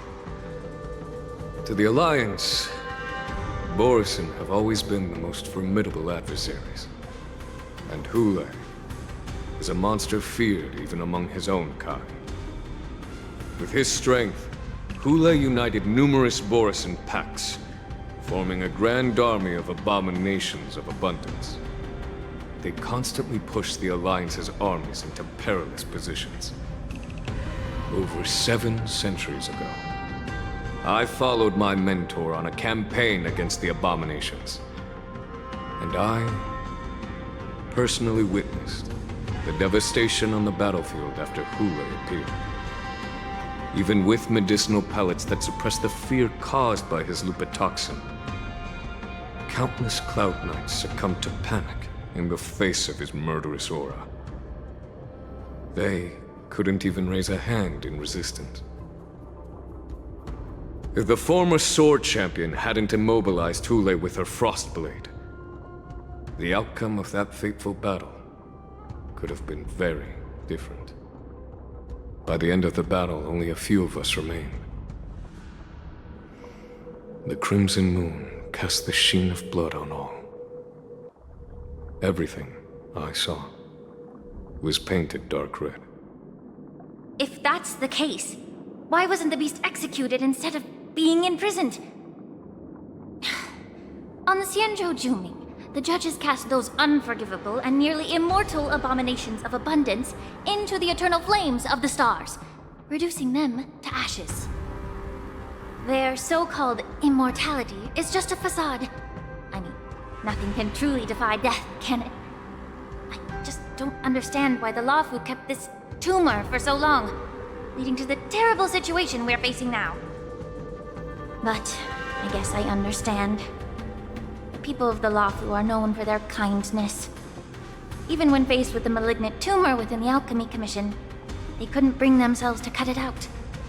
Instead, they exiled the healer, who tried to solve the problem, to the Xianzhou Jumi.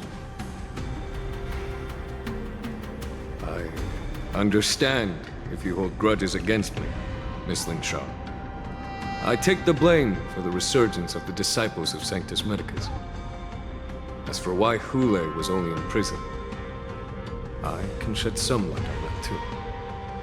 I'm just a healer. I'm not familiar with the past. I'd appreciate it if you could enlighten me, General. All right. Let me tell you more about it as we go.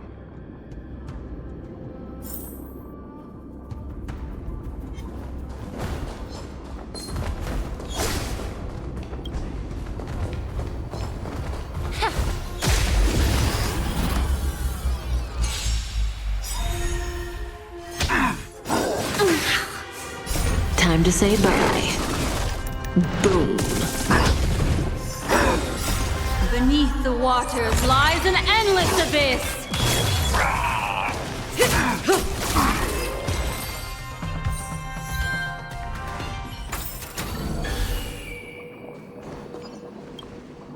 Did this Cloud Knight also take the medicine?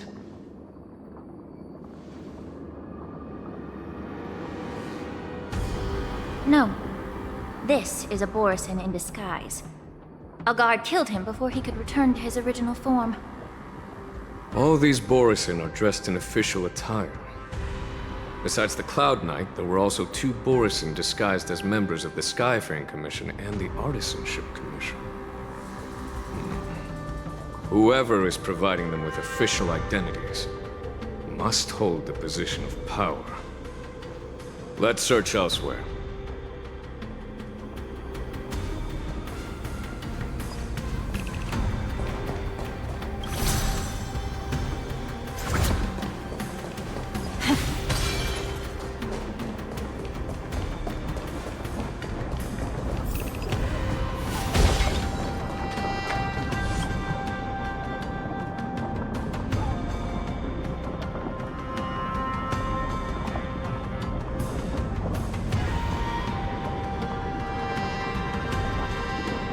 Someone bit open his arteries and drained almost all of his blood while he was still alive.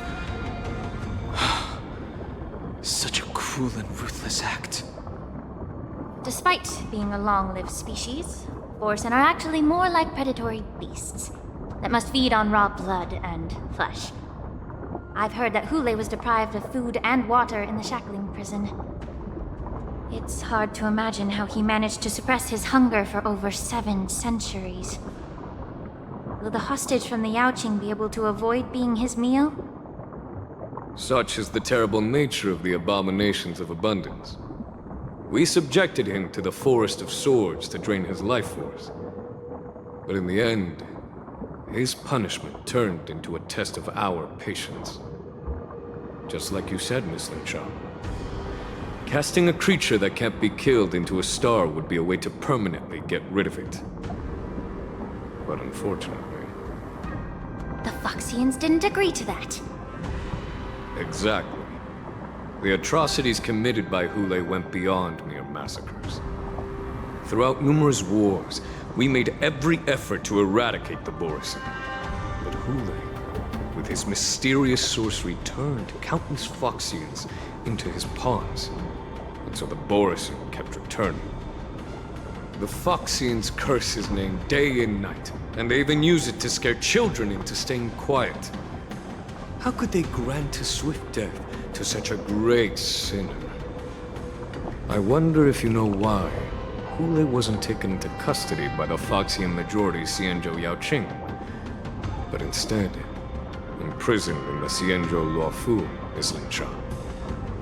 As you mentioned, your mentor was an exceptional warrior and was the one who defeated Hule, an extraordinary achievement. Therefore, the Marshal placed this feral beast under the jurisdiction of the Xianzhou Luofu as an honor, I assume? It seems you have a major misunderstanding about this arrangement, Miss Linshaw.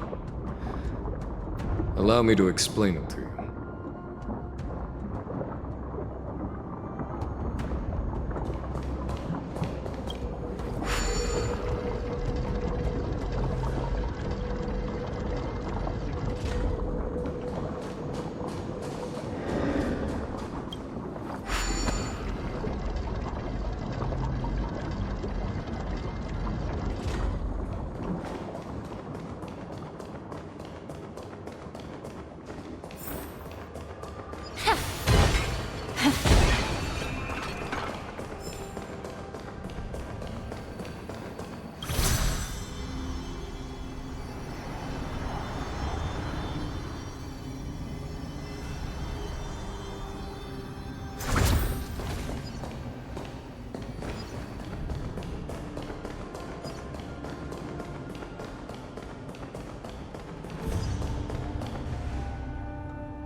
Yan Qing told me that an IPC ship was attacked by Borisin.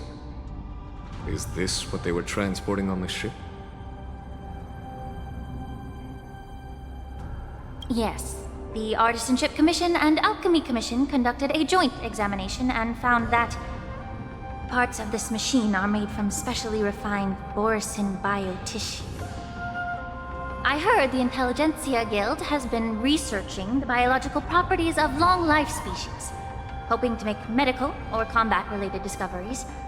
However, they haven't dared to cross any lines due to their so-called relationship with the Alliance. Perhaps to those scholars, Borisin are no different from lab animals. Maybe the Borisin attacked that ship to retaliate against the Intelligentsia Guild for experimenting on them?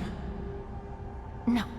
If it were only about revenge, they could just wreck the ship and destroy all the cargo, instead of allowing it to end up in the shackling prison. It was a deliberate display to showcase the dangerous nature of the cargo in broad daylight. This way, the cargo would end up in the shackling prison, serving as a tool for the prison break. This skill in exploiting the blind spots of others' mindsets is so atypical of them. I'm afraid the IPC and the Intelligentsia Guild unknowingly became their accomplices.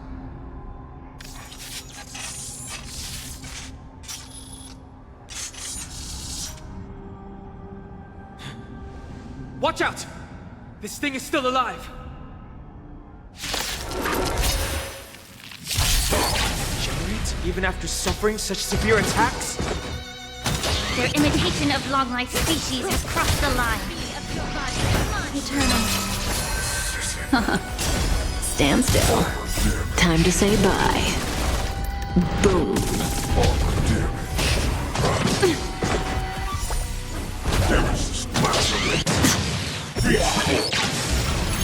If it can still move, it means it wasn't damaged enough. Let's make sure it never moves again.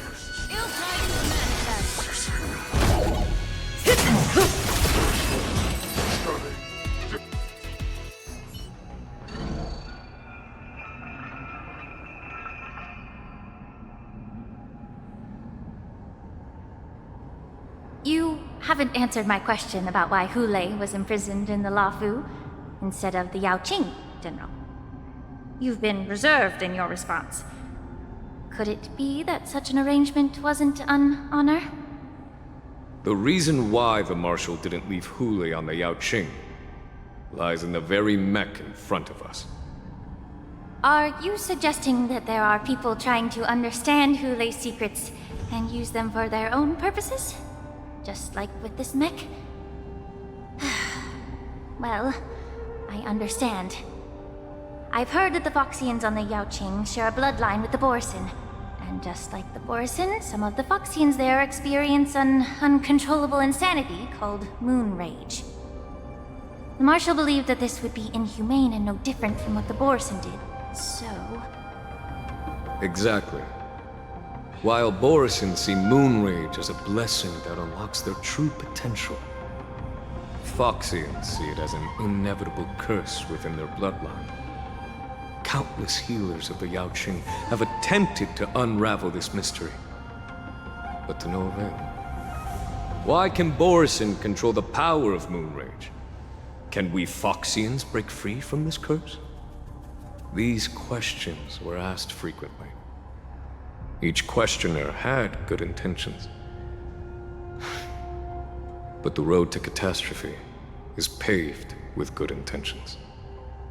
To the Foxians of the Yaoqing, Hulei was not only the warhead of the Borisin, but also a monster that could be the subject of much research. Hulei thus became a poison that corrupted people's minds without their knowing. That's why the Marshal decided to imprison Hulei and the Lafu. It wasn't an honor, but rather a warning. Because such selfish pursuits in the name of good intentions once led to a tragedy on the Lafu that served as a warning to future generations. this edition of Imbibitor Lunae. By imprisoning Hulei and the Xianzhou Lafu, the Marshal both suppressed the dangerous intentions of the Yaoqing Foxians and warned the Xianzhou Lafu to refrain from repeating its mistake. That was a necessary trade-off. The Xianzhou Alliance is not solely about the Xianzhou natives. Only when all three races, Foxian, Videodora, and Xianzhou natives, form an alliance, will there be a promising future for all. Thank you for enlightening me. Was it for the same reason that you traded off my mentor to the Xianzhou Zhuming, only to stand idle and allow the resurgence of the disciples of Sanctus Medicus? You said that I couldn't bear to cut out the malignant tumor within the Alchemy Commission, but instead exiled the healer who tried to solve the problem to the Xianzhou Zhuming. But did your mentor tell you her good intentions led her to perform certain healing arts on Dan Heng, who had just finished his hatching rebirth, so that he would regain the memories of his past life? What did you just say? She believed that restoring the High Elder's knowledge of his past life would allow the Videodora to resume their duty as the guardians of the Ambrosial Arbor, quelling the strife within their clan and bringing everything back on the right path. But just as I mentioned earlier, the road to catastrophe is always paved with good intentions. Since then, the 6 charioteers decided that the Alchemy Commission would no longer have a Cauldron Master. Until your arrival now. If that's the case, I should thank you for protecting my mentor by exiling her, General. Quite the contrary. I should be the one thanking you. Thanking me? All I ever want is to have a clear conscience. However, can long-life species truly achieve that goal in their long-drawn lives? For example, you were implicated along with your mentor, and forced to leave your homeland without knowing the truth. And now, with the complicated situation in the Alchemy Commission, the Alliance has spared me a lot of trouble by sending you to handle this challenging task. Shouldn't I be thanking you instead? Your eloquence is indeed impressive, the divine foresight. You won't even leave me any excuses to hold a grudge against you. But, let me make it clear. The Alliance sent me here to handle the business impartially, not to choose sides. It doesn't matter which side you choose, Miss Lingshaw. At the end of the day, both you and I stand on the side of the Alliance, don't we? Let's keep going.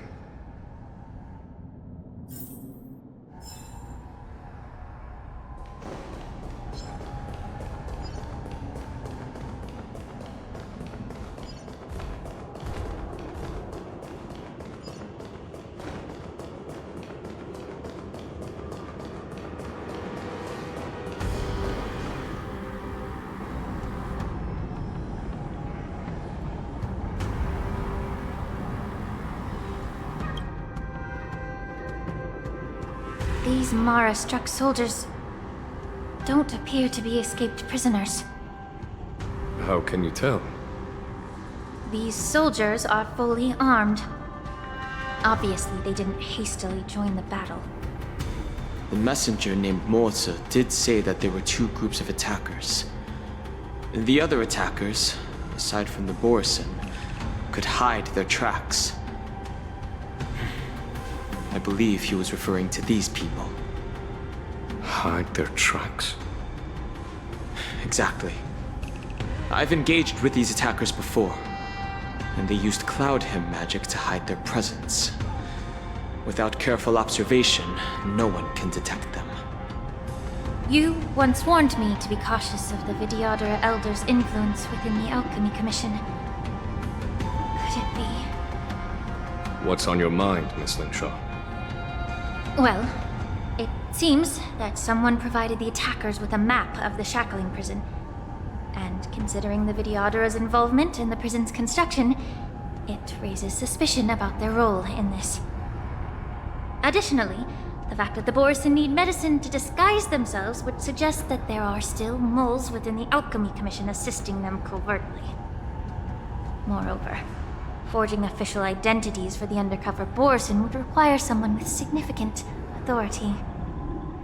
And the presence of assassins capable of using Cloud Hymn magic deepens my suspicion about the Preceptors. But why would the Videodara collude with the Borison and aid in Hulei's escape? They aim to spread chaos. They believe that only in chaos can they regain their former power and influence. Since this edition of Imbibe de Lune, the once proud dragon race has been powerless, watching their influence wane. Being a native of the Luofu, Miss Lingsha, I believe you understand the implications. However, I don't think the Preceptors are the true masterminds. If I'm not mistaken, the one behind all this treachery is the Lord Ravager who exploited the weaknesses within the Luofu and instigated the disciples of Sanctus Medicus, ultimately leading to the Ambrosial Arbor's resurrection. Fentilia. Please remember, General, that everything I've mentioned is mere speculation. We need concrete evidence for a public trial. If you want to interrogate someone within the Videodara's ranks, you'll need irrefutable proof. So, what's your plan, Miss Lingsha? I'll send an invitation to the Preceptors. An invitation?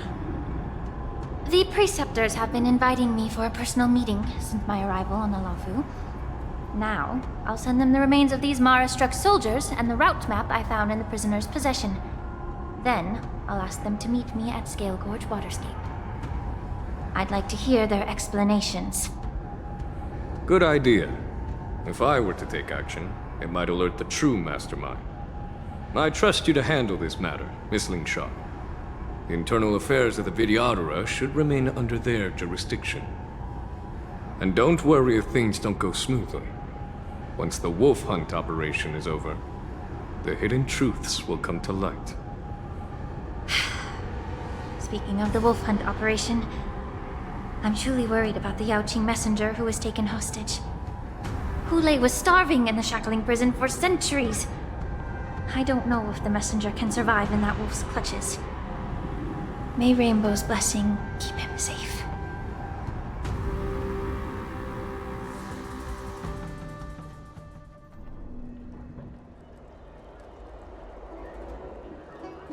As I said, I'm a healer. But my art of healing requires the culinary arts to be truly effective. The magic of my cauldron is its ability to make all kinds of medicines into dishes that patients can eat. When simmered and cooked together, any kind of medicinal herb or ingredient becomes a delightful delicacy. Delicacy. But isn't that just one flavor overpowering the others? Well, you have a point. Let me ask you this. If there's a fussy child who refuses to eat green peppers, what's the best way to make him eat them? Stuff the kid's mouth with the green peppers and cook him alive in a pot.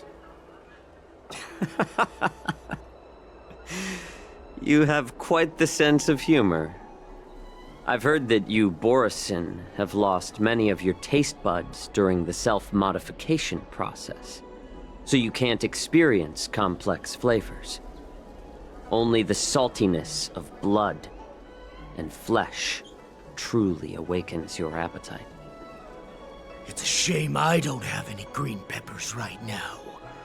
Otherwise, I'd happily stuff them into your mouth and cook you alive in a pot.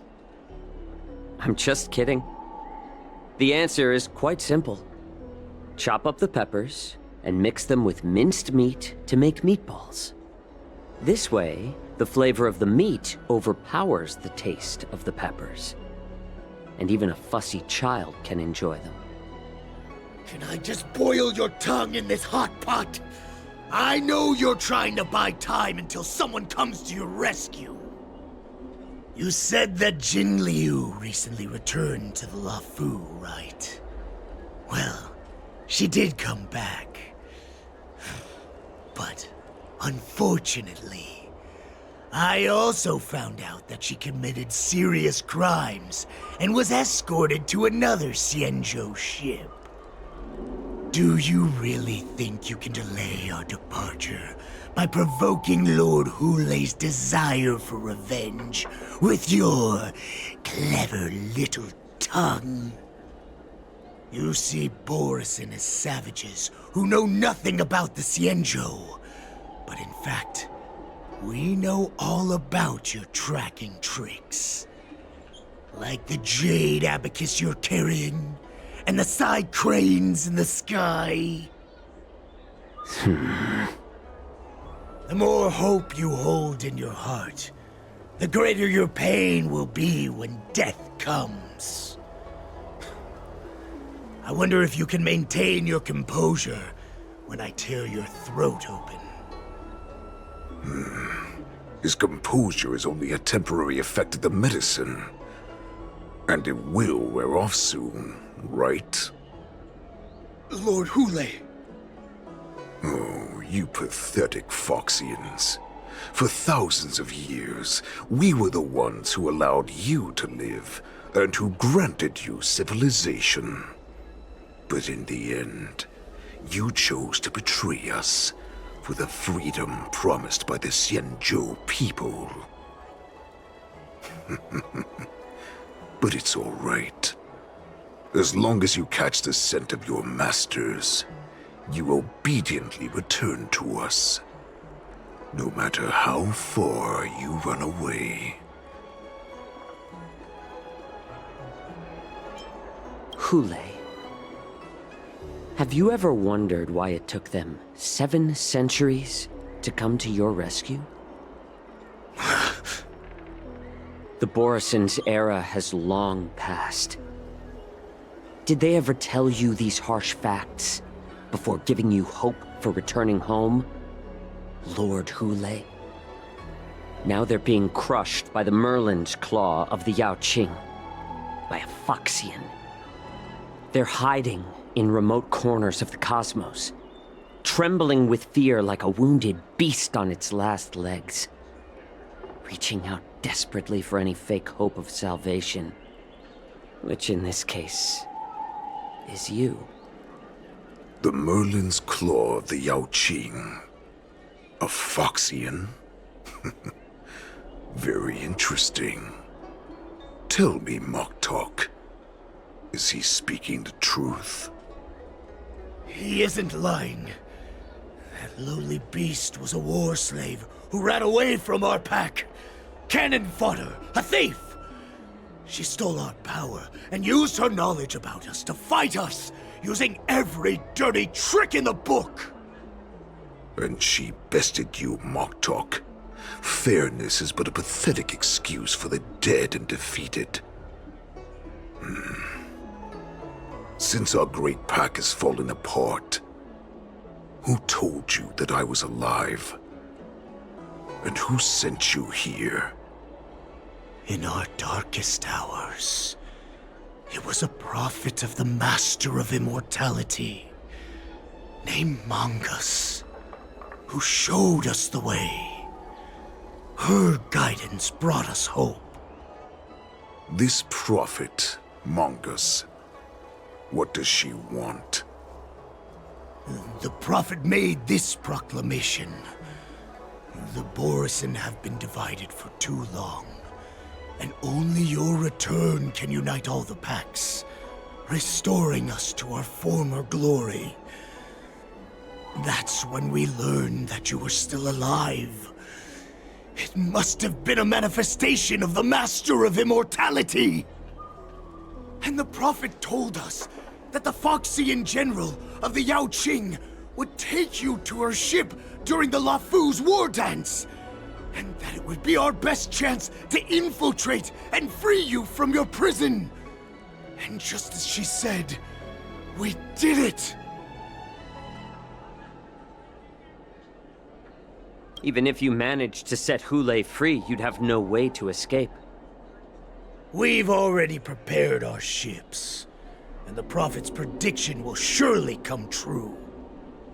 Once the news about the prison break spreads, the Cloud Knights will close all the ports. You may think you've escaped the prison, but you're just trapped in another cage, known as the Law Fu. Let me kill this unruly, lowly beast, Lord Hule! I assure you that our star skiffs will soon arrive. Right now, everyone in the La Fu is distracted by the stupid war dance, so this will be the perfect chance to escape. Once you've returned to your territory, your revenge against the Xianzhou ships will be within reach. Perfect chance to return to my weak and shattered pack at the mercy of a ridiculous false prophet and become a mere puppet in her clutches. Her plan is full of flaws. The only paths she has prepared for you are escape and death. Listen up. A wolf never allows itself to become prey. From now on, you'll follow my orders. Since you are so confident that the Cloud Knights will close the ports, Jiao Chou, I'm now giving you a chance to go and see it for yourself. Go to the ports, come back, and tell me what you saw. Wait, what did you just say? But my lord! Would an alpha wolf ever listen to a cub mock talk? No, I've never heard anything like that. I wasn't trying to defy your will. I will always unquestioningly follow your orders. Just a little pre-hunt entertainment. Don't you want to run away? You will come back. Because Foxians like you always obediently return to their masters, no matter how far they run away.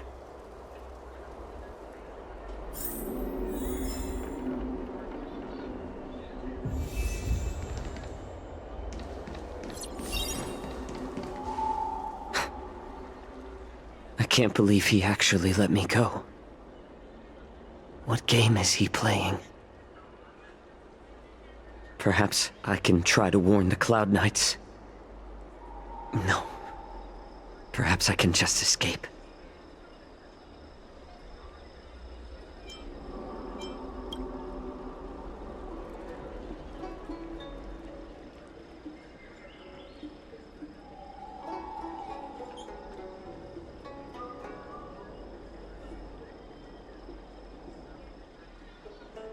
Just as I suspected.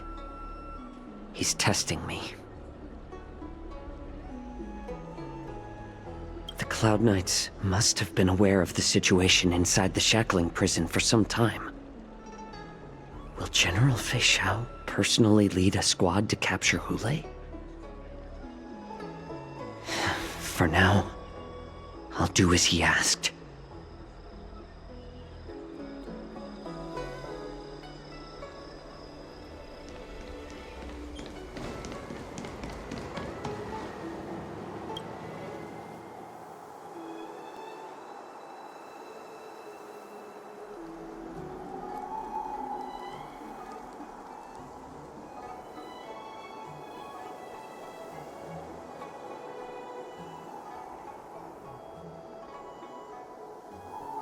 Would you like to board my star skiff?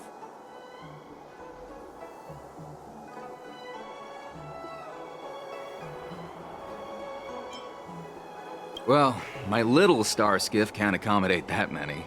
But I have a larger one that will arrive in less than 15 minutes if you need it. So, where would you like to go? We need to hurry wherever we're going. The war dance is about to start, and the Skyfaring Commission is prioritizing star skiffs heading to the Sky Splitter.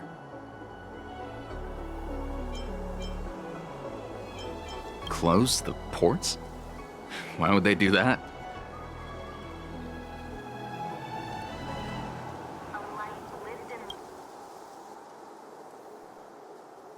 Would you like to board my star skiff? Well, my little star skiff can't accommodate that many. But I have a larger one that will arrive in less than 15 minutes if you need it. So, where would you like to go? We need to hurry wherever we're going. The war dance is about to start, and the Skyfaring Commission is prioritizing star skiffs heading to the Sky Splitter. Keep what quiet? Come on, spill it if you have something to say. The Realm Keeping Commission? It's right up ahead. Look, I've got a business to run, so why don't you go there yourself?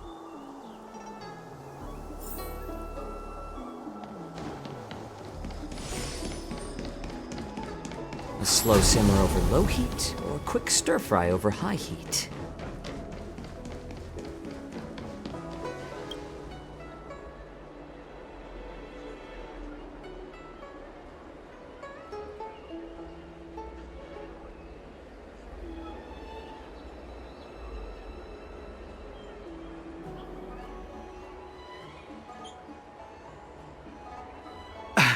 I'm sorry, but the Realm Keeping Commission Chancery is currently closed. All the officers and officials have been reassigned to assist in the war dance.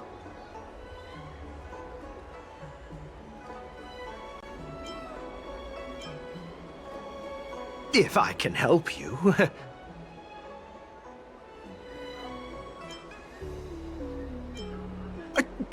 Borison? Here? Are you serious? These Borison are disguised as Foxians. Please warn the Cloud Knights immediately. Will you please wait here for a while? I'll find a soldier.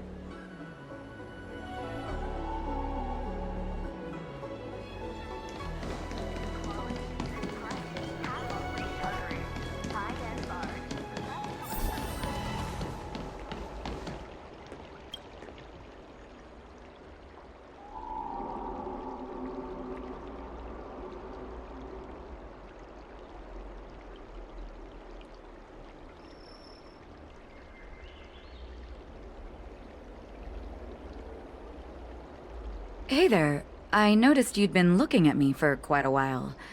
Do you need my help?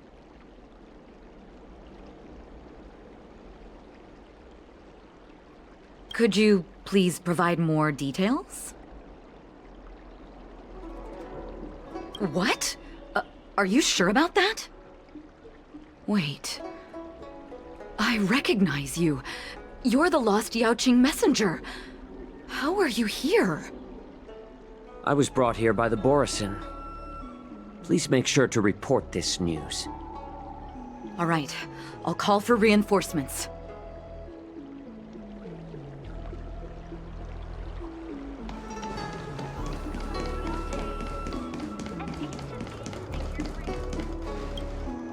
Stop asking.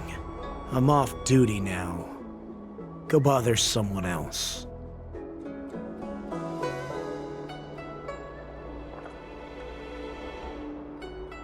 Can't you just stop asking?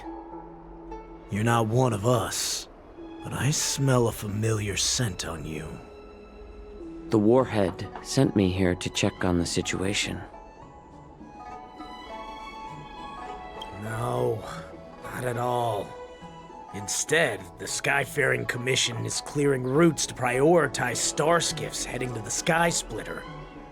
This will make our ships more noticeable when we try to escape. The ports haven't been closed? What is going on? Stalling won't help. It's time to confront Hule and see what tricks he's up to.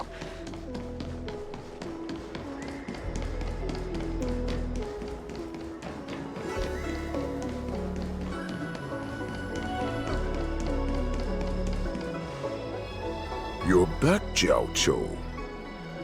Come and take a good look. Who are these people? This Cloud Knight says there's official business that requires my cooperation. What are you trying to do, Moktok? They have nothing to do with this. Nothing to do? I told you to go to the port and check out the situation, but I never gave you permission to talk with others. Remember, these people died because of you.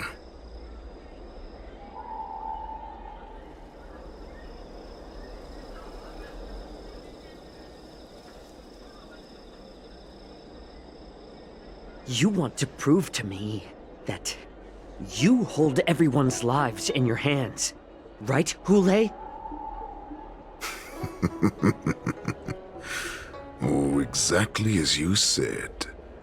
So, have the Cloud Knights closed the ports? No.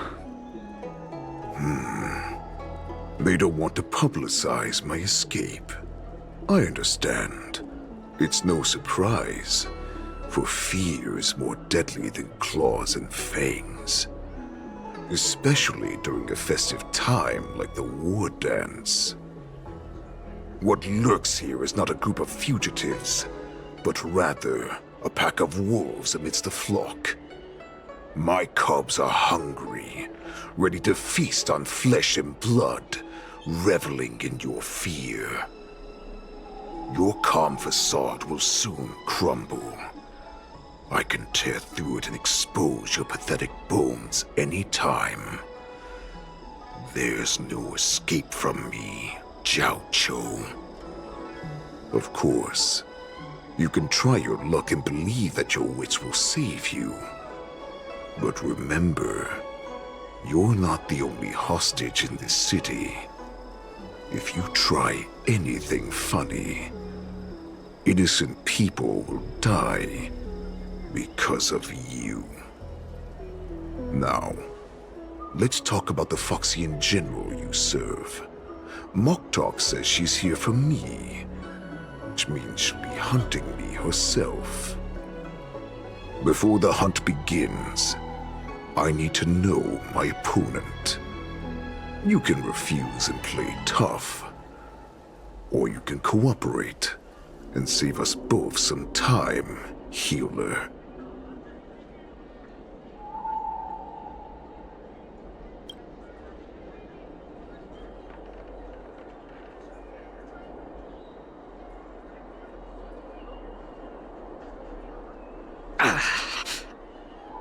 Good. At least you didn't try to draw attention with a scream. That way no one will die in vain. Fine.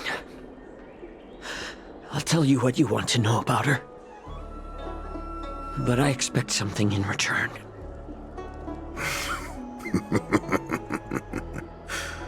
What makes you think you're still in a position to negotiate with me?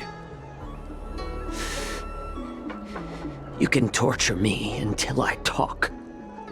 Or let's save us both some time. Warhead. Here's the question that's been bothering me. How have you managed to survive and endure centuries of torture? Borison aren't supposed to live that long, or possess such regenerative abilities. So, is that why the Shenjiao Yao Qing wanted to take me away? Oh, to some, I'm a hostage. But to others, I hold the secrets they desire. Oh, I still remember. In the early years of my captivity, the Foxians came and went. They extracted my blood and marrow, trying to unravel the mystery of moon rage. They wanted to conquer their fear of the Borison and free themselves from their bloodline. Unfortunately, they failed to uncover the secret. So, they resorted to the most brutal punishments they could imagine. Some seek power to destroy their enemies, while others seek power to become their enemies. Which one are you, Jiao Chou? Ah, I see. You're the most pitiful of them all, healer of the Yao Qing. You seek power to share it with others and do good. Well, then let me tell you the answer you seek. In our ancient legends, Duran, the ancestor of the Borisin, was dissatisfied with his limited lifespan and power. He yearned to dominate the skies and become the master of all the stars. To achieve his goal, he sacrificed the lives of countless Borisin and Foxians, pouring them into the spring bestowed by the Master of Immortality. Through a form of genetic sorcery, the water gave birth to a miracle. The lunar embryo. Duran ascended the birthing bed and obtained what he desired, a heart in the shape of a deep red full moon. He cut open his chest and replaced his original heart with this crimson moon.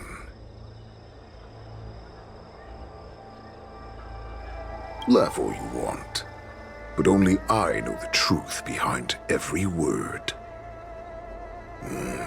This moon heart beats within the body of every generation of the Borisin warhead. In the ritual that decides the new warhead, the successor cuts open the previous warhead's chest and consumes the divine heart, thus possessing it as their own. Devouring is the true essence of life, allowing us to endure and thrive. It gathers the life essence of all the prey we consume, making us stronger and stronger. I thought all hope was lost after 7 centuries of torment. But now, this heart is beating once again. All right. Now it's your turn to tell me everything about the Merlin's Claw. Jiao Chou, I found you.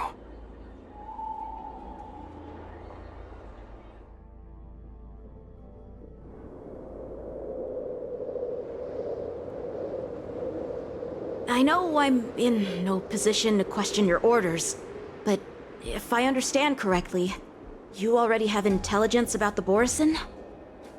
That's right. My people are busy collecting clues now. What's the situation, Wadza? General, before we completely lost contact with Jiao Chou, I picked up a signal from his Jade Abacus. It won't take long before we locate their whereabouts. If that's the case, shouldn't we immediately go there and join forces to eliminate the Borisin? Why are we returning to Stargazer Navalia? Looks like your general has only taught you swordplay, not the art of the hunt. There's an old saying among the Borisin. In the forest, the hunter may easily become the hunted. While we may call ourselves the hunters now, chasing them blindly will only make us become the prey.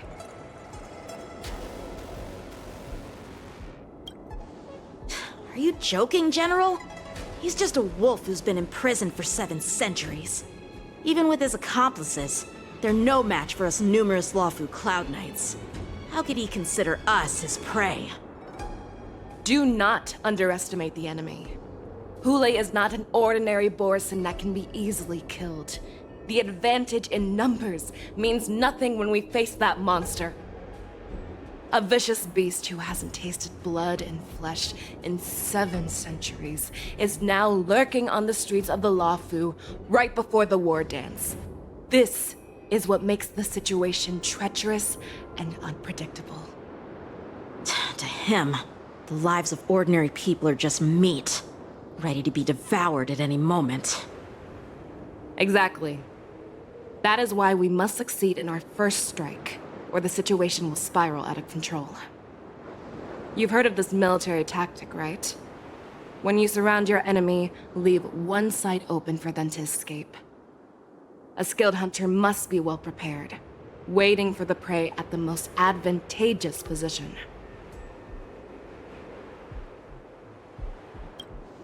What would we do if we were the escapees from the shackling prison? While we can disguise ourselves and blend in with the crowd, we don't plan on staying here for long. In this case, what do we need most now? A star skiff to get us out of the Lafu. The Borison we discovered at Stargazer Navalia were actually preparing a vessel for their escape. We predict their next move, and we take them down. Let's start from where you found those Borison and corner our prey.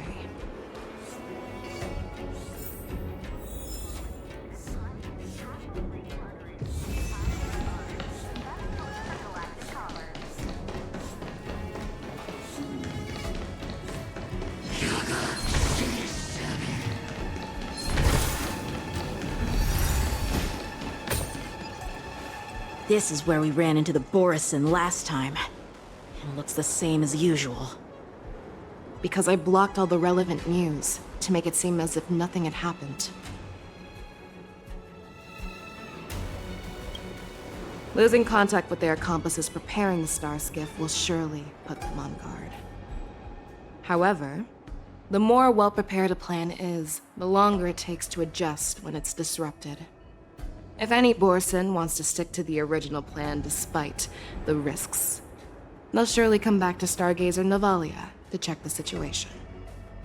Are you suggesting that there are Borison here at Stargazer Navalia right now?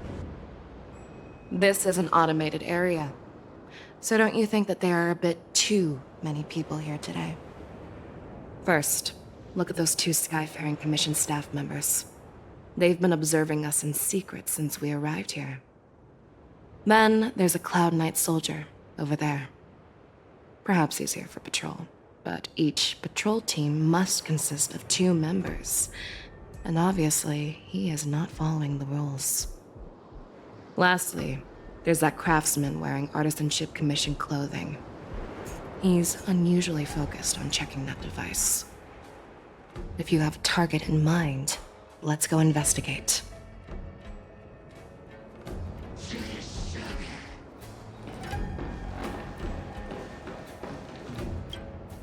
Hey, you there! Please refrain from wandering around Stargazer Navalia if you're not... Oh, it's you, Lieutenant Yenqing. No, not at all. Actually, I'm here to address a peculiar issue. A peculiar issue? Yeah, we've had some unscheduled star skiffs being constructed at this dock in Stargazer Navalia. Could there have been an error in the production planning for the assembly line? This is just weird. I thought all the pending star skiffs from before the war dance had been scheduled already. I'm sorry, but I need to focus on my work right now. If you have any questions, we can discuss them later.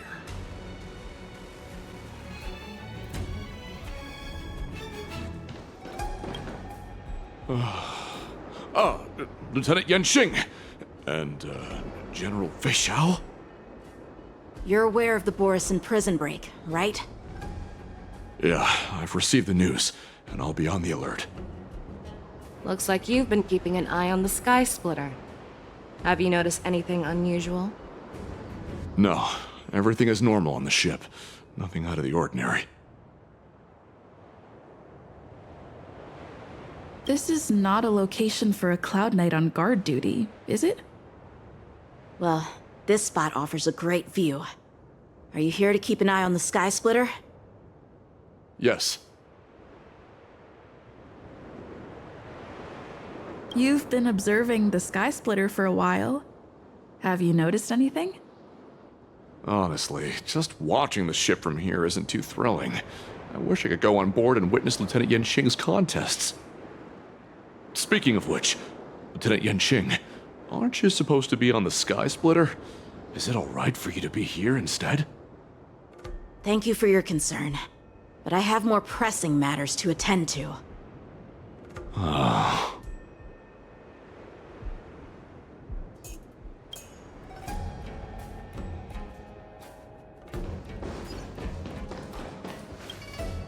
Who are you? Don't you know that Stargazer Navalia is on lockdown now? Hey, chill out.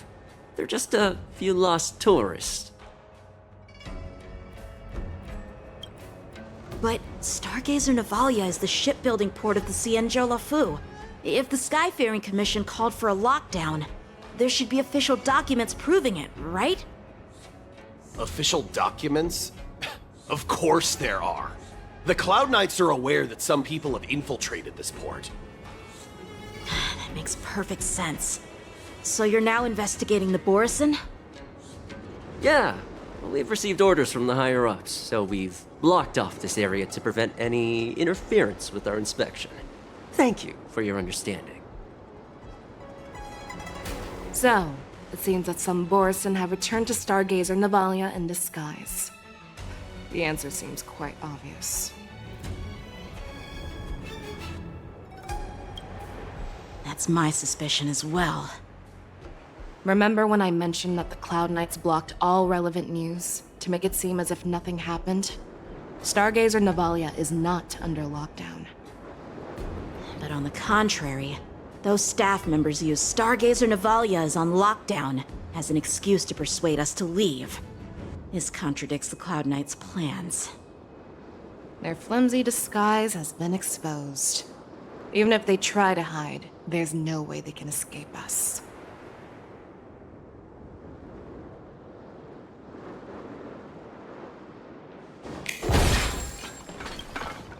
Why are you still here? As I said, Stargazer Navalia is on lockdown now. No, I never issued such an order. Who are you? Perhaps you haven't met me on the battlefield, but I am certain you've heard my name. Now I'm asking you a question, so answer me. Tell me. How many more of your comrades are here? Where were you planning to meet Hulei? This woman, she's the general of the Yaoqing. What are you still waiting for? Attack her!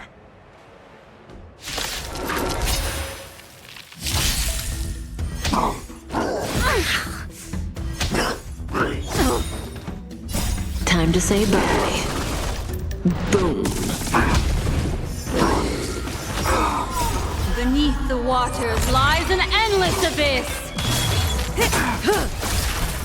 Run! Tell Lord Moktok about this!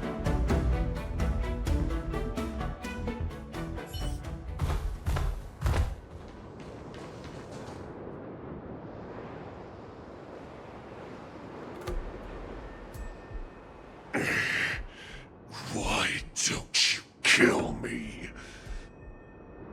Because I need answers.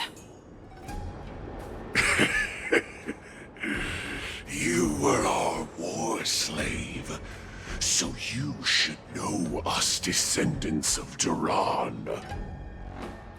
You want me to talk? Fine. Try whatever you want. But I assure you, you won't get anything from me. Only fangs and blood.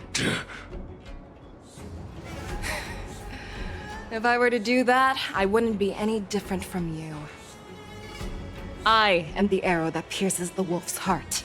I grant you a swift death. That's exactly what I desire. Wolves that leave the pack are prepared for the fate of never returning home. But sadly, you didn't catch my partner. He will alert them. Before you close your eyes, you should know that I allowed him to escape. Because he will lead the Cloud Knights to Hulei's hideout.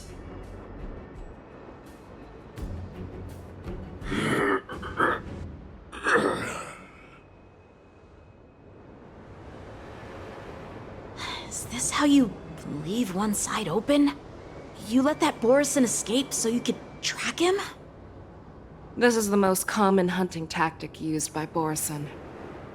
I know the methods of these abominations all too well.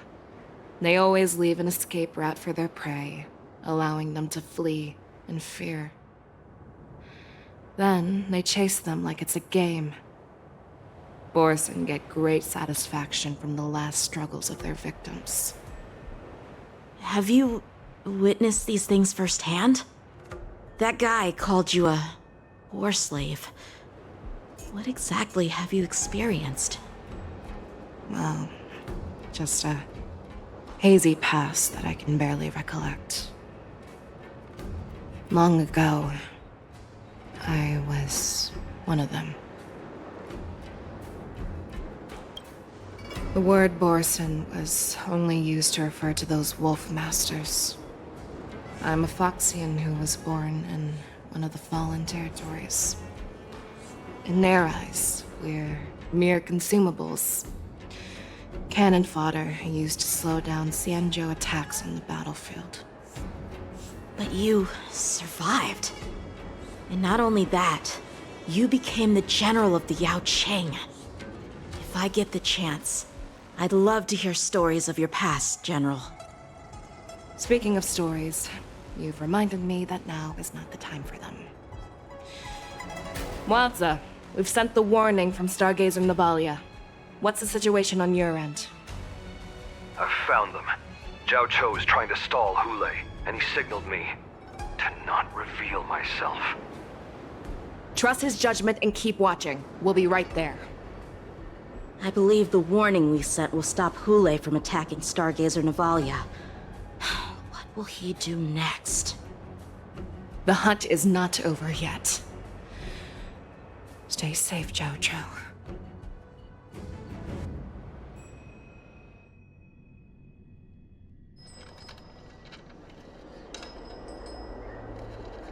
Please, save me. I want to live. Doctor!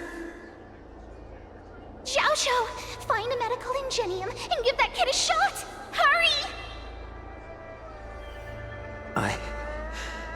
I see. How's the front line?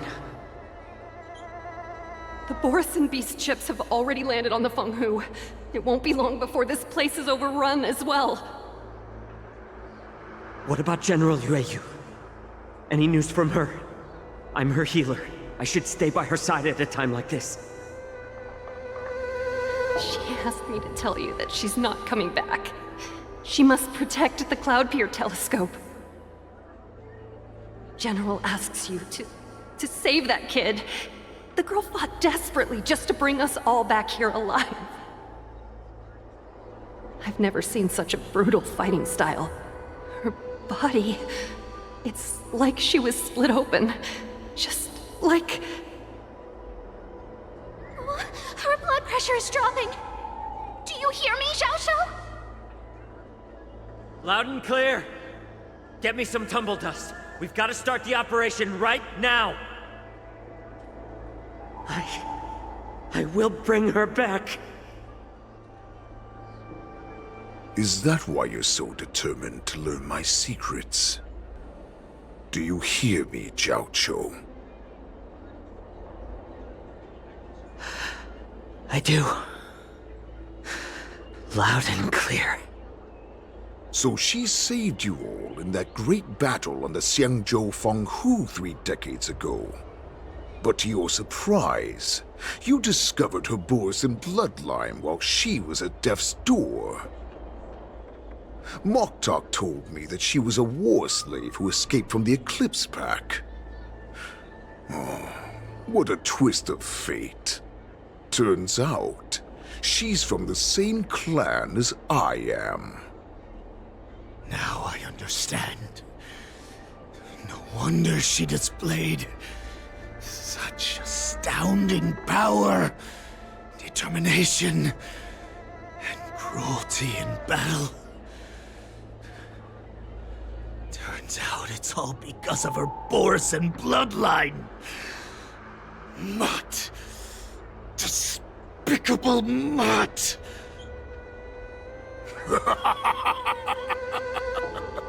And she used the gift of her bloodline to destroy the Borison.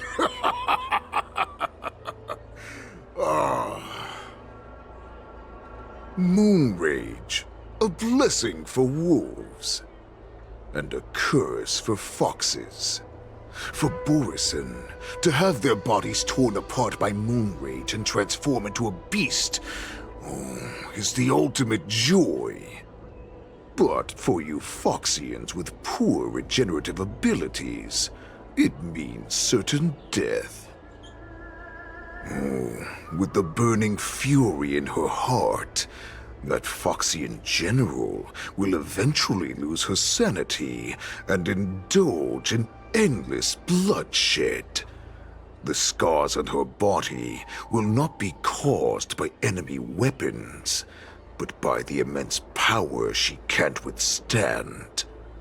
One day, she will be torn apart and die as a monster.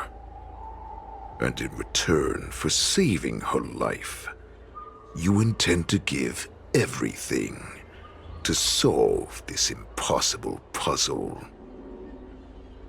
Hule, do you know the saddest thing about being a healer?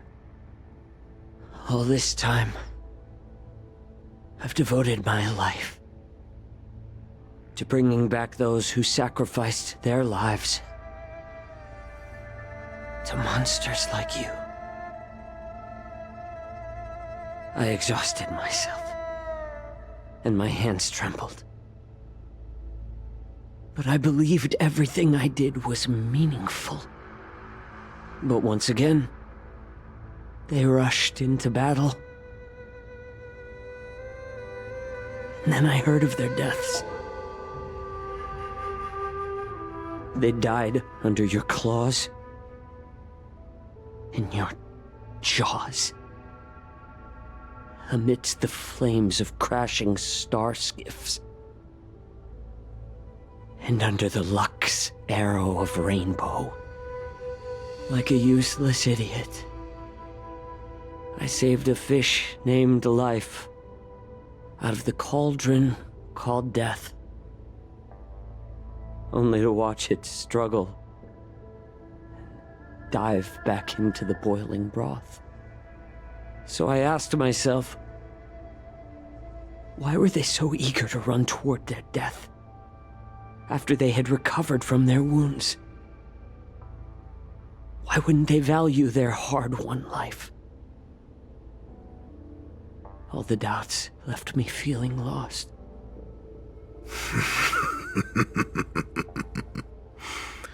I can smell your desperation, all the way down to your bone marrow. Eventually, I realized that their deaths held value. They placed the weight of their sacrifice on the living, granting us strength. With a coin forged by their deaths, they exchanged something more in return.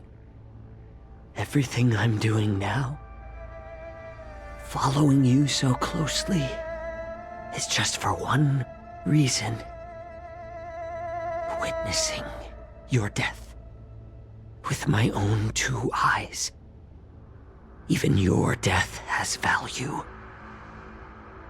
It will pave the way for a peaceful war dance and a fully cured Fei Shao. The thoughts in your pathetic head are hardly surprising. Did you already know this? Yes, I did. As Borison, we understand the value of death more than anyone. And as a healer who has witnessed so much death, you won't be swayed by fear. What a shame, what a shame. Your story actually sparked a trace of respect for you in my heart. Can you even feel respect? With your corrupted heart? Of course. Because I caught a whiff of my own kind in you. Unfortunately, in the end, you're still just a weak fox. As the wolf's creed goes, gift the wolf a dead end where new paths arise. Raise him to a doomed fate where satiation lies. The cowards in forgotten corners meet their unworthy demise. Yet the valorous in brutal battles embrace their eternal prize. That's why I'm keeping you alive for now. I want to show you how Borisin truly respect their enemies. We will consume your flesh and blood, nourishing our own. We will crush your hopes and dreams, clearing a path for our hunt. Your feeble souls will witness a new future. A future that belongs to me. My lord, we received a message. Our arrangement at Stargazer Navalia has been discovered. We must act quickly. That doesn't surprise me at all. Moktok, what's that noise? It's the Sky Splitter. The ship that the Wardens will be held on is about to set off. The Skyfaring Commission will clear the air routes. And if our star skiffs try to escape, we'll be spotted. Calm down, Moktok. Look at you now, hiding and fearful. Where is your Borisin dignity? As I said, I'd sacrifice my dignity for your return. As long as you can come back to the Borisin Pax, there's still hope. Hope? The Borisin have forgotten the wolf's creed. Weak creatures put their hope in the strong, but the strong fight their way out. Bringing me back instead of choosing a new master only proves the decline of our pack. And as for the prophet who manipulated you into saving me, she's just a liar trying to use Duran's offspring. Moktok, let me tell you how the Borisin will rise to power. We won't hide like rats in the streets of the Xiangzhou. We will be ravenous wolves, walking amongst a herd of lambs with our fangs bared. But Great Warhead, our packs are not here. We can't go to war like this. Our packs are not here. Wherever I go, everyone is the pack. Stay away. Just don't come any closer. No!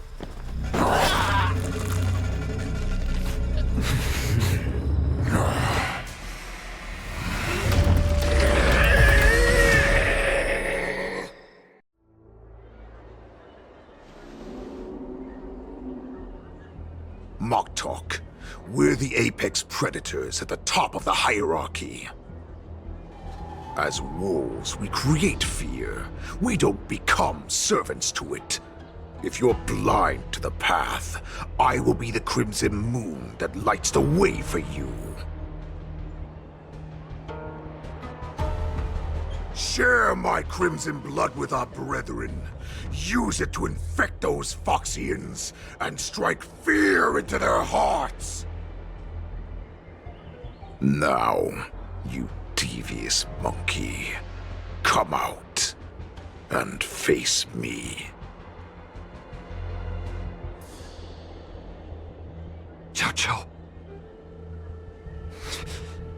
Moza. run. No, he can't run, and neither can you. You've come at the right time, Monkey of the Yaoqing. Tell your general. Tell her that I will unleash a massacre here, drowning the Xianzhou Lafu in blood. From this moment on, wolves bearing my blood will hunt on every street, feasting on the followers of that devilish archer.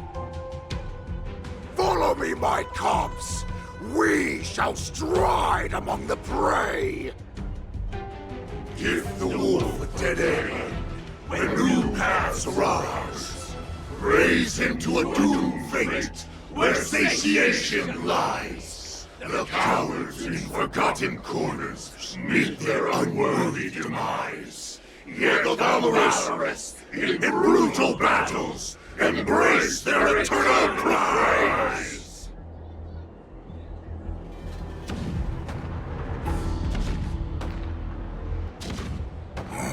Do you hear that? The rumble of the cannons. It brings back all the memories of past battles within me. My return will bring back the Wolf's Creed. In my own way, I shall save our weakened pack and restore it to its former glory!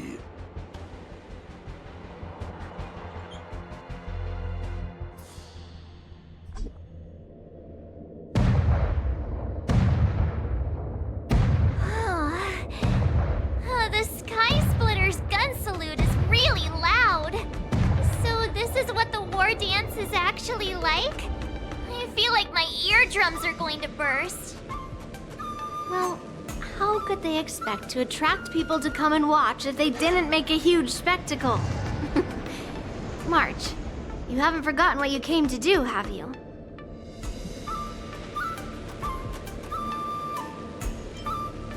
As a representative of the Xianzhou Lafu, I will defeat all challengers. That's the spirit. Sounds like you're all fired up.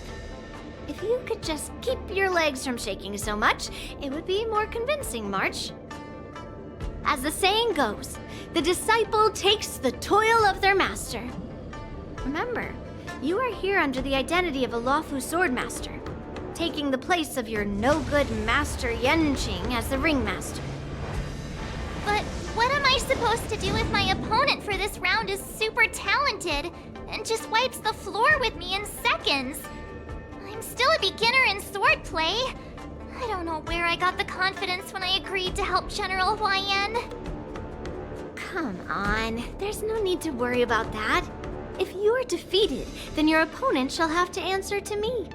Although, if that happens, the honor and the glory of the Xianzhou Lafu shall all be taken by the Juming. Master Yun Li, please, I'm about to compete. Can you say something that will give me a little confidence? March, think about the great storms that you, nameless of the Express, have weathered along your many journeys. There's no doubt that you have faced far more terrifying enemies than your opponents here today, right? Don't you feel a lot more relaxed looking at it that way?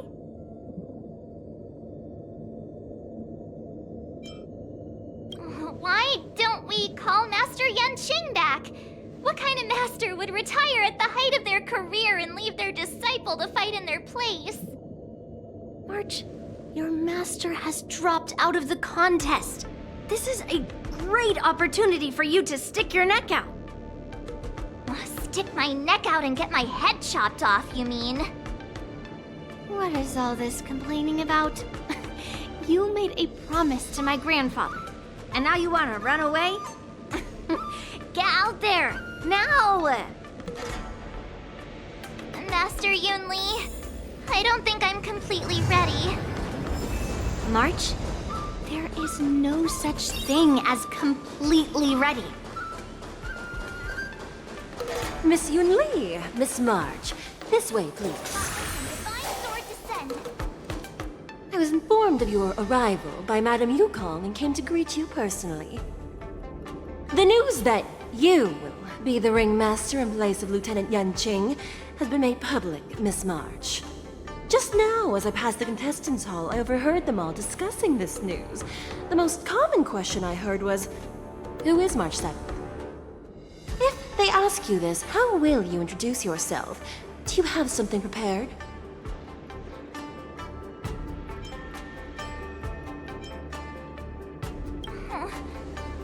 Losers have no right to know my great name. Is this some kind of villain entrance line? I see you are both quite relaxed. Impressive, given the imminent danger you face. Miss Yun Li's contestant information was registered for the war dance a long time ago. However, as a last-minute entry, the Skyfaring Commission has taken care of the necessary procedures for you, Miss March 7th. Please, follow this path. The contestant hall is just up ahead. Thank you, Miss Shikwe. Come, let's take a look around the contestant hall. So, this is the contestant hall. Oh, there are so many people! March, before the war dance begins, allow me to give you one more lesson. My grandfather always told me that a weapon mimics its master. That means that a person's weapon will reflect their habits and personality. You've seen me wield old metal before, haven't you? Tell me, what did you observe from that?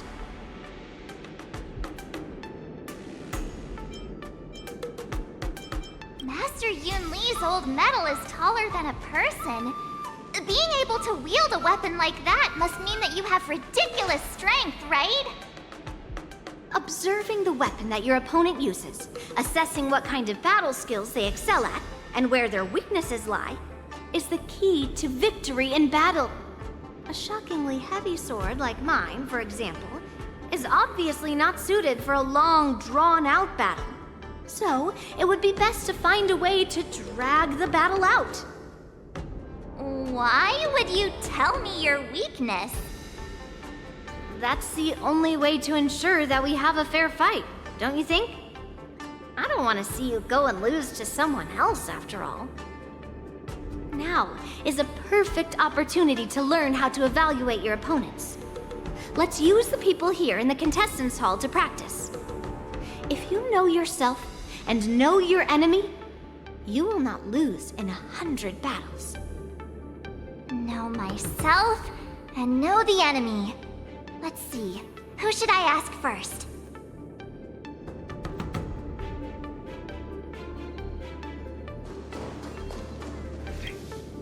Ugh. I am not used to wearing clothes like this at all. Oh! You're March 7th! The stand-in for Lieutenant Yanqing, correct? That's right. And you are? As you can see, I am the journalist entrusted with interviewing contestants on site. I see the Skyfaring Commission has really gone all out as the host. Interesting. That's right. A big event like this just can't go ahead without a few of us running around. Since the competition is getting started, could I ask you some questions that are on my mind? Oh, great! First, the question that is on everyone's minds. Lieutenant Yanqing is not appearing in today's war dance. This is just gossip from unreliable sources, but I hear that Lieutenant Yanqing is seriously injured. Is this true?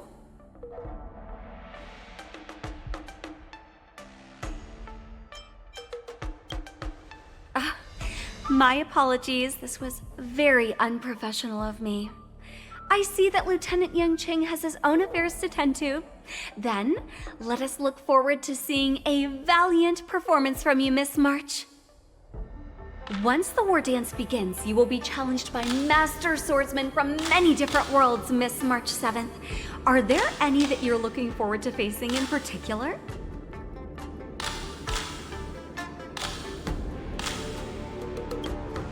May I ask who that might be?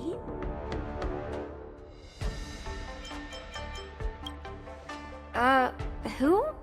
Oh, are you talking about a contestant here today?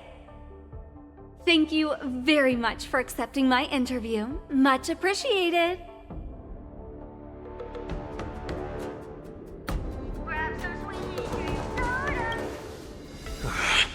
I came here because I wanted to meet the great Lieutenant Yanqing I've heard so much about, and finally cross blades with him myself. Who would have imagined that he would take a disciple and have her be the ringmaster in his place? This is no more than running away from a fight, and is a great dishonor to the Yao Qing. This last-minute replacement, March 7th, who exactly is she? That's right! I'm the March 7th that everyone's been talking about.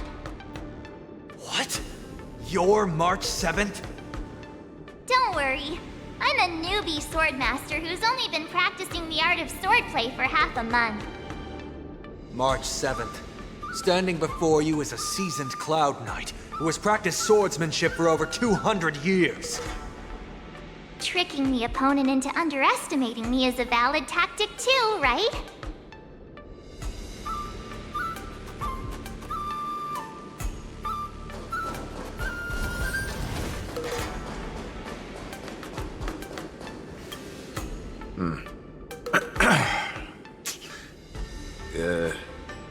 Was there something you wanted to ask me?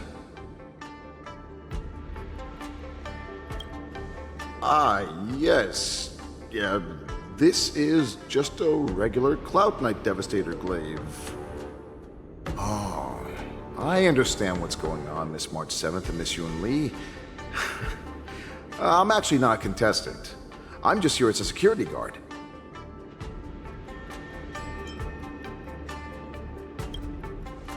Nothing out of the ordinary. I guess you could say it's all fair winds and calm wolves.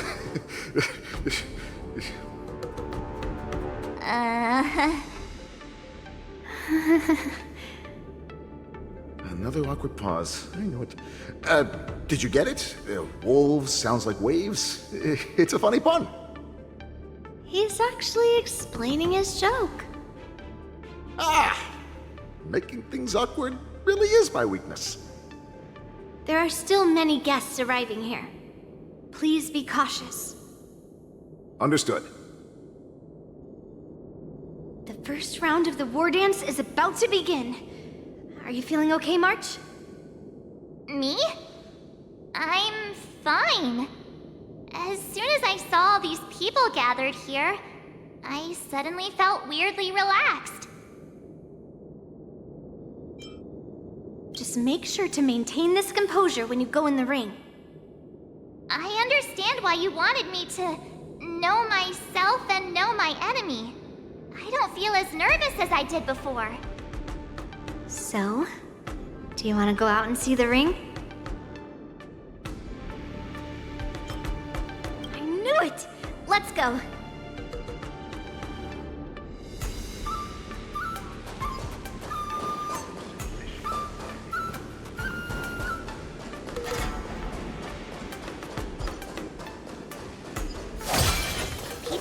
And divine sound ring. Make a wish.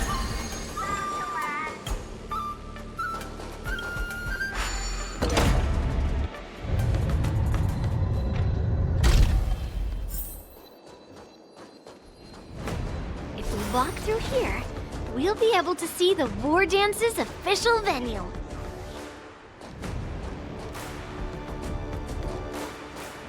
Wow, so this is what it's like from the spectator seats? Look over there. That's the ring we'll be standing on. Master Yun Li? I'm getting nervous again. Can I really do this? Well, it's too late for nerves now. It's almost time. As soon as I think about the mission General Hyen gave me, my heart starts racing like crazy. What do I do, Master Yunli? It's when it stops speeding that we need to worry. Just take in the atmosphere and prepare yourself.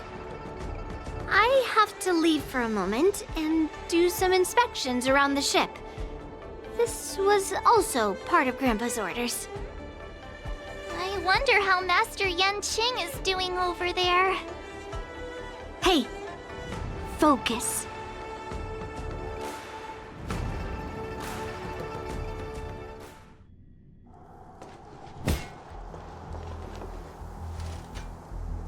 General, report! The teams are in position, and the Skyfaring Commission has taken control of the Starskiff lanes. Activate all side cranes and have them scan everyone coming in and out of the port. Remain vigilant at all times. Any suspicious movements must be suppressed as quickly as possible before the situation gets out of hand. Yes, General! You two, follow me.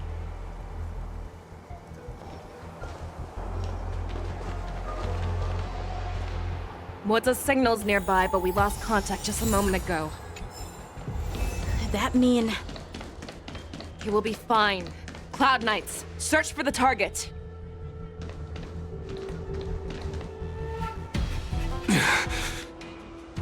All of you, get out of my way.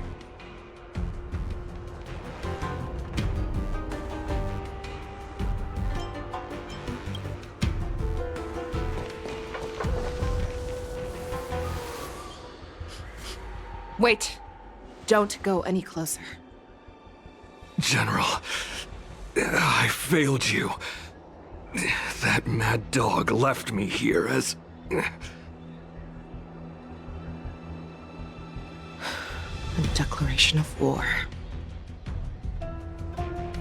That's right. I've been holding back the urge to slit his throat all this time. Well, Lord Hule ordered us to remain here, just to see.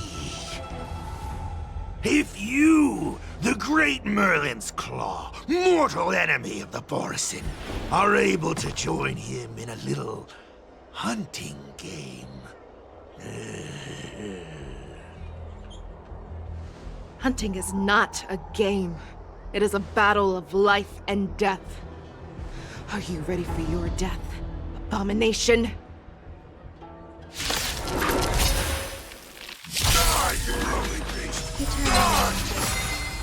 Save your breath.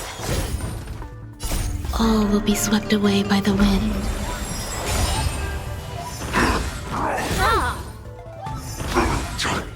Think you've won.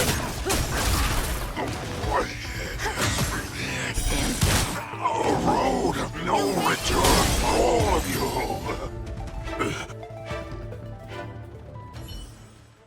Wowza, are you okay? I wasn't able to save Jiao Chou. Hule was more cunning and powerful than I imagined. Tell me, how is he planning to declare this war against me? With a one-on-one duel? Or with a hostage exchange, maybe? Hule is planning on attacking the bustling streets of the Xianzhou Luofu. What did you just say? Impossible.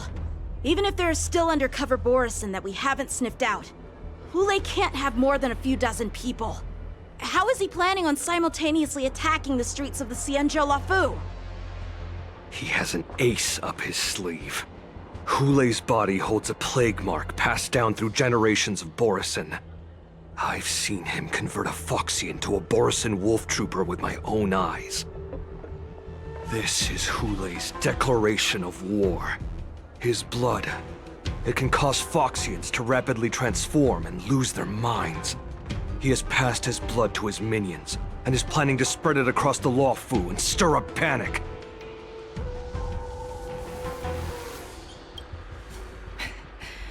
He wants to encircle us in one fell swoop. This beast is truly unpredictable. Contact the Skyfaring Commission and the Cloud Knights right away. Have them enforce a traffic ban and order all Foxians to remain indoors until further notice. The moment you see your enemy's declaration of war, it means that they have already begun to take action. But if Hulei succeeds in getting this panic to spread... Do you remember what I told you before? Hunting is about thinking the same way as your prey, not just mindlessly chasing after them. What Hulei wants is to see everyone on the Luofu descend into panic. He wants to see us lose our minds and waste our limited manpower scouring every inch of the Luofu for signs of an attack until we exhaust ourselves. It's like that party game that the people of the Yaoqing love to play. They hide an object under one of several bowls, then move the bowls around and have you guess which one the object is underneath. The way I see it, this is all nothing more than misdirection. No matter what Hulei does, there is one truth that cannot be changed. He is trapped aboard the Xianzhou Luofu. The only way for him to escape is to find a ship. Right now, the only ship he'd be able to see is the Sky Splitter. In his eyes, that ship is full of countless hostages. That would be the best place for him to go. So, that will also be our final battlefield. But if we're wrong about this, if he goes somewhere else, or if he does as he said he would, and his minions infect the Foxians everywhere with wolf blood, what do we do then? Are we just supposed to abandon those less likely locations? This is another lesson that you must learn outside of swordplay. Weighing your options and making a decision. There are always questions that we will ask ourselves, but never be able to answer. Before making a decision, we must destroy any hesitation that we are holding on to.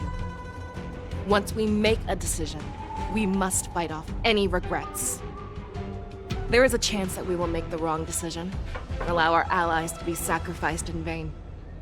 There is a chance that we will predict our enemies' movements correctly, yet underestimate their strength and be overwhelmed in battle. But being lost in hesitation and failing to take any action will always be more harmful than taking the wrong path. We must make a decision, no matter what.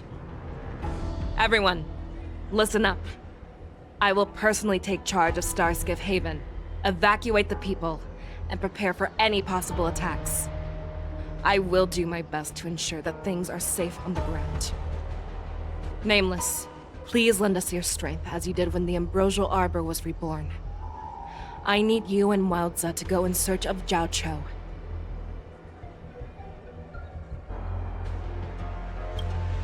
General, please entrust me with the safety of the Sky Splitter.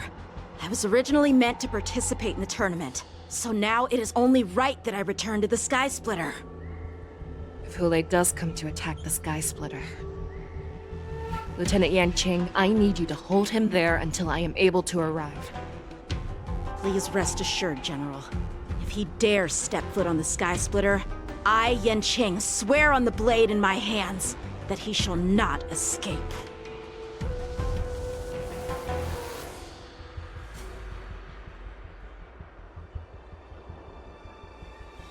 Cloud Knights! The Borson have arrogantly decided to challenge us on Xianzhou territory.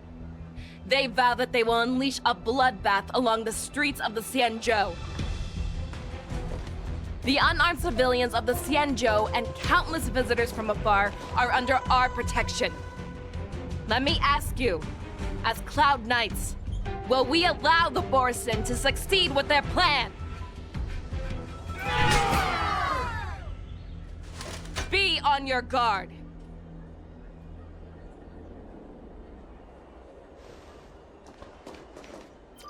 Calling Starskiff Haven. Have all Cloud Knights be on full alert for Borson attacks. Fei Shao, the ports of Starskiff Haven are crawling with wolf-like creatures. They're moving fast.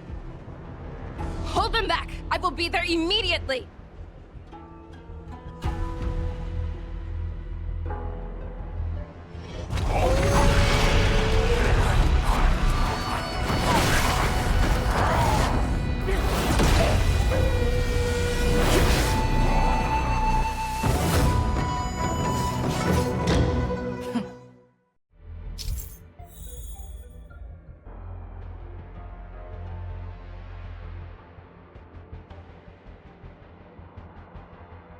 There you are, Fei Xiao.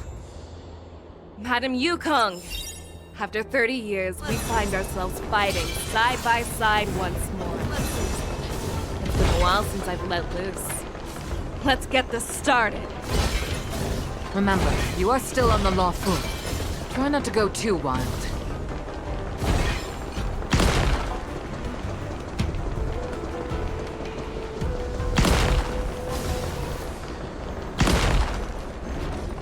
Let's save some time. All together!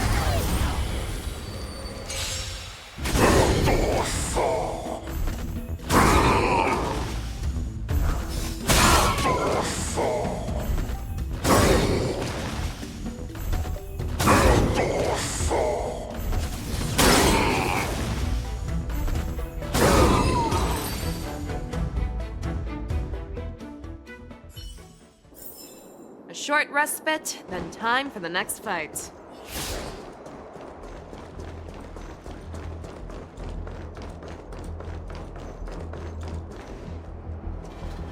We have cleared out the enemies in Starskiff Haven.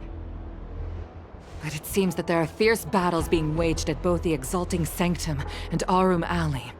I will prepare a Starskiff. We cannot allow the fighting to continue. This is now a race against time to stop this farce that Hulei has created. I know Zhao Cho always wants me to know my limits and not get carried away, but now is the time to bring this to a swift end. Contact the Exalting Sanctum. Tell them if they see a light in the sky, all units are to retreat immediately. Madam Yukong, lend me your bow.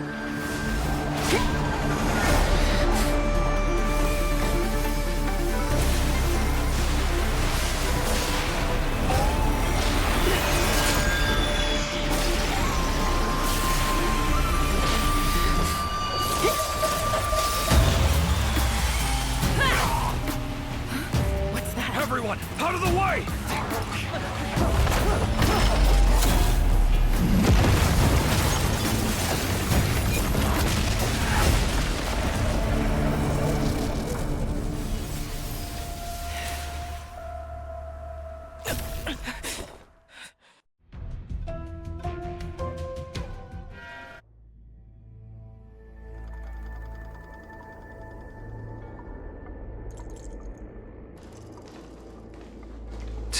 What a mess. I just knew it would end up this way. Every time she hits the battlefield, she makes a mess like this. She didn't even leave a single survivor to get intel from. One of these men must have known about Hulei and Zhao Cho's whereabouts. He has to be. A retainer like myself is nothing more than an insignificant shadow who stands by the General's side. But Zhao Cho is different. Without his careful treatment, the General wouldn't even be here today. Hopefully, he can use that silver tongue of his to buy himself enough time. Take a good look around. If you can find one or two Borisin that aren't dead yet, let me know. I don't care how tight their lips are sealed. I always have a way to crack them open and get the information we need.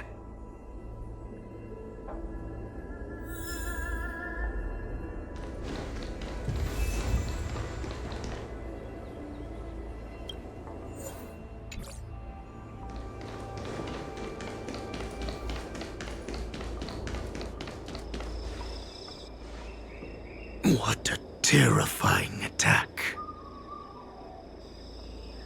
Who could have imagined that such astonishing strength would lie in the hands of a Foxian war slave? So decisive, so brutal. She is more like a descendant of Duran than we who have fallen to our current state. No wonder the Warhead has his eyes on her.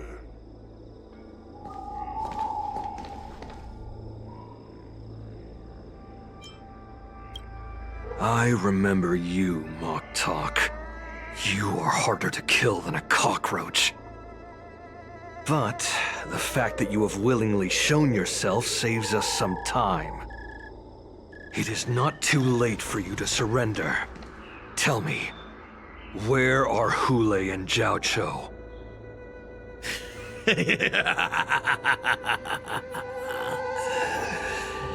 Save your energy, Yao Qing monkey. If there is one principle that we beasts know well, it is that we might have to break off an arm to break free from a cage. Today, I will be that arm. I lived as a hunter for many years, yet I have only followed the warhead for this recent, brief period. However, his existence has brought light back to our once blind eyes, like the moon of Verdantia. He has shown me the way. The descendants of Duran have abandoned the Wolf's Creed.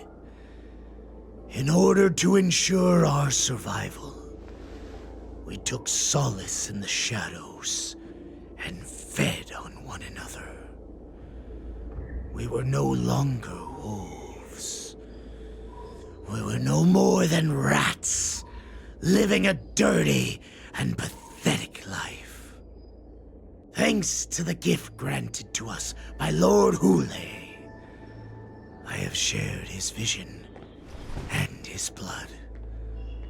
The descendants of Duran should live for the victory of the pack, and they should die for it as well. Come, Yao Qing man. Show me your fangs.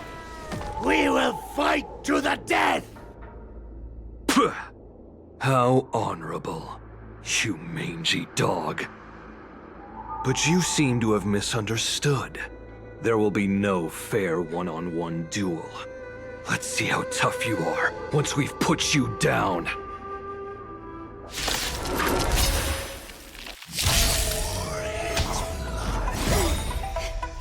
Time to say in my veins. Fight me! Strength like this will set me running! No dirty trick. Watch your head.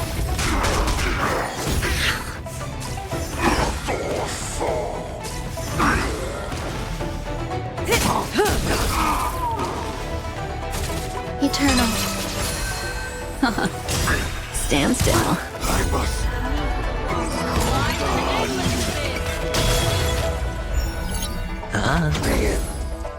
Boris and resurgence shall come.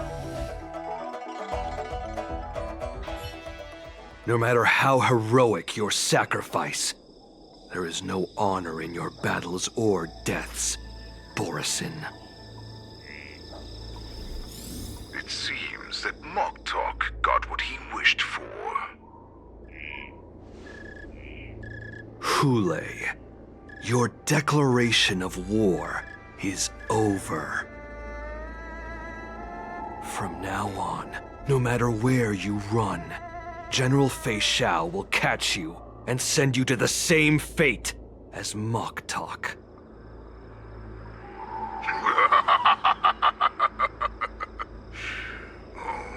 Your tongue is sharper than your claws. Don't stand in my way, child. Have your general speak with me. Our little hunting game is not over yet. Stand down, Walza. I am here, Hule. What do you wish to say? The Merlin's Claw. Though we have never met on the battlefield, I have heard many interesting things about you from both my men and your healer. The people of the Xingzhou must be quite brave to allow a Foxian war slave with Borisin blood to ascend to the position of general. Has no one ever questioned that lineage of yours? Or could it be that your grand achievements were enough to convince everyone to keep their lips sealed? Claiming to have family ties with the enemy sounds to me like an attempt at asking for mercy. Hule, are you begging me for mercy? I see that it is not only the ruthless blood of a wolf that courses through your veins, but also the cunning blood of a fox. When you think about it, this was a gift from the Borisin. Anything that we gift, we are also free to reclaim. The Merlin's Claw. I shall extend a final invitation to you. I will be waiting for you on the Sky Splitter. Before you arrive, I will slaughter all in sight, allowing the crimson moon that has fallen dim for over 700 years to once more come to life. I will illuminate this ship with the sheen of blood and show everyone just how weak and powerless the Xiangzhou is. Then, I will pilot this ship through every blockade and barrier you have prepared and begin my journey home. This ship shall be the flagship for the Borisin Resurgence. Before I finish these tasks of mine, you have a chance to stop me or die at my hands. This is the path that I have prepared for you. I accept your challenge, Hule. Because the very moment you stepped aboard the Sky Splitter, you stepped onto your path to ruin.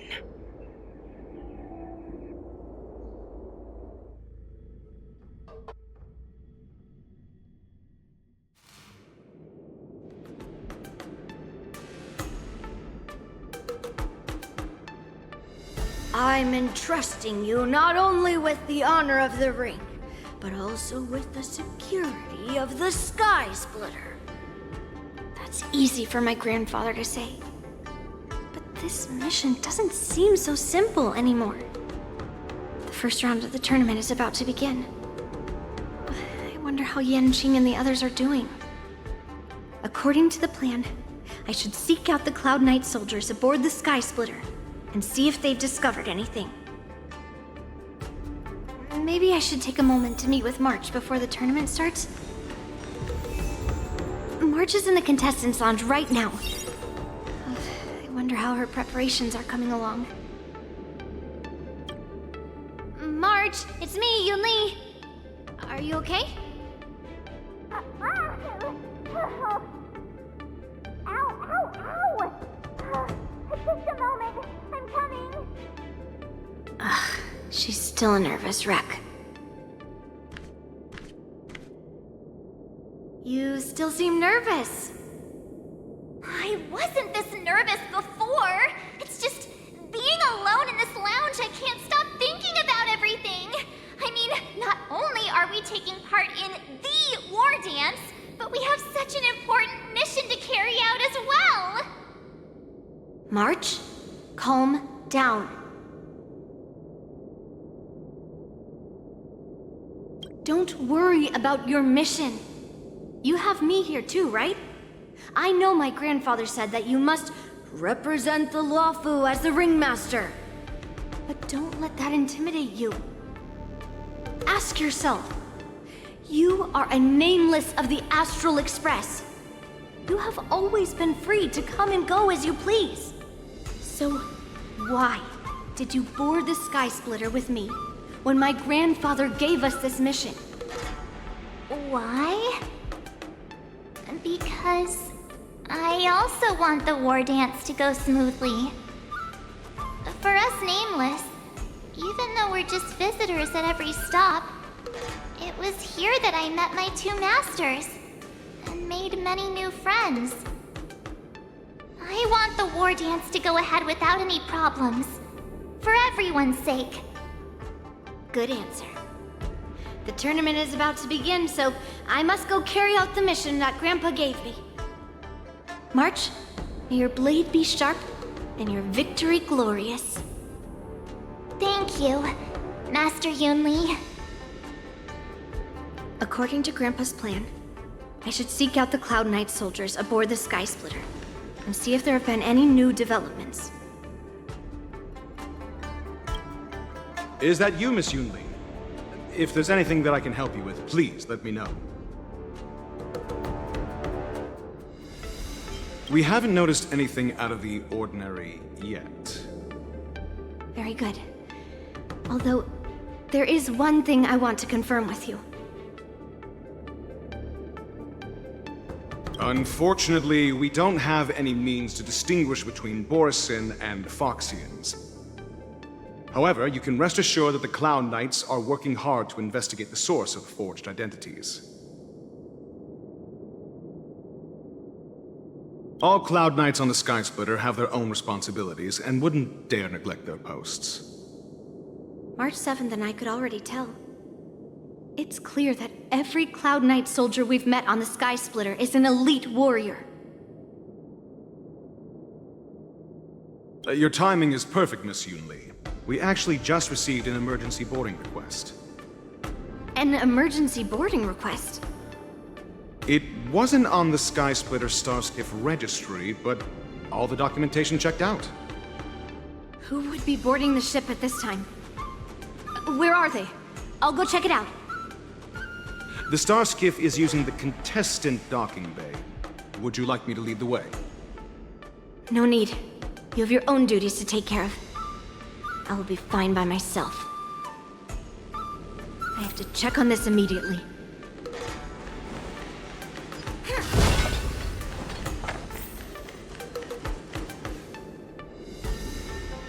Routine inspection!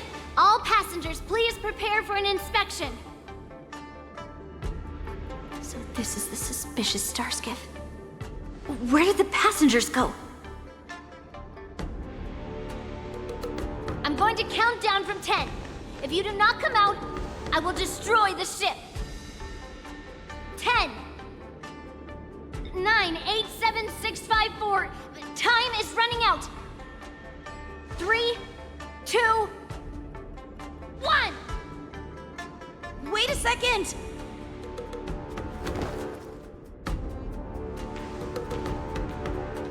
It's me! It's just a routine inspection. You weren't actually going to blow up the ship, were you? Is that also some kind of Zhuming custom?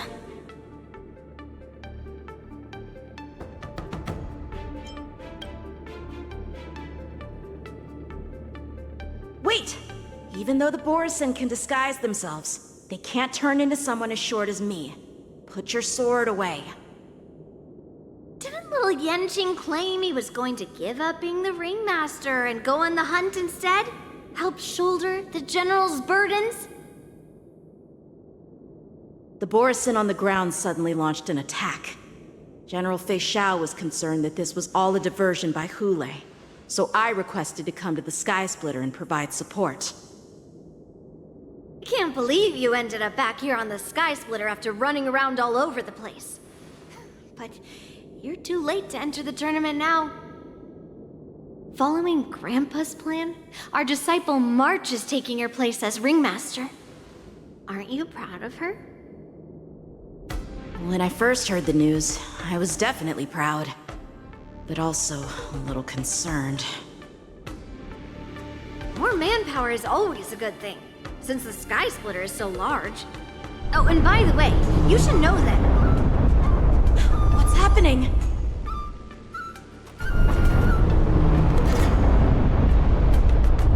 Does it feel like the Sky Splitter has slowed down? Could it be? Come with me. We need to check the engine room. It's the heart of the ship, so we need to prioritize its safety.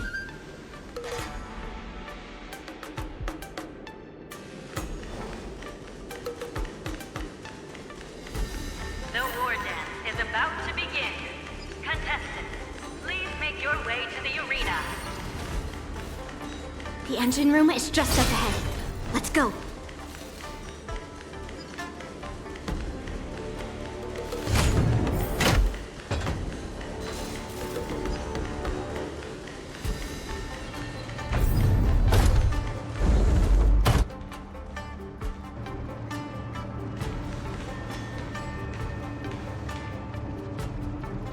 Strange. Why is there no one here?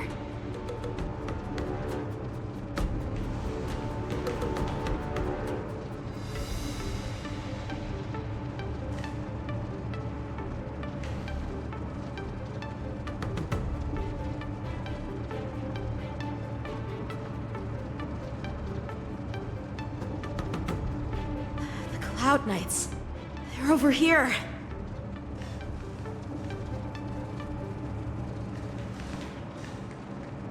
And you should be lying alongside them. Don't worry, children. There's plenty of space to hide your bodies over here. Even though I truly hoped that the war dance would go ahead uninterrupted, and that I was worrying for no reason.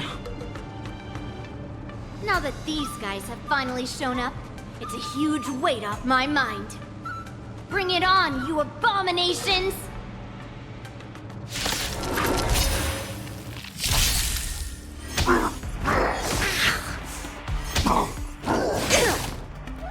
Right on time. Yes, you! All will be swept away by the wind. Right on time. Time to say bye. Boom.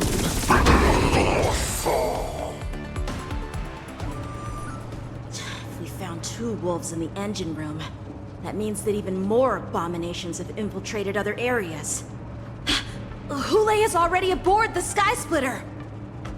There's no time to talk about this. The war dance has already started. If my guess is correct, the Borisin will most likely use the ceremony to begin their slaughter. Let's go. We need to get to the war dance ring.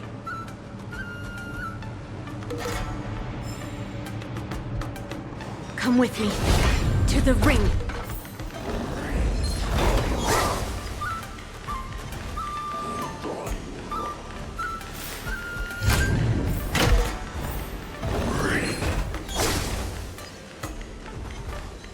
This way.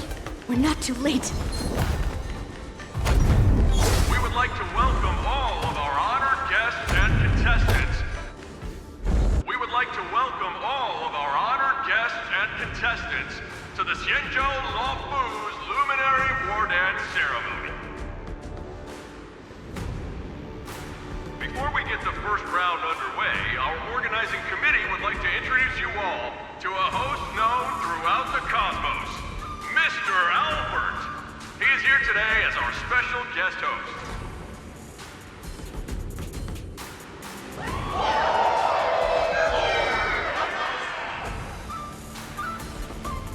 Let us invite our special guest host, Mr. Albert, to the stage to formally open the war dance.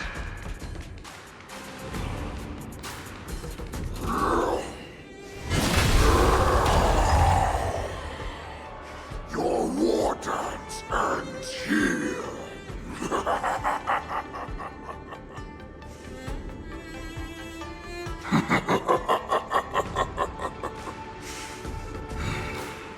From this moment on, the Sky Splitter belongs to me. And for you, dear spectators, I have prepared a true fight to the death. Now, run for your lives! My apologies. The spectators that you were expecting aren't here. Everyone here actually came to see you. Cloud Knights, prepare for battle! Xianzhou swords, Cloud Knight roars! Xianzhou swords, Cloud Knight roars! Xianzhou swords, Cloud Knight roars! Xianzhou swords, Cloud Knight roars!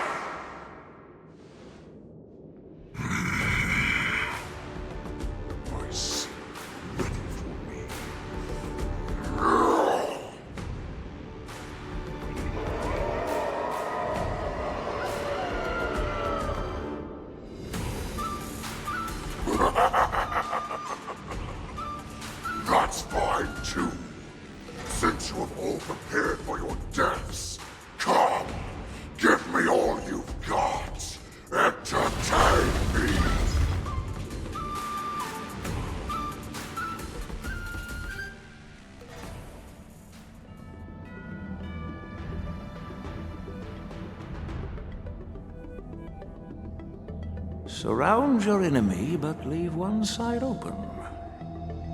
This is your strategy for ensuring that the war dance will be able to be held as usual? Precisely. When Hule escaped, we should have cancelled the war dance immediately.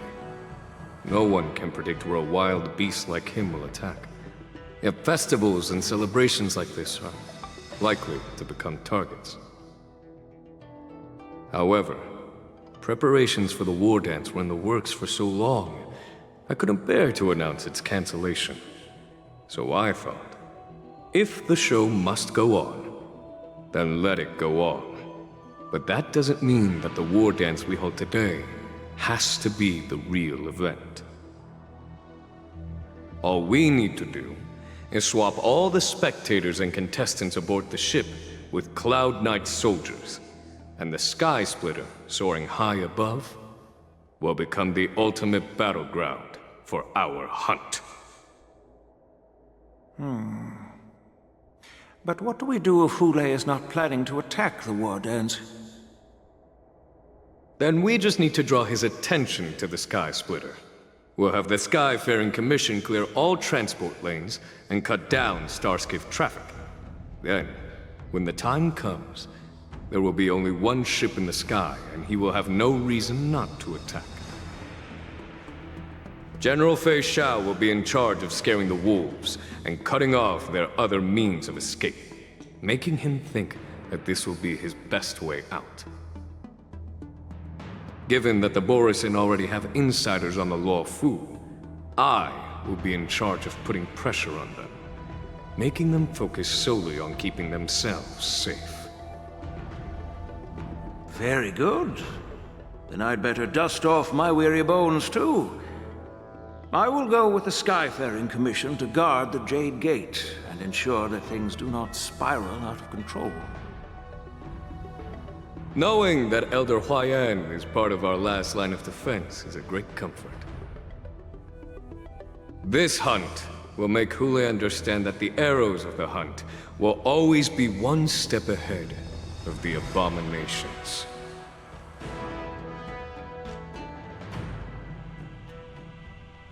That jolt just now. What's going on? It feels like the entire ship has started to slow down. Borisin must have actually infiltrated the Sky Splitter. Based on General Huayan's orders, it's time for me to take action.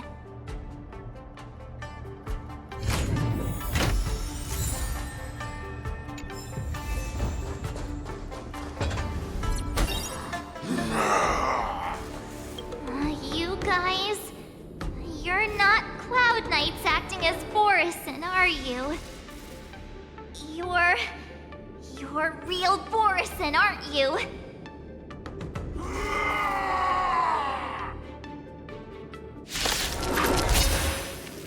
Oh, looks like the General's arrangements are finally coming in handy. Stay away. I need to find Yun Li and the others as soon as possible. Eternal. Relax.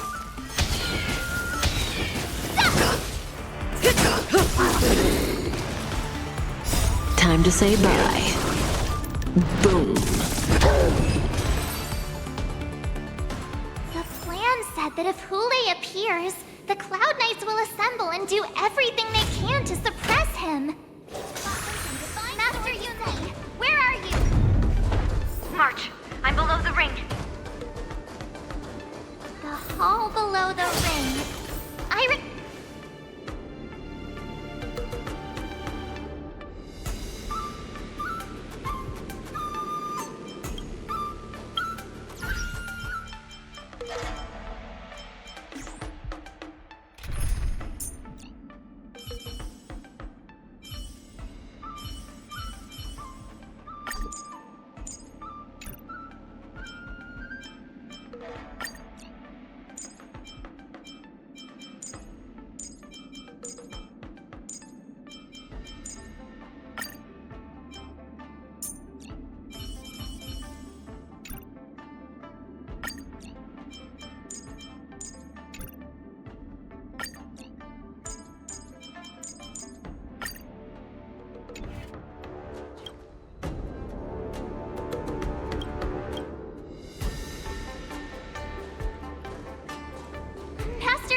here? I was concerned about the safety of the Sky Splitter, and my dear disciple, of course. Yanqing, the wolf you're hunting is standing above us in the war dance ring at this very moment, facing the Cloud Knights.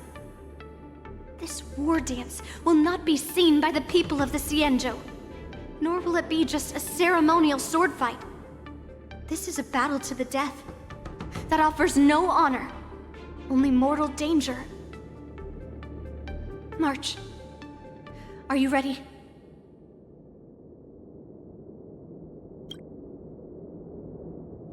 Please. I am March 7th, a sword master who will represent the Luofu in glorious battle. Yunli, Miss March, may your blades be sharp, and your victories glorious. May your blades be sharp, and your victories glorious. May your blades... Ah, forget it. Let's go and make this a quick victory.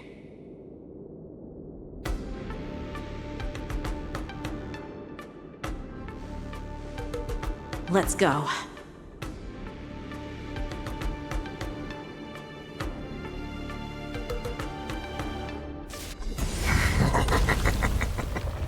So feeble. Such weakness is truly pathetic.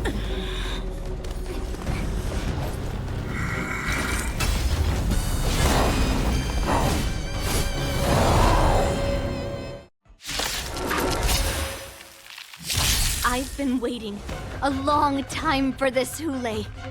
I see that Shao has sent some young cubs to the slaughter. Remember this! My name is March 7th! Ringmaster of the Luofu. Can someone else... Does the Xianzhou Luofu not have any worthy warriors? I wouldn't let my guard down if I were you. It's about time this old wolf tasted defeat at the hands of a young cub. Time to show you what I can really... Azure Dragon, White Tiger, less cards, watch this! Say bye to breathing.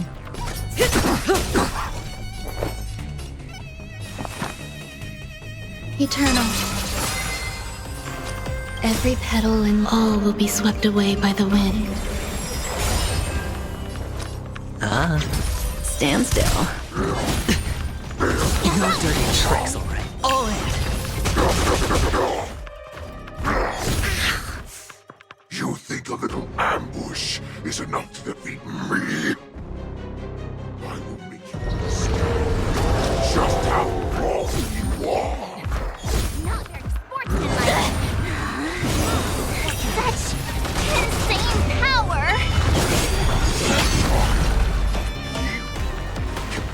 Opening act. Shao finally arrives.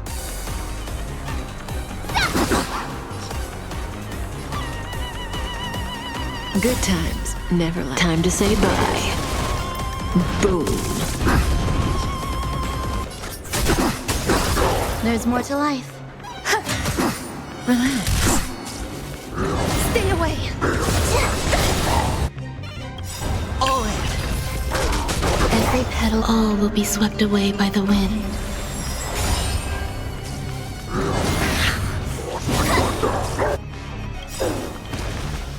The dice have bust. Or maybe I'll take it all. Watch your head. Head your... It's on me. Nice job! May as well kill them all. Time to show Azure Dragon, White Tiger, less cards, watch this! Awesome! Now watch this! Stand still. Ah. Good times, time to say bye. Boom. All in. Swing with all your might, dear cubs. You thought I would run. A wolf's path goes forward. But never an option.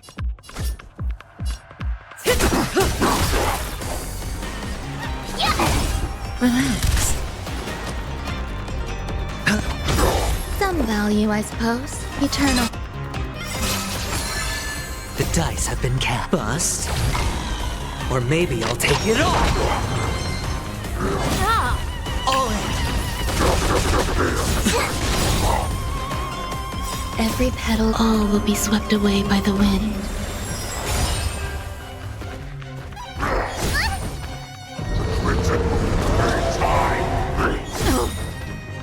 Watch your head.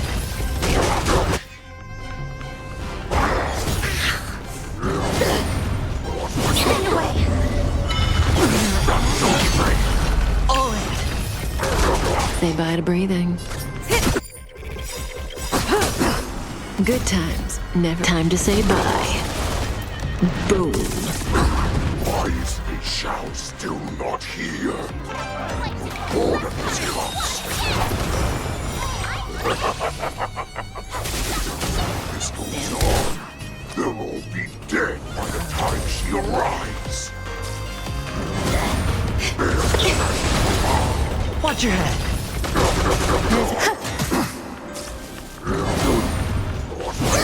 May as well kill them all. Not bad. But it will take much more than that. Your feeble weapons are like blades of grass before...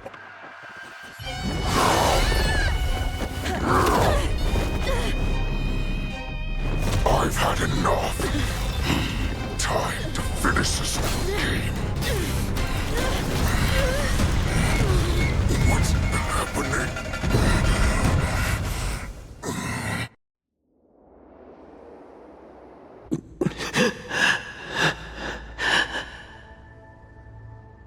Secrets are a weapon that a hunter cannot live without. Those that have no secrets are no more than prey, cut open and waiting for death. What you're saying is, in your eyes, I am no more than prey that has exhausted all of its secrets and is simply awaiting its death. Do you think you have some other escape route? Oh, Jiao Cho, I have already peeled back your disguises and defenses, layer by layer. I know all the secrets that you and your general have buried so deep. But you have told me all of your secrets too, Warhead.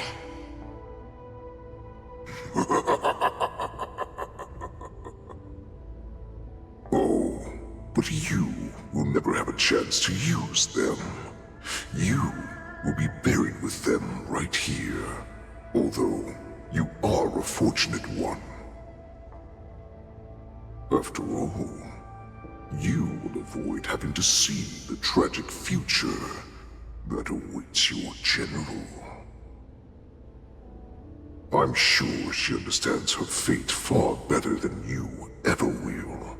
One day on the battlefield, she will be overpowered by her ever-intensifying moon rage, and finally be torn apart by her fury and transformation. Not even your god can save her from this fate, although they can lead her to liberation. And the only way to save her is here, in my hands.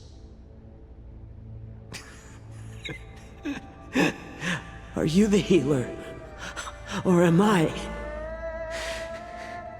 Are you really that certain of your own judgment? I must leave, Foxian. But before I go, you know what I must do, don't you? Drink blood wine. I hear it is a Borisin custom to kill prisoners and drink their blood before battle to stir up their madness. You really did put hard work into researching us. It is a shame that this is where your journey ends.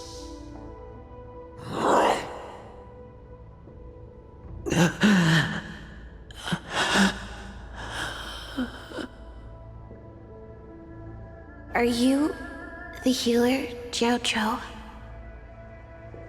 Is there anything that I can do for you? I heard that you saved me. There's no need to thank me. If you're a healer, can you cure my moon rage? And what if I can? Do I just sit back and watch as you head back out to die in battle? Listen to me, child. Your condition is not suited for the battlefield. Okay, then can you cure war? What are you talking about? I'm just a healer. All I can do is... So all you can do is heal us and let us go cure war. Such arrogance, young lady. This war has been waged for thousands of years, and it will only continue. What do you mean by cure war? All you will achieve is getting yourself killed. You healers work yourselves to the bone to save people, even though there will always be sickness and death. So we will also keep fighting. I cannot speak for the dead, but I know that General Yueyu, as well as all the warriors that never returned from battle, will not have died in vain. They fought so that others could make it home alive. Your actions are no different.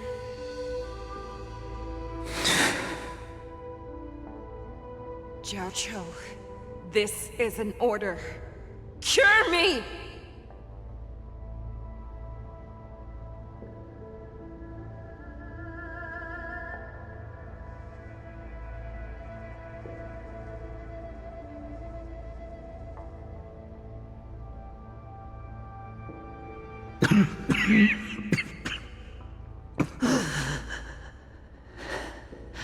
Those who have no secrets are no more than prey. Cut open and waiting for death. Enjoy the taste of my fresh blood, Hulei. Unfortunately, I am not a man without secrets. I still have one little secret hidden up my sleeve. Tumble dust. I drank it a while ago, and the poison is already flowing through my veins. Sooner or later, you will begin to feel the effects. If the most lethal poison known to this world is able to save innocent lives, then it can also be called a great medicine.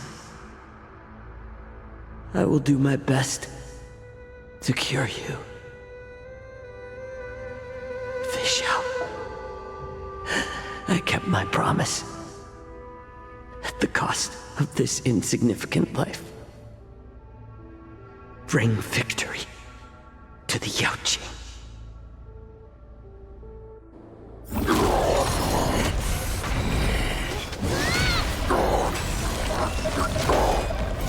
So, you want to play dirty? Here, it's colder. My sword is even colder!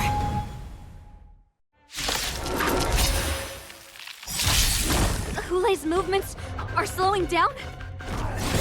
This is our chance. It's time for us to put this dog down! Someone else take this one? Nice job! The dice have bust. Or maybe I'll take it all. Watch your head.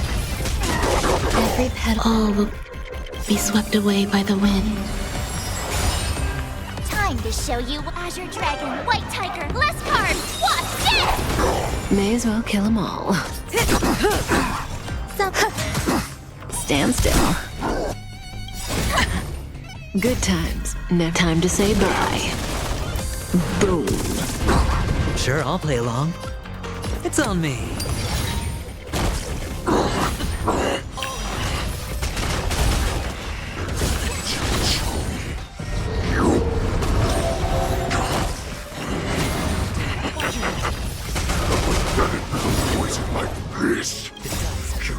This is enough to turn the tide of battle.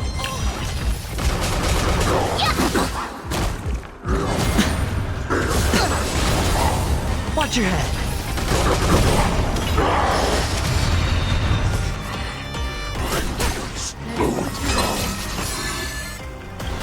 Every petal will be swept away by the wind. That does not mean you can defeat me. I can take it. You go, Master! Time to show you what Azure Dragon, White Tiger, less carbs, what's dead? Oh, I get it! Stand still, maybe. Let me kill. That does not mean you cannot be overpowered. Time to say bye. Hule, take a good look. The power of the Cloud Knights is in my blade. No dirty tricks, alright? I can zap! Relax. Watch your head.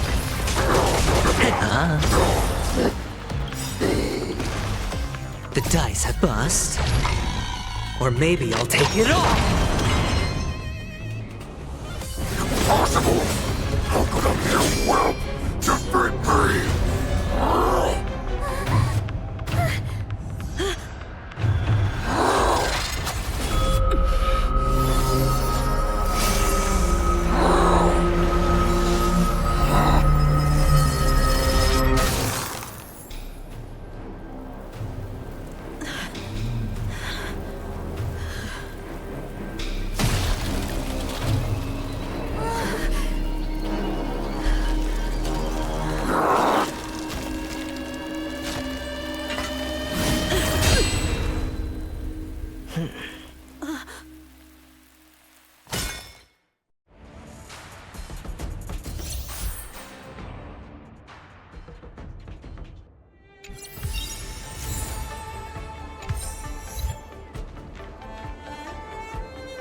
Yeah! Shift the balance. Such an unforgettable blade. So similar to the one wielded by that woman who defeated me all those years ago. Over 700 years have passed, and I thought I would have a way to overcome it by now. But in the end, my fangs and claws were too slow.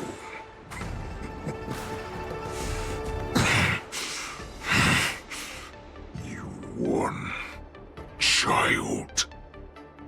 Stop struggling, Hule. There's plenty of time for you to be tortured by your regrets when you go back to the shackling prison. Yes, I was defeated, but this was not unexpected. And regardless, you still showed your face, Fei Xiao.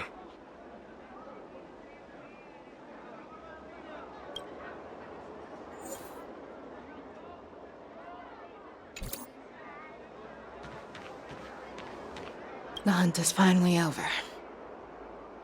Thank you for holding out so long.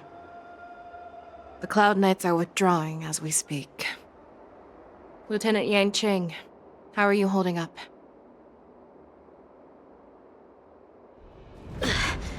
I've never been better. I could take on 10 more Hules.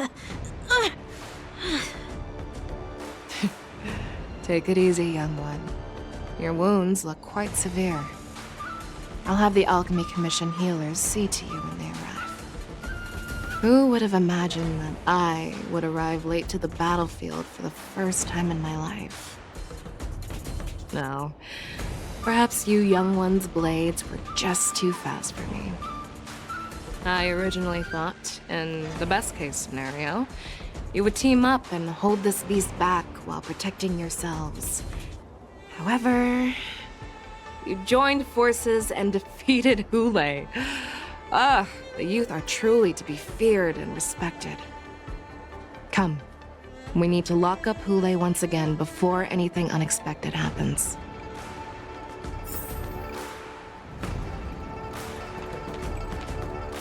Yes, I was defeated, but this was not unexpected.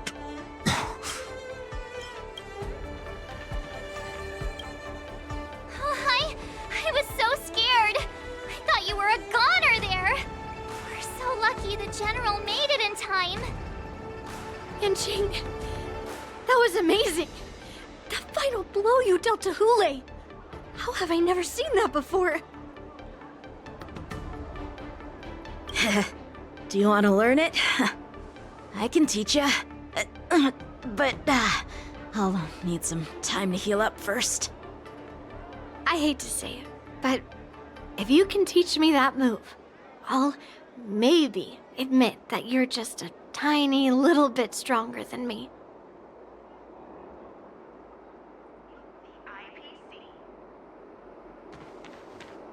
Yes, I was defeated, but...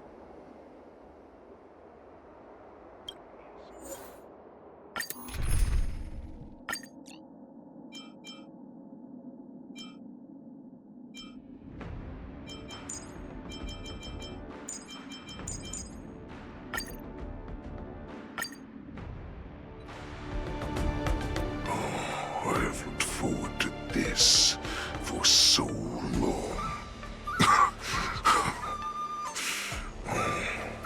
Our little hunting game has finally reached its climax. I told you before, I had a path prepared for you. You've doomed yourselves. As I meet my demise, so shall the entire Xianzhou Longbow. The crimson moon in my chest will make this place shine with blood. I will drive all Foxians to madness in their fear, craving slaughter without end. What now? They shall. This is the heart of the Borisin Warhead, a product of the Plague Mark. I'll leave the next part to you.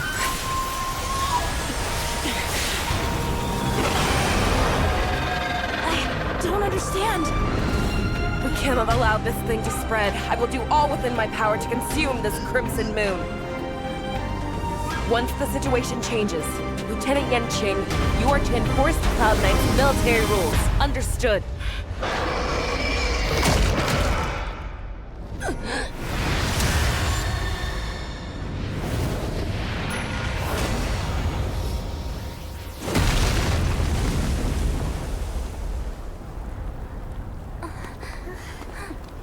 General!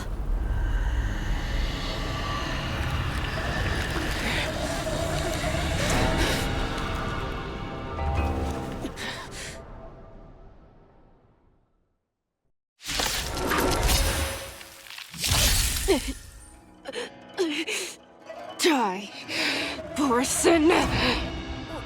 What? We clearly don't have wolf ears. I will not allow any of you to leave the Sky Splitter! Does she think we're her enemies?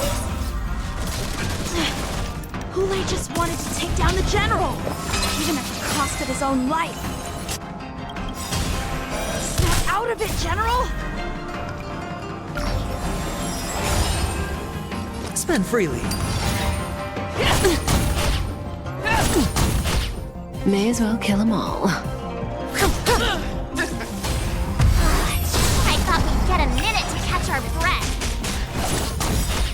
we do? Do we fight or run? After all this, do you still think running is an option? Death. Ill fate descends! Sure, it's on me.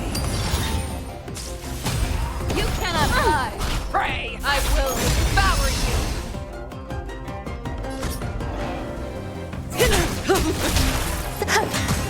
Stand still. Ill tidings manifest! All in. Hedge your bet, huh? Time to say bye. You are not worthy. Boom. Rip the spotlight. The dice bust. Or maybe I'll take it all. Watch your head. There's more to life. Existence is unity. Every petal, all will be swept away by the wind. Ill fate descends! Beneath the waters lies an endless abyss! You are not worthy. Futile resistance! I will devour Say bye to breathing. Sure, spend freely. Relax. All in. Mind your manners. May as well. Watch your head. Eternal. Stand still. You cannot No hide! dirty tricks on the dice have bust. Or maybe I'll take it all. I will devour Say bye to breathing. you. Good time. Time to say bye. Boom.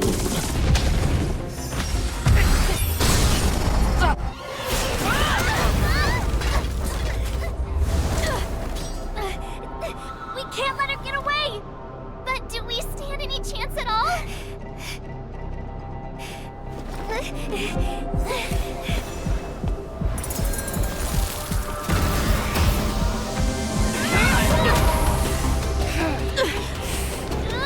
She said, I'll leave the next part to you. She put her faith in us! Trying. I promise. I will cure you. Feisha. No one can live forever, Zhao Zhao. This time, I must break my promise.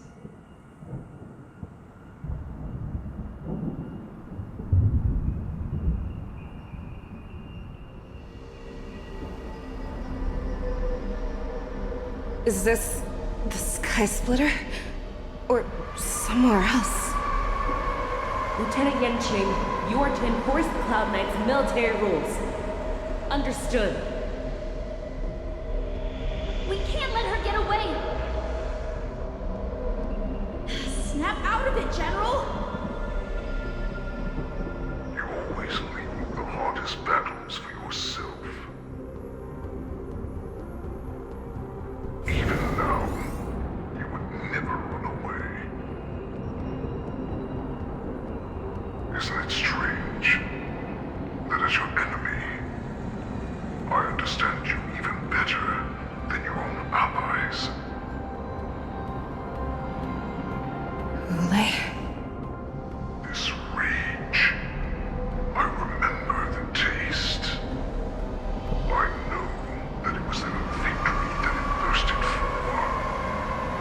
The hunt itself. Isn't that right, Fei Shao?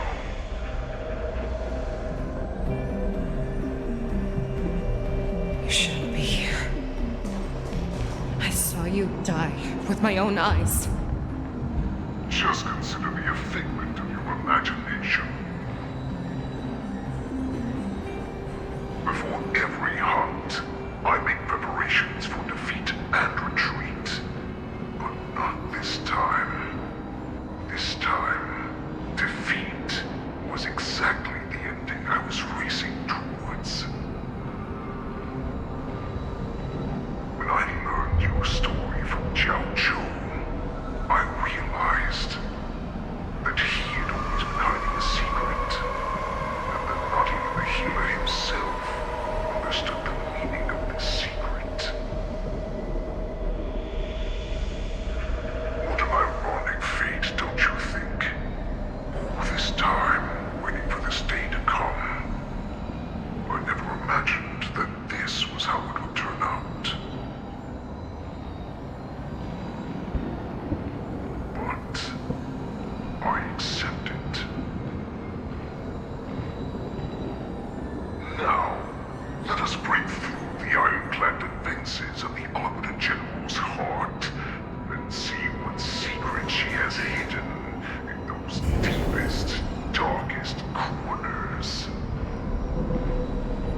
fight to save the weak. But what they never told you is that when all the pretenses of kindness and compassion are stripped away, this is how the universe is meant to be.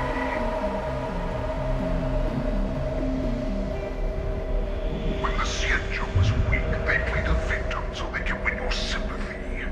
When they are strong, they make you their avenger and have you fight in the name of justice. I found it. This is your shadow of doubt.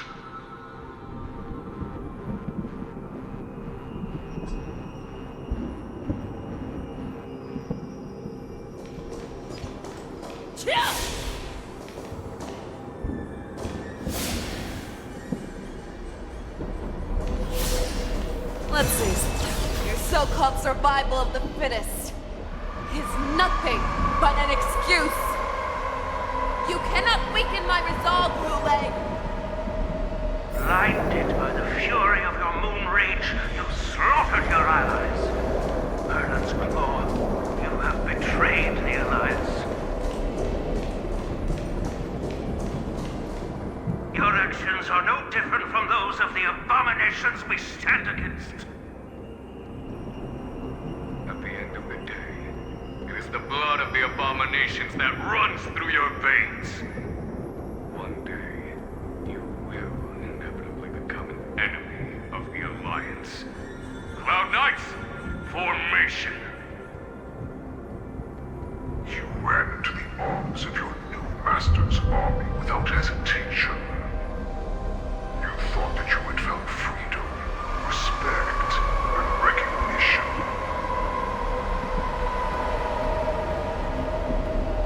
But you were wrong.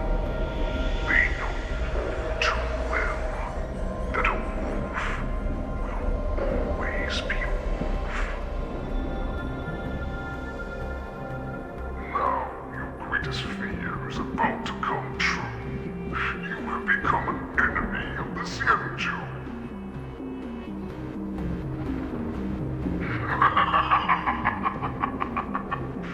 This is your fear.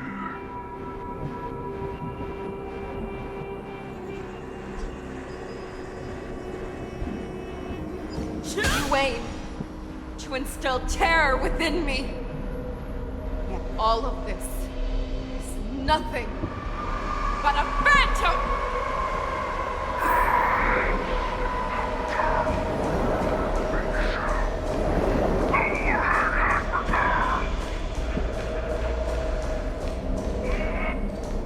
It's time to return to the pack, Fei Shao. No matter how deep the hatred you bear for the Borson, no matter how much we may consider each other enemies, I will still show you this path that you never imagined was available to you. Because you made a choice.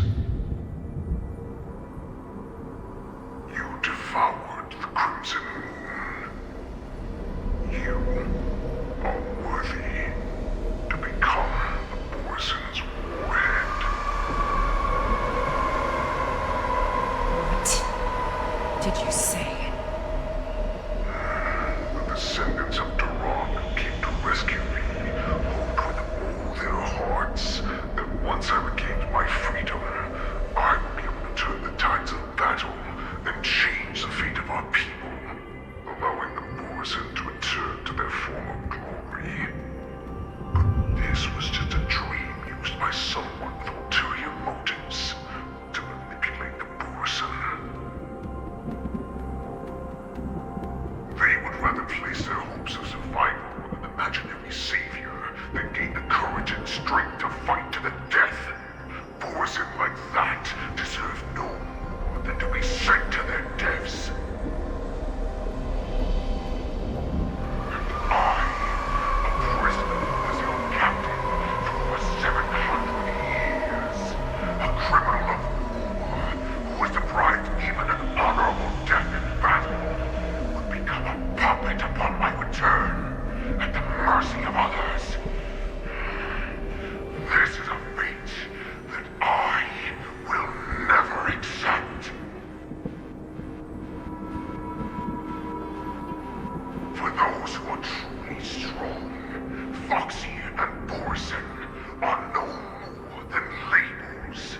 Someone who is truly strong chooses their own path. I will create that new path for myself. I will pass the right to decide the destiny of the Borson on to you. Former Borson war slave and future Foxian ruler.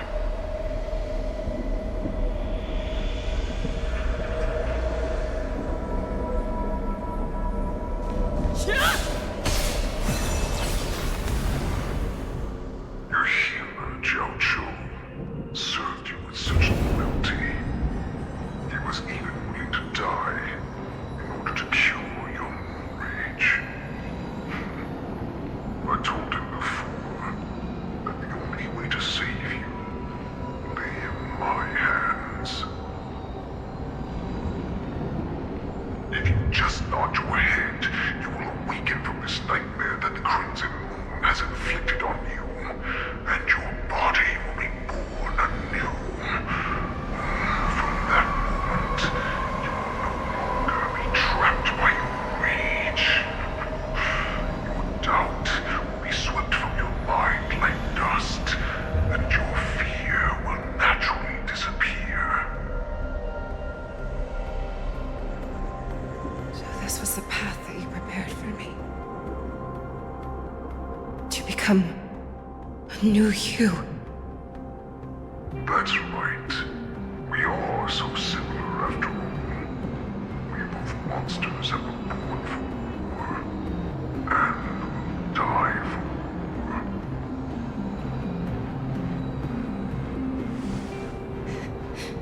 I'm sure my answer doesn't need much explanation. I refuse. I told you before, Foxian and Borson are no more than labels. You can be whoever you want to be. You can do whatever you want to do. Accept these truths, and the Borson will bow to you. Destroy them, reduce them to dust, or teach them to become servants of the Xianzhou. You are free to do as you please. Carve your name into the Xianzhou's history books, or into the list of arch enemies. You have the final say. You do not understand, Hule. You have no idea what it is that I truly desire. When I was just a child, I stained my hands with blood for the first time, in order to escape the whips and shackles of the Wolf Masters.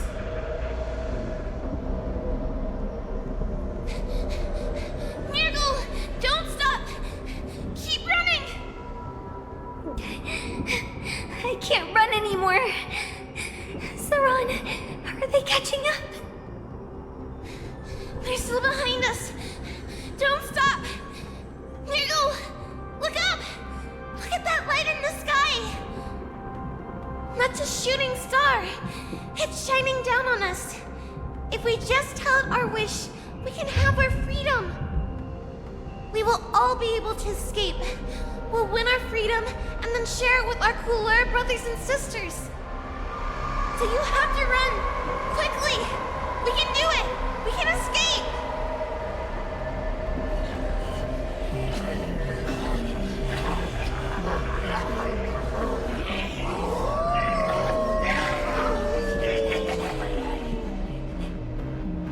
Nurgle, run with me!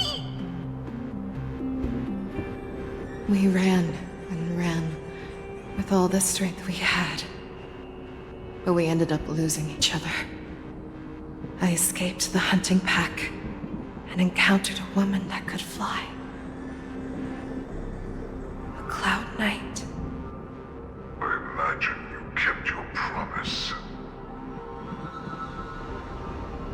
Unfortunately, when I led her back in order to free my Kulor companions, there was nothing left there but a bottomless pit.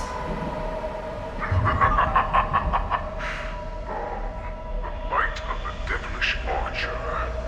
A star of calamity that strikes the ground and leaves only devastation in its wake.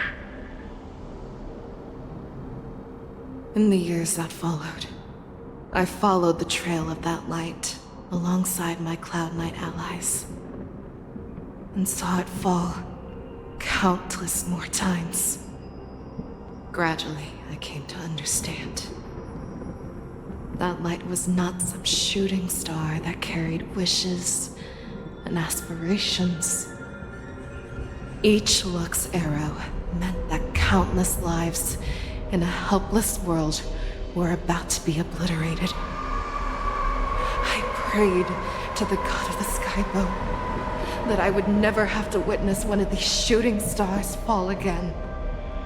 But they ignored my prayers.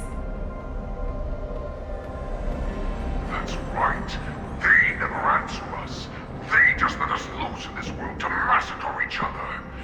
That is why the fierce battle between us has raged to this day.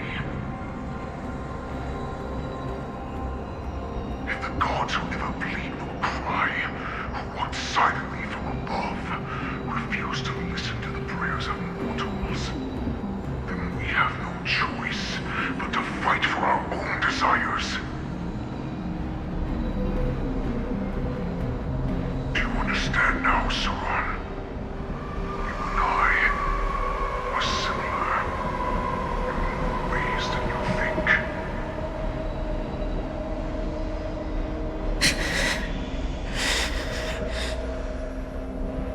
You are a beast that was born for war, and will die for war.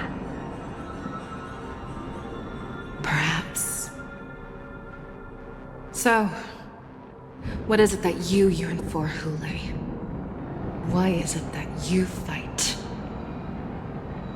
I fight so that I can turn the stars above into a great wilderness for the Borisin to roam. What about you, Saran? I fight so that one day I will never have to witness another shooting star falling to the ground. So that just one more person can live and return to the Yaoqing alongside me. You would resist becoming the person you were supposed to be. Lower yourself from a free wolf to a domesticated fox just for the sake of one person. Then have it your way. I will use your fear and doubt as my nourishment. I will seize you and devour you. I will replace you and become a Shao. We are so similar. Both monsters that were born for war and will die for war. You were right when you said that, Hule. So, I shall pray to the heavens. Even if they do not respond to me, I pray that the arrows of the hunt will pierce the heart of every monster.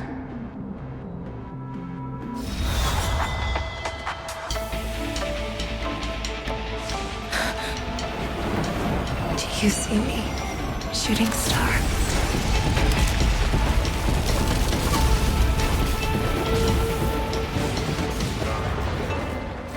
The knights are sworn to protect the Xianzhou. I will uphold this vow until my very last day.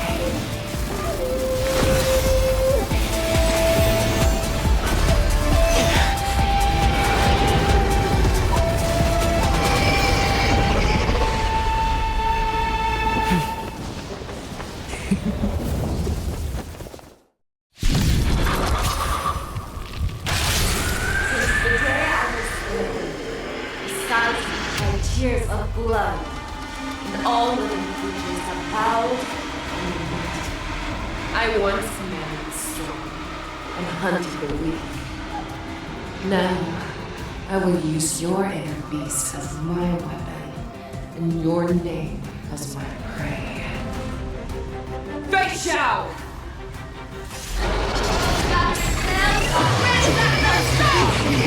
Take back your disguises and show you how cowardly and powerless you truly are, Hule!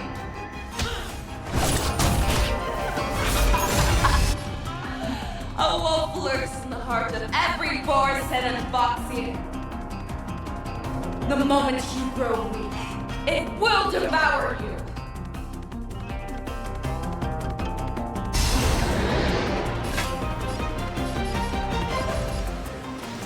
The fearless will not fear! Just all in.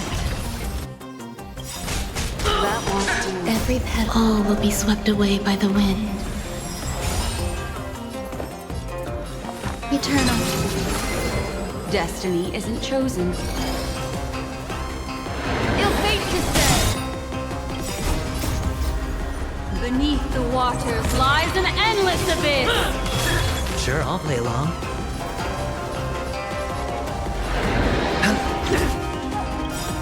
I swear to worthy of Forever triumphant! Victory is inevitable! Your move, Hule. How's this?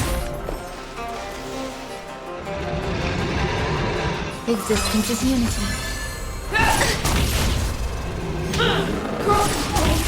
And your life will be stolen. Fight to the death, and you shall live forever! Watch your head. Hedge your bets. Find you. Spend freely. If it wants to devour me, it will first have to beg for my mercy! that won't do.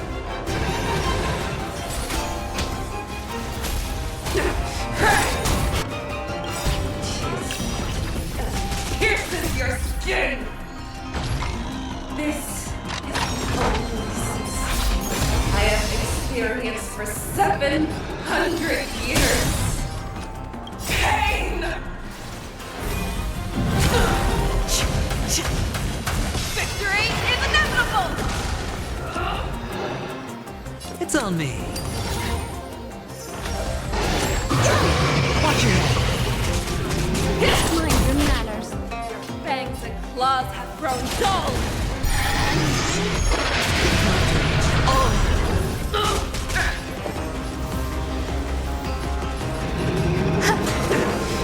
You are not worthy. Memories of beneath the waters lies an endless abyss.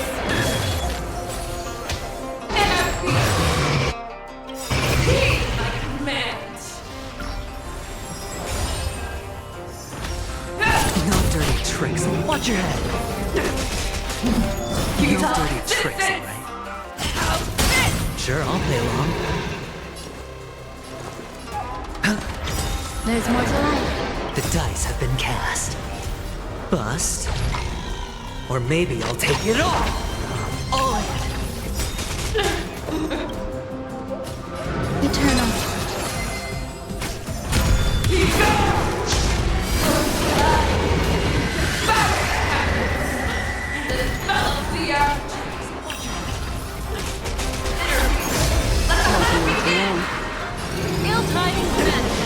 You are not worthy. I swear to be the arrowhead. Forever triumphant! Victory is inevitable! Make your move, Hule.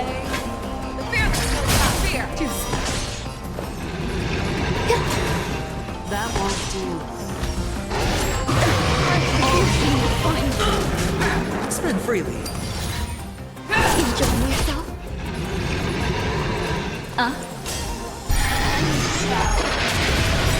Your own storm! The dice have been cast. Bust. Or maybe I'll take it all! All in!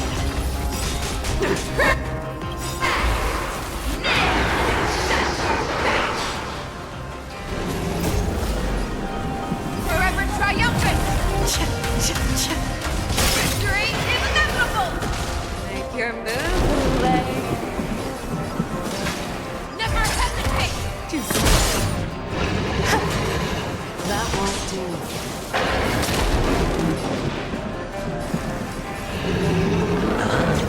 Destiny isn't chosen. Ill fate descends. Memories of beneath the waters lies an endless abyss. Watch your head! That won't Some value as every petal. All will be swept away by the wind. I swear to be there. Forever triumphant! Victory is inevitable! Ill tidings manifest.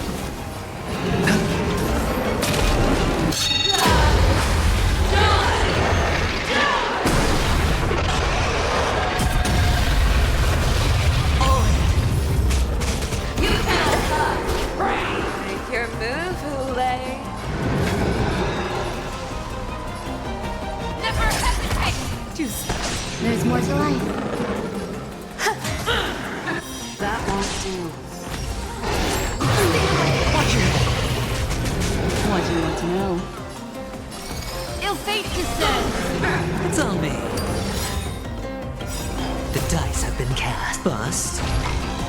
Or maybe I'll take it all! All in!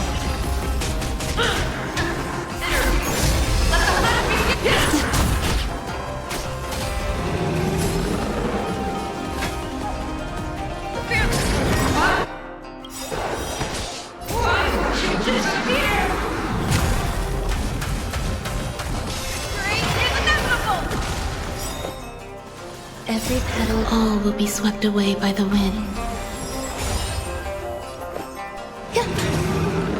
That won't do. Watch your head!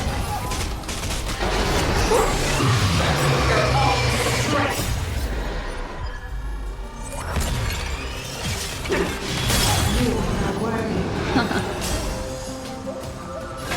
Never hesitate!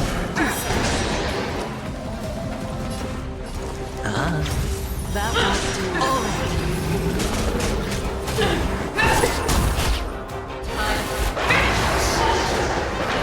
Some value, I suppose.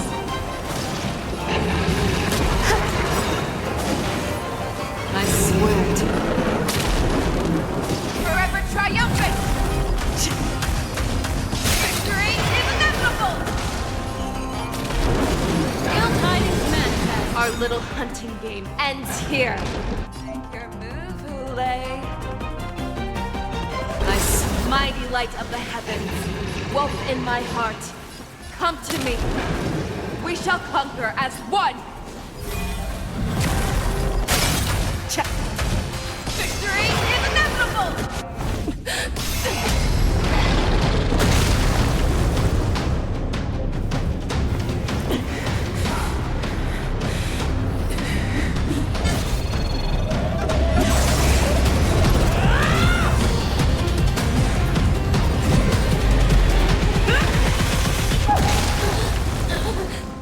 My only enemy has always been myself.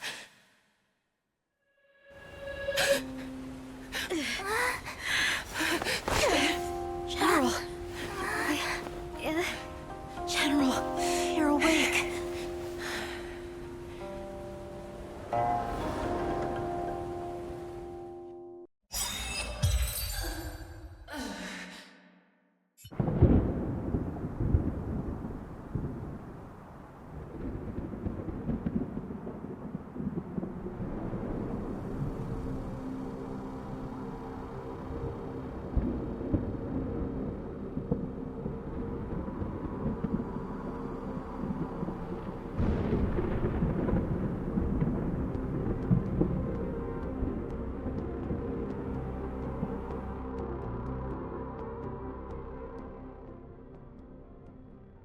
like to hear their explanations.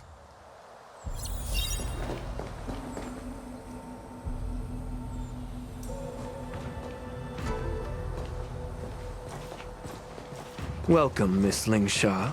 I am Preceptor Tauron. Greetings, my honored Preceptor. It's been a while since we last touched base. I've brought a friend with me today. I believe you're already familiar with each other. Tauron? What? Elder Tauron? I remember when I was exiled, you were on the verge of passing on. What's with this new look? All of this is thanks to your past life. Had you not been so rash, I wouldn't have had to walk such a dangerous road to free our clan, becoming this specter of my former self. Dan Heng, you've returned twice, but it seems that meeting us fossils wasn't on your agenda. Regrettable indeed. Now here you are to meet me anyway. Life does love its ironies, doesn't it? I didn't come here with Miss Lingsha today to reminisce. Indeed. When the Cauldron Master extends an invitation, it's only proper for the Preceptors to attend. As the newly appointed Cauldron Master, there's been much to take care of within the Alchemy Commission. It's only now that I've had the chance to speak with you. Please forgive the delay, Elder. I sent over some evidence regarding the prison break in the Shackling Prison. I trust you've already looked it over. Yes. You sent us the remains of Mara-struck soldiers, a map of the Shackling Prison, and a semblance reversion essence pill. These are the remains of assassins who used Cloud Hymn magic to conceal their tracks. They aided in the Borisons' escape, allowing them unimpeded passage through the Shackling Prison. That marked-up map is a map of prisoners' escape routes. Vidyadhara craftsmen once made blueprints for the prison's construction, so I imagine, Mr. Tauron, you have a similar map in your possession. This pill is semblance reversion essence. Indeed. I helped plot the prison break in the Shackling Prison. So, the disciples of Sanctus Medicus joining forces with the Lord Ravager to stir up trouble in the Alchemy Commission, the introduction of the Stellaron, and the Ambrosial Arbor's resurrection all have something to do with the Vidyadhara. That's right. Are you surprised? After all, both of you were sent here by the Seat of Divine Foresight as messengers to hear my confession, weren't you? Ever since the sedition of Imbibitor Lunae, the population of the Vidyadhara has dwindled. With the High Elder exiled, a few of us Preceptors had to do what we could to turn the tide. My methods might have been drastic, perhaps even incomprehensible. But it was all for one cause. The survival of the Vidyadhara. Yet, the Xianzhou natives zealously forbid any plague marks and did nothing while the Vidyadhara suffered.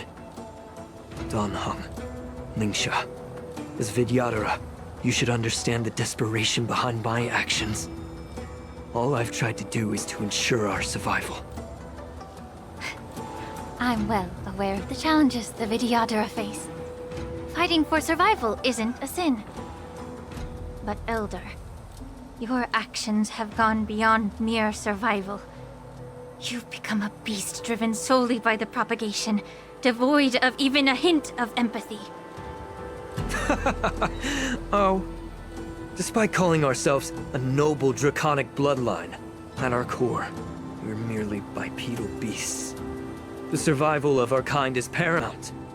If I hadn't resorted to beastly actions, the Vidyadhara might not even exist. The sages show no mercy, as the old wisdom goes. When the High Elder abandoned our people's survival, I had to shoulder the world's sins alone. Lingsha, Dan Heng, the past is behind us, but the future of the Vidyadhara still lies within your grasp.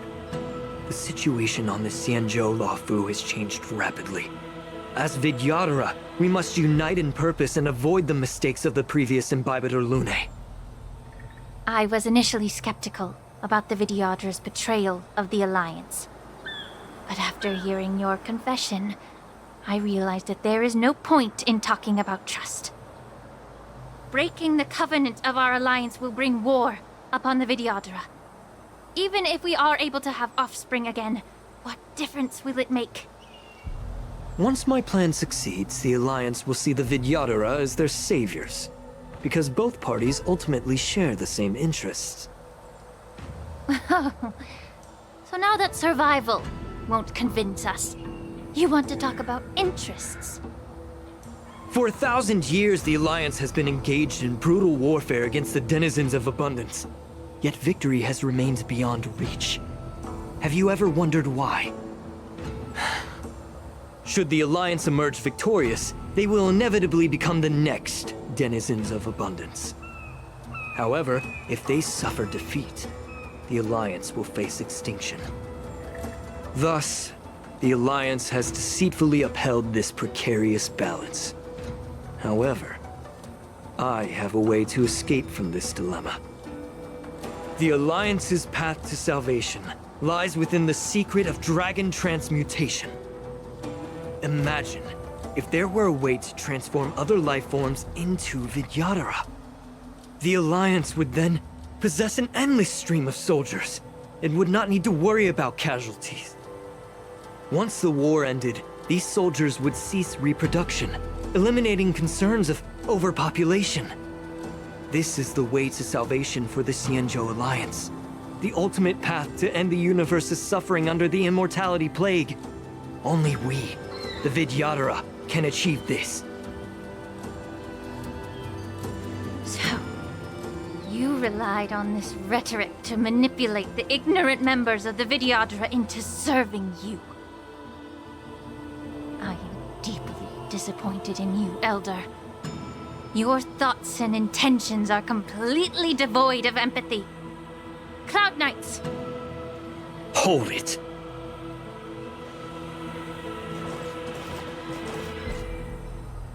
Miss Bailu! Mr. Danheng and Sister Lingsha! Everyone's here?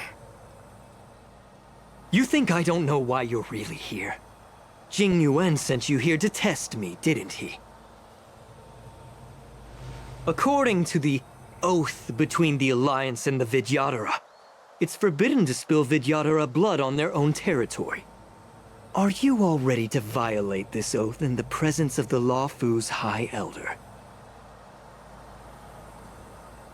Dragon Lady, there's no need to panic. Elder, the Vidyadhara's sacred grounds and the High Elder are not to be used as pawns in exchange for your life.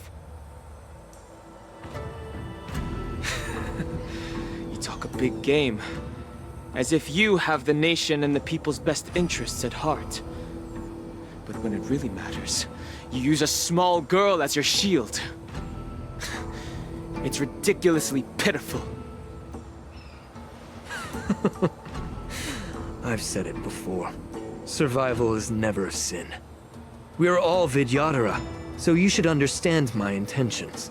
And as a Vidyadhara, I will leave for you a dignified solution. Leave the Scale Gorge waterscape immediately, and appeal to the top echelons of the Alliance. Let the 6 charioteers hold a trial, and sentence me to exuviation and rebirth. I see right through your plans, Mr. Taoran. Vidyadhara rebirth erases past crimes, but I'm well aware of the Preceptor's dirty tricks during rebirth. You might not be you, but you will still be you.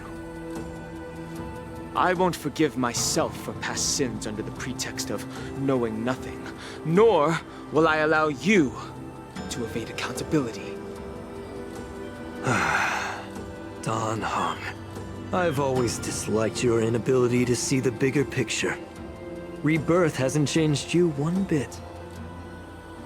Miss Bailu, as High Elder of the Lawfu Vidyadhara, please share your thoughts at this moment. I don't want to stay here. I'm tired of being pushed around. I'm not some puppet to be controlled! Please, take me away with you! I understand. As the oath dictates, members of the Alliance are forbidden from harming Vidyadhara here. But I've long since severed ties with the Alliance. Right now, I'm simply a nameless, free to come and go as I please. The oath of the Xianzhou means nothing to the spear in my hand.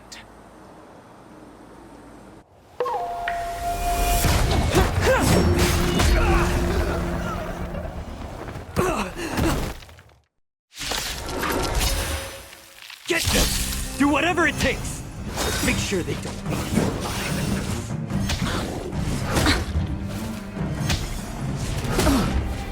Just in time.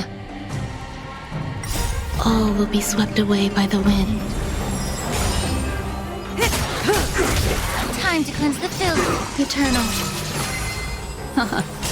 Stand still. Get it together. Everything in this world is bleeding.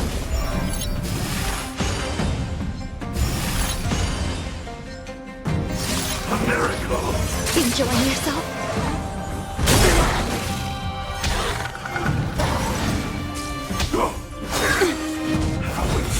You stubborn one. Beneath the waters lies an endless abyss. Yeah. Relax. Ill tidings manifest. Secret of the saints!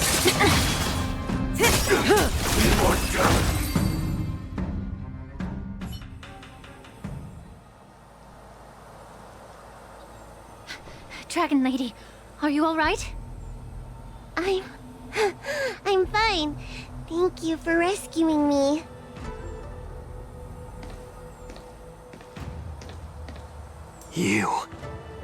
You actually came here in person? Otherwise, I wouldn't be able to hear your lofty opinions. The public trial you seek with the 6 charioteers is inevitable. In addition, I'll write to the Sage Queller of the Feng Hu. With her hatred for evil, I'm sure she will make a just decision. If it's her, she will earn the respect and assent of all the Vidyadhara on the Lafu. In terms of martial prowess, you indeed have the upper hand. But if you're under the impression that this advantage can be used to settle the score with us preceptors, that's quite an overestimation. Given the Vidyadhara's foundation within the Alliance, do you really think you can do anything to us? As I mentioned, I'll take all the blame and become the scapegoat. With the secrets I possess, the interrogation alone will take an eternity. And in the end, through various exchanges of interest, I am certain to survive. You understand this better than anyone, as it's the very art of trade-offs you love to wield. Lastly, a word of caution to you. I heard that Hule has escaped from prison and is headed directly for the Sky Splitter. The bloodshed at the war dance is bound to be gruesome. Perhaps, even before my trial, your impeachment will have you in dire straits first.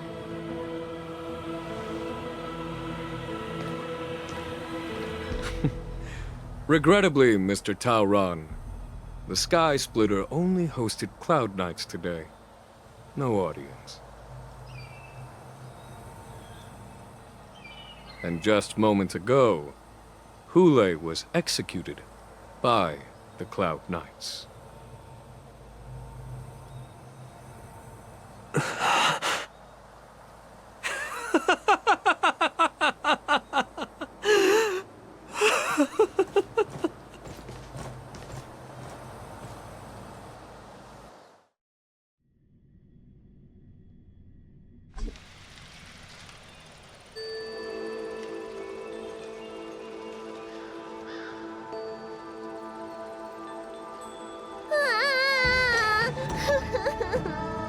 Miss March!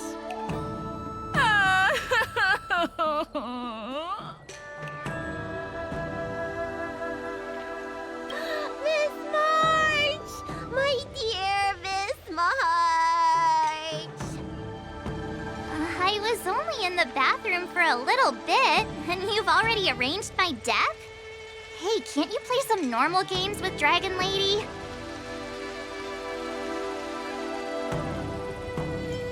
Are you amused?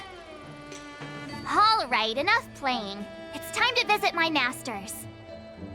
The infirmary is right over there. You can go by yourselves. Oh, come back and visit me when you have time. Next time, let's not play overly realistic make-believe with this doofus, okay? Well, there's not much I could do. General Fei Xiao didn't really give me any chance to shine during this wolf hunt operation.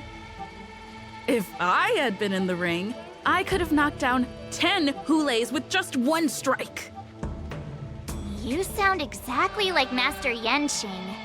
But for now, both he and Yun Li have been forced to go to the Alchemy Commission for some well-needed rest. I'm the least accomplished in swordplay, but I came out unscathed. I really ought to thank my masters for taking all the blows on my behalf.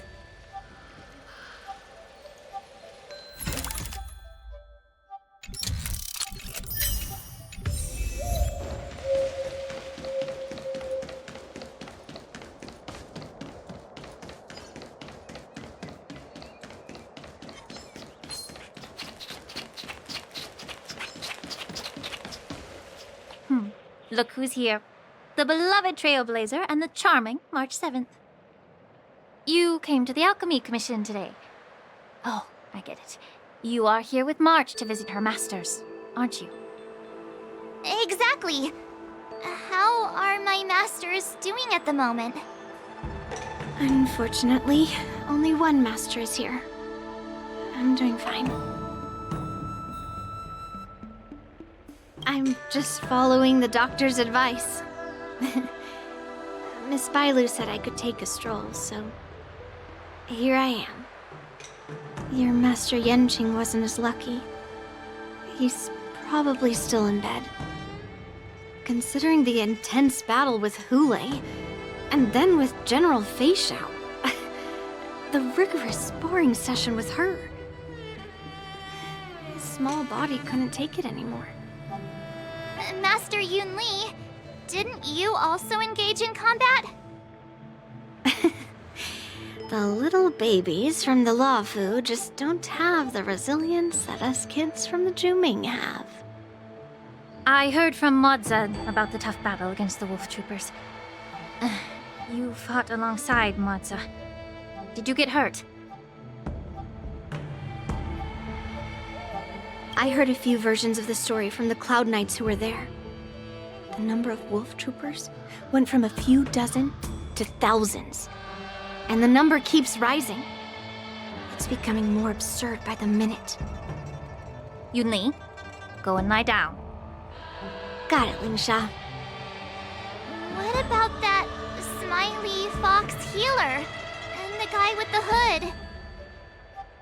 Thank goodness you and the others found Yao Cho. He lost a lot of blood and needs to rest properly.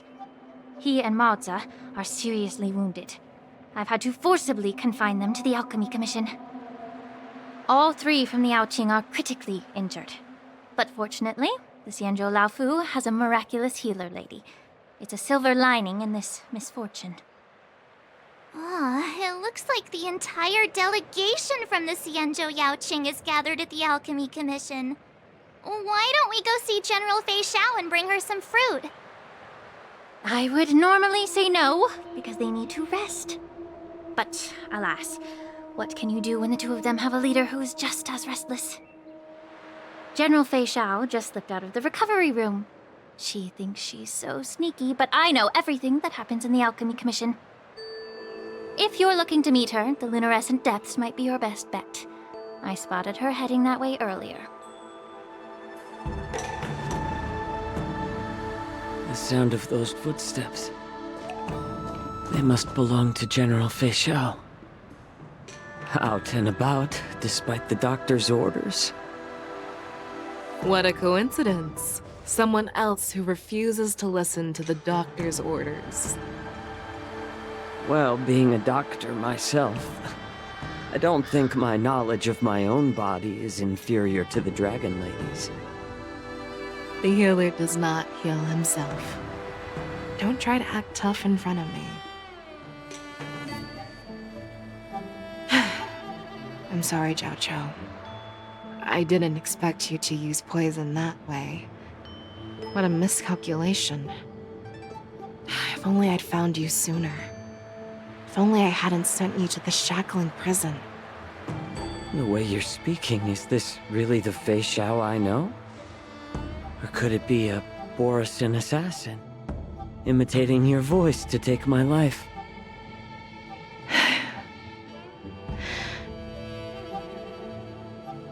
Zhao Cho, your eyes. You can't see anymore, can you?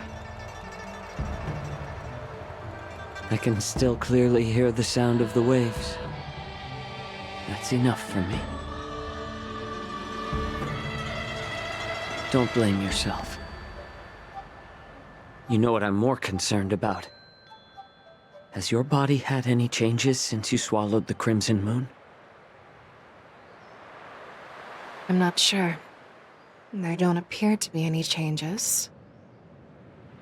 However, the many doubts that once plagued me have dissipated.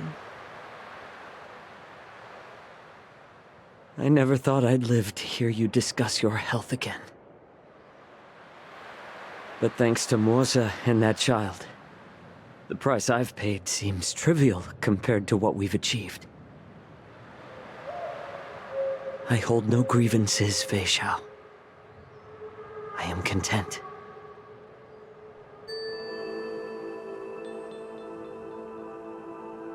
I don't know how to offer words of comfort, nor do I know much about curing others' ailments. I am just a warrior, so my pledge to you is simple. An eye for an eye.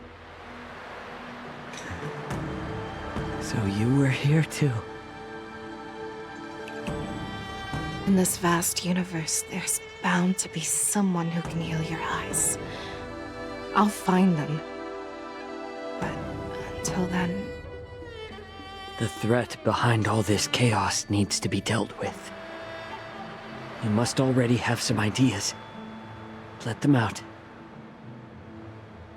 The resurgence of the Sanctus Medicus and the gathering of the Borisin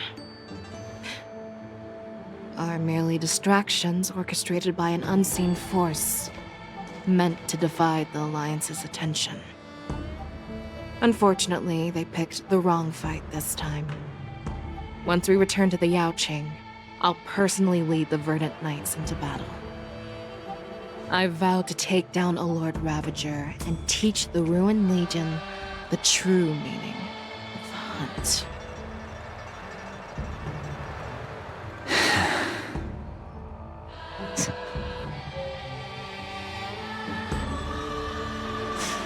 I knew it.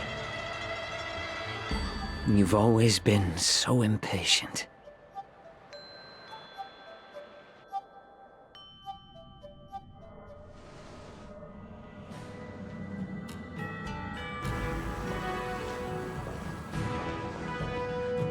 I apologize for my tardiness once again. The Alchemy Commission detained me for some time for a health examination. They released me only after ensuring I was in good condition. General, seeing you safe and sound puts our minds at ease. Hulei's escape caused significant upheaval and forced the war dance to be put on hold. A truly unforeseen disaster. Fortunately, the younger generation showed their valor. They bravely tackled the crisis, putting an end to the disaster and providing a glimmer of hope in a dire situation. Before Master Diviner Fu Xuan's departure for the Yutre, I consulted with her about the war dance. She left a note stating, "The hexagram oscillates between thunder and heaven, a sign of great power," assuring us that we would successfully navigate any challenges. She advised me to trust the younger generation's abilities and let them lead. Her predictions, it appears, have come true. It's just... the Xianzhou Luofu's long-standing duty of keeping Hula imprisoned ended with his death on the Sky Splitter. This event is likely to bring much criticism from the Alliance's upper ranks. However, Hule's demise might actually be a blessing in disguise. Broadcasting this news could derail the Borison's resurgence and quash the ambitions of those who wish to take advantage of his return. Hand over Hule's remains to the Xianzhou Yaoqing, and I'll handle the explanations to the Alliance. But what about the war dance? While the Wolf Hunt mission was a success, the events on the Sky Splitter remain a secret. However, the news of the Borison's attacks on the streets will spread like wildfire. The war dance was interrupted, so it must be reconvened. As for the people who witnessed the attacks, beyond placating them, we also need to show them the Xianzhou Cloud Knight's fearless dedication. On the war dance's opening day, Rogue Borison attempted to stir up panic, but was swiftly neutralized by the Merlin's Claw and the Cloud Knights. A genuine tale of heroism that will captivate and calm the public. As Elder Huayan suggests, the Luofu will do its best to heal the wounded and compensate those who were affected. We aim to reopen the war dance in the coming weeks. This settles the immediate concerns on the Luofu, but my thoughts linger on the orchestrator behind these events. From the onset of the Ambrosial Arbor crisis, the Xianzhou Luofu has experienced numerous disturbances, directly linked to the Lord Ravager Fantilia. Her attempt to infiltrate the Xianzhou with the Borison and sway the Luofu preceptors to join the Sanctus Medicus's insurrection was unsuccessful. But I have a feeling that she is indifferent to the success of her plans. Rather than outright victory, Fantilia's motives seem to lie in breeding discord and chaos among allies. Should the Alliance fail to mend these rifts, it risks disintegrating into a pile of sand. The goal of the Xianzhou Alliance has not changed for thousands of years. Perhaps we should point the weapon in our hand toward this new adversary. I plan to bring this matter before the Marshal following the war dance. With Elder Huayan's insight, one wonders how the Marshal will react. It's clear we're engaged in a game of chess not seen in thousands of Amber eras. A game where even the strategists become pawns in battle. Where the stakes are as high as the fates of countless stars in the sky. Predicting the Marshal's decision is beyond me, yet she's well aware of our concerns. She has tasked General Yao Guang with performing extrapolations day and night to gauge the situation comprehensively. We gathered today not just to tackle the Luofu's predicaments, but also to address a matter requiring our collective presence. Yao Guang has sent a message from the Xianzhou Yuchui, informing us that she wishes to share the results of recent calculations she made within the Matrix. Xing Yuin, I'd like to borrow the seat of Divine Foresight's chessboard for this purpose.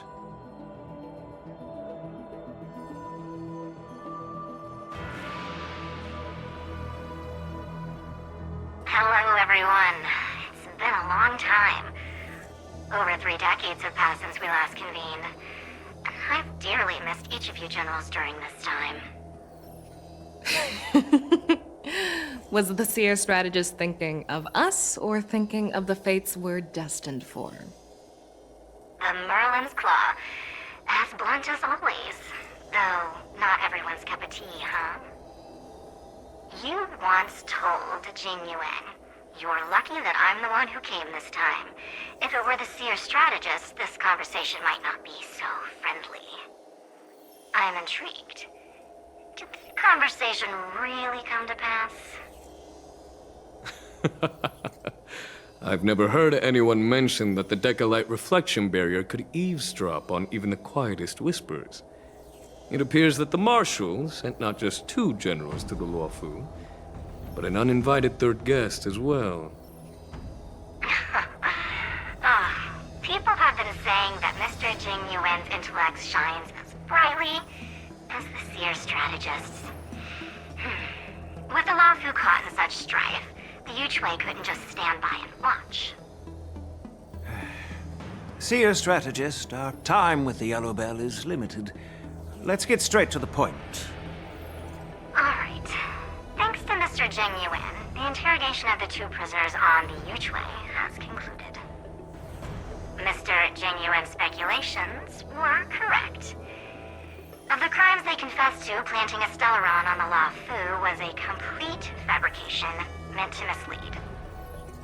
Their real aim was to secure a meeting with the Marshal to present their Godslayer protocol, a strategy they firmly believe in. And what was this grand strategy proposed by Jing Liu and that traveler? The narrative they painted was vast and difficult to put into words. It all revolves around the coffin of the blonde traveler. To be precise, it's the remnants of the propagation. The remains of the Swarm author? More accurately, it's a fragment of the Divine Body. In the future they depicted, this fragment serves as the final nail, sealing the fate of the Plague's author and securing its doom. Before reaching that point, battling the gods necessitates a larger alliance. Hence, they sought out an ally for the Xianzhou. I assume you've all heard of the famed Genius Society member number 81, Ron Mei, haven't you? The Eye of the Yuchwei has just seen this uninvited guest arrive on the Xianzhou Luofu. 3, 2, 1. Right on time. Now, as for the best way to receive our distinguished guest, I'll leave that in your capable hands. Do you remember your name? My name is Ting Yun. I serve as an ambassador of the Whistling Flames Merchant Guild.